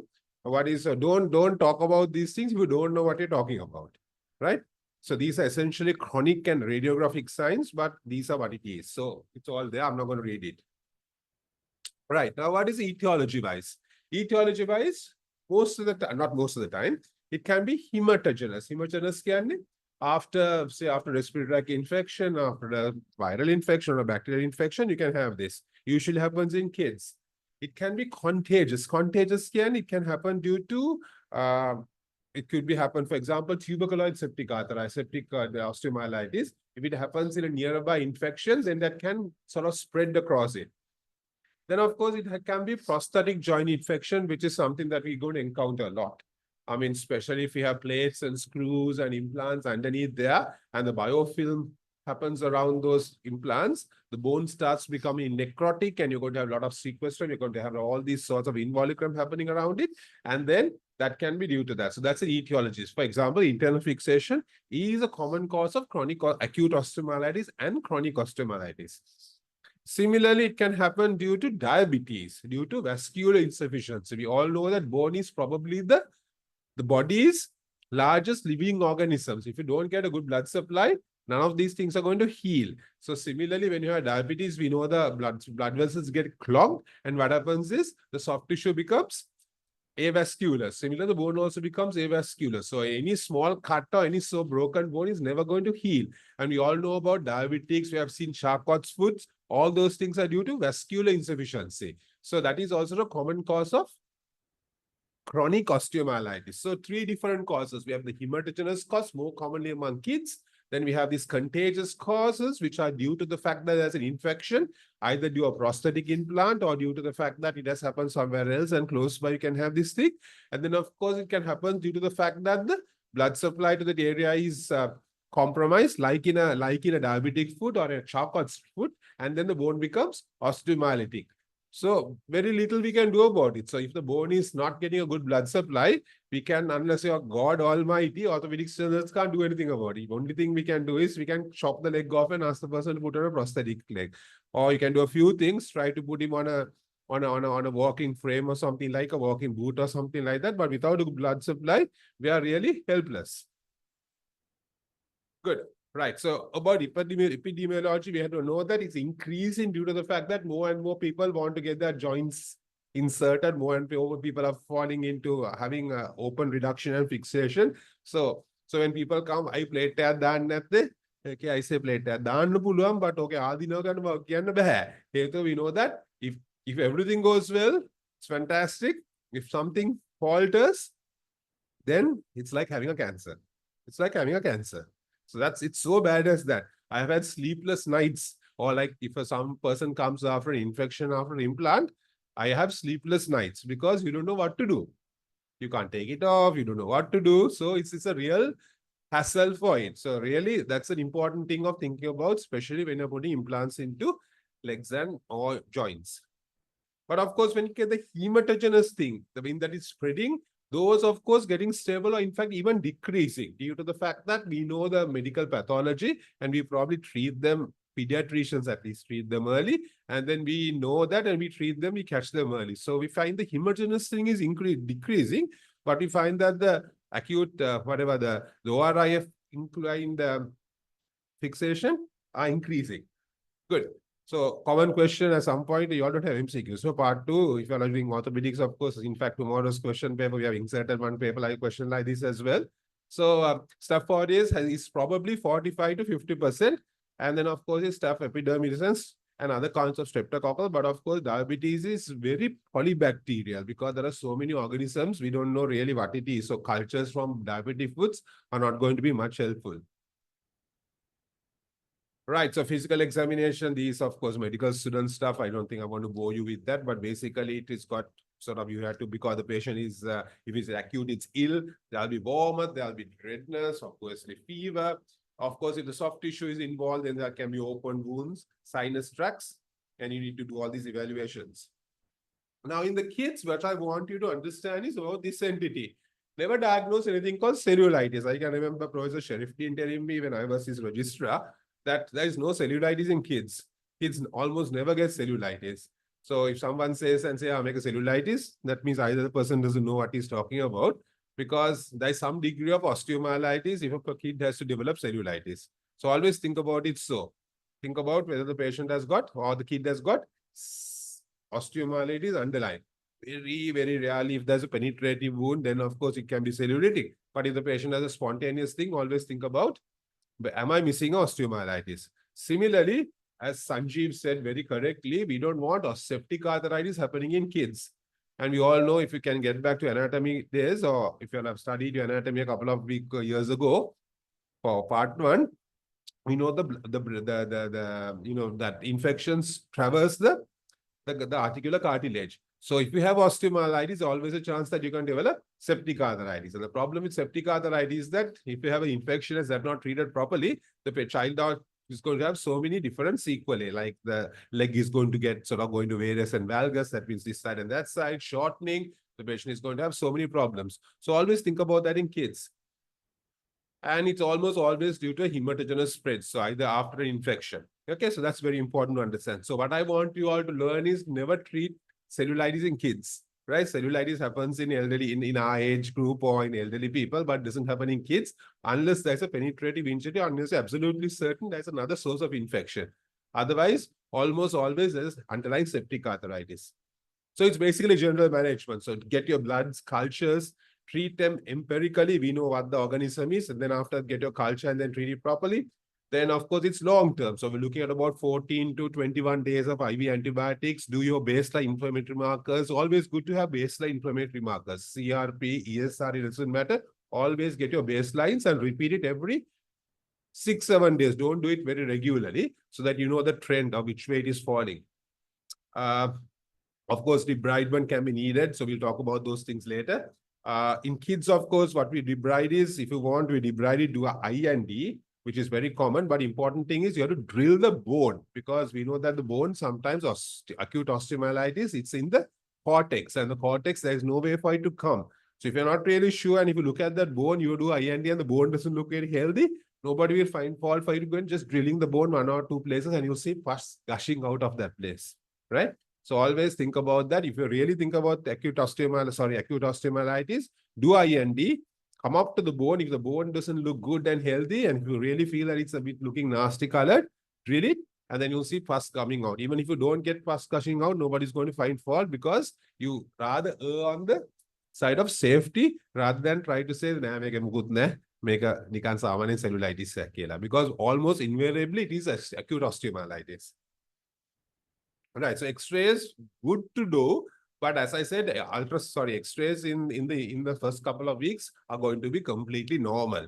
So it could be a waste of time, but always good to see, am I missing something? Like, am I missing a foreign body or something like that? So do an X-ray, and it's always good to compare it with a late X-ray. So getting a baseline X-ray is a good idea, but you can't diagnose acute osteomyelitis on X-ray. CT scan, not a very good investigation to begin with. But later on, if it's chronic, yes, CT scan is going to be good, because as we all know, bone is going to show, like the involucrum and the sequestrum can be seen better when it comes to a CT scan rather than a normal X-ray. So getting a CT scan in chronic osteomyelitis is a good idea, but a bad idea in acute osteomyelitis. Acute osteomyelitis MRI scan might be good, but unfortunately, I don't think wherever in this country we diagnose acute osteomyelitis MRI. Ultrasound scan, probably if you want to see an abscess, but I guess it's more clinical diagnosis. So essentially, it should work in your head. Am I missing an acute osteomyelitis? Right. So these are the X-rays. Obviously, these are fully blown up X-rays. So I just brought you to show those ideas. But basically, it can be normal for the first couple of years. And of course, sequestrum and involucrum, again, I'm emphasizing you need to know these 2 words. Okay, otherwise pointless talking about it, because somebody's going to question you at some point of your exam. Right, MRI scans, you all know T1, T2, stir, all those things, you all should know something about it. So bone is best seen in T2 sequence, infection is best seen in T2 sequences. So you can do that, but the problem is sometimes with acute osteomyelitis, if we have put plates and screws in there, we can't do MRI scan. So we are hampered with that view. And so sometimes you can't see a radiological diagnosis, and also the fact that if you have metal inside that, nobody will want to get a MRI scan done. So whether you should do MRI scans is a different question, but you understand that it's a T2 view that is best seen to see infections. And of course, there are these facts that some of these things don't give rise to, you can't give a diagnosis. Right, so what do you do? Treat, again, you do blood cultures, you do inflammatory markers, always good, do baseline inflammatory markers and cultures. As Sanjeev said, I want, in fact, talk to all the registrars. I mean, I'm still trying to find out any HO who hasn't aspirated a joint or taken a blood culture before starting antibiotics, because because 1 shot of antibiotics really clouds the picture. It's really clouds the picture. Sometimes I get so wild, but I just try to be very sublime and try not to get angry with people. But some people refer the patient thinking septic arthritis or acute osteomyelitis, but they have started IV antibiotics. It defeats the purpose altogether. So it's always good if you can aspirate the joint. If you can aspirate, if there's pus, aspirate it. Otherwise, at least take a blood culture.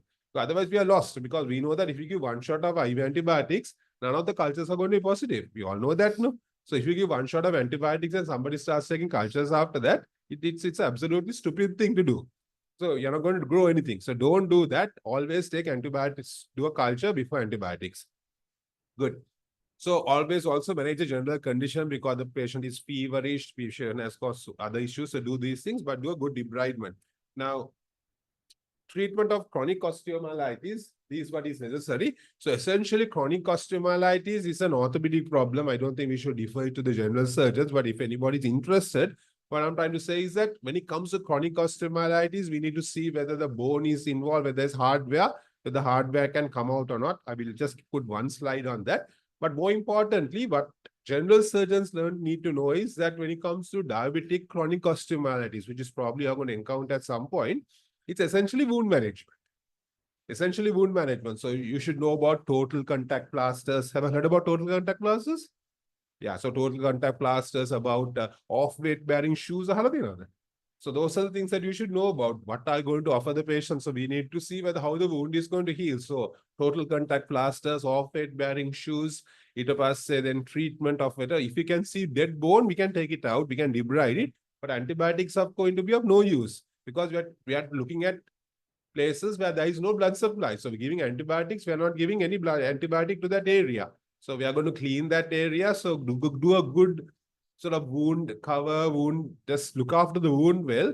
Total contact plaster, if you can fine tune your art as to how to use a total contact plaster. I use it a lot, not a lot, but I try and use it.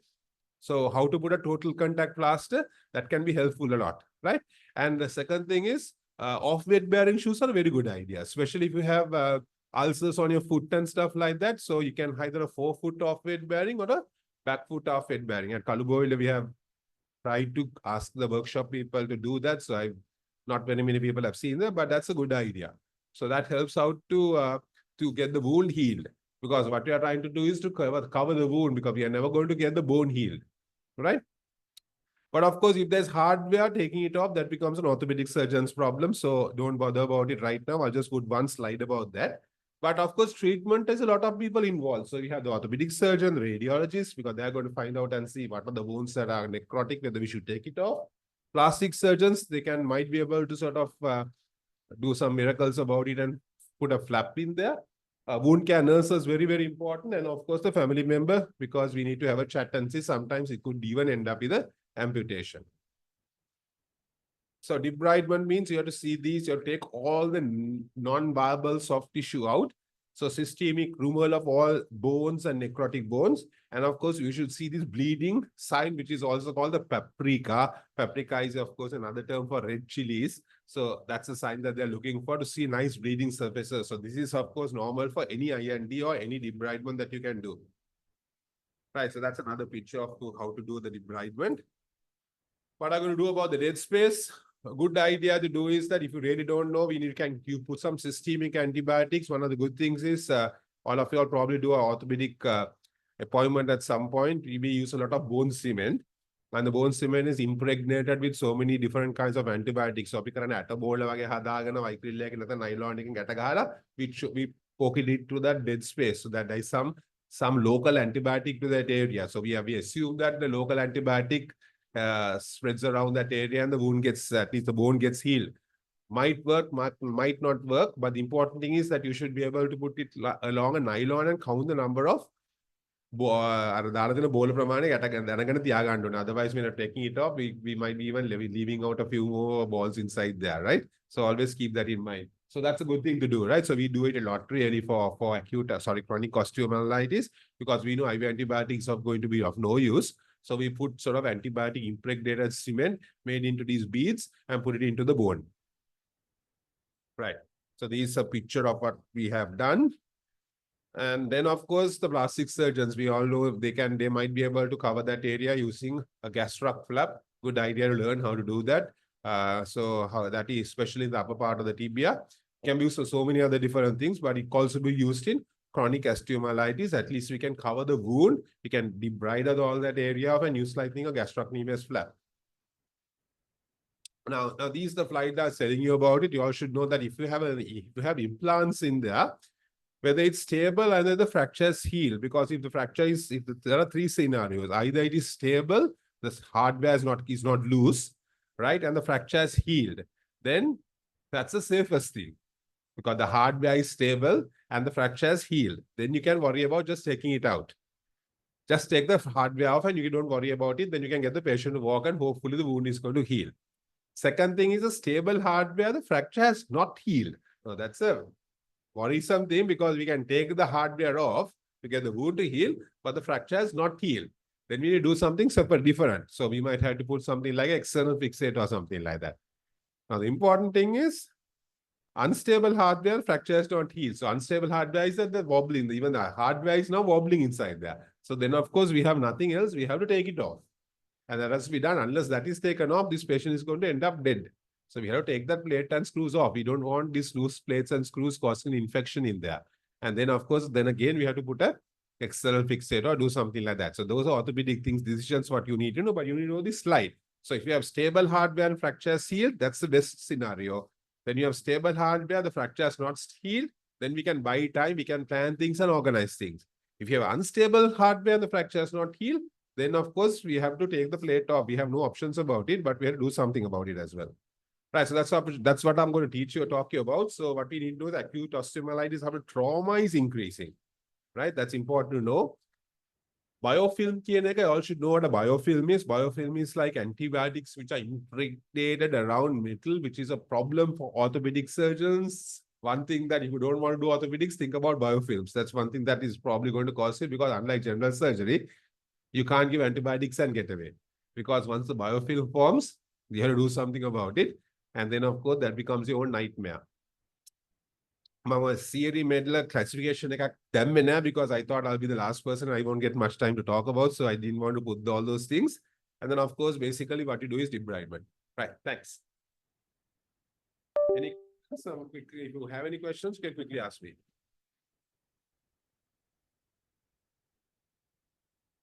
All good, thanks then.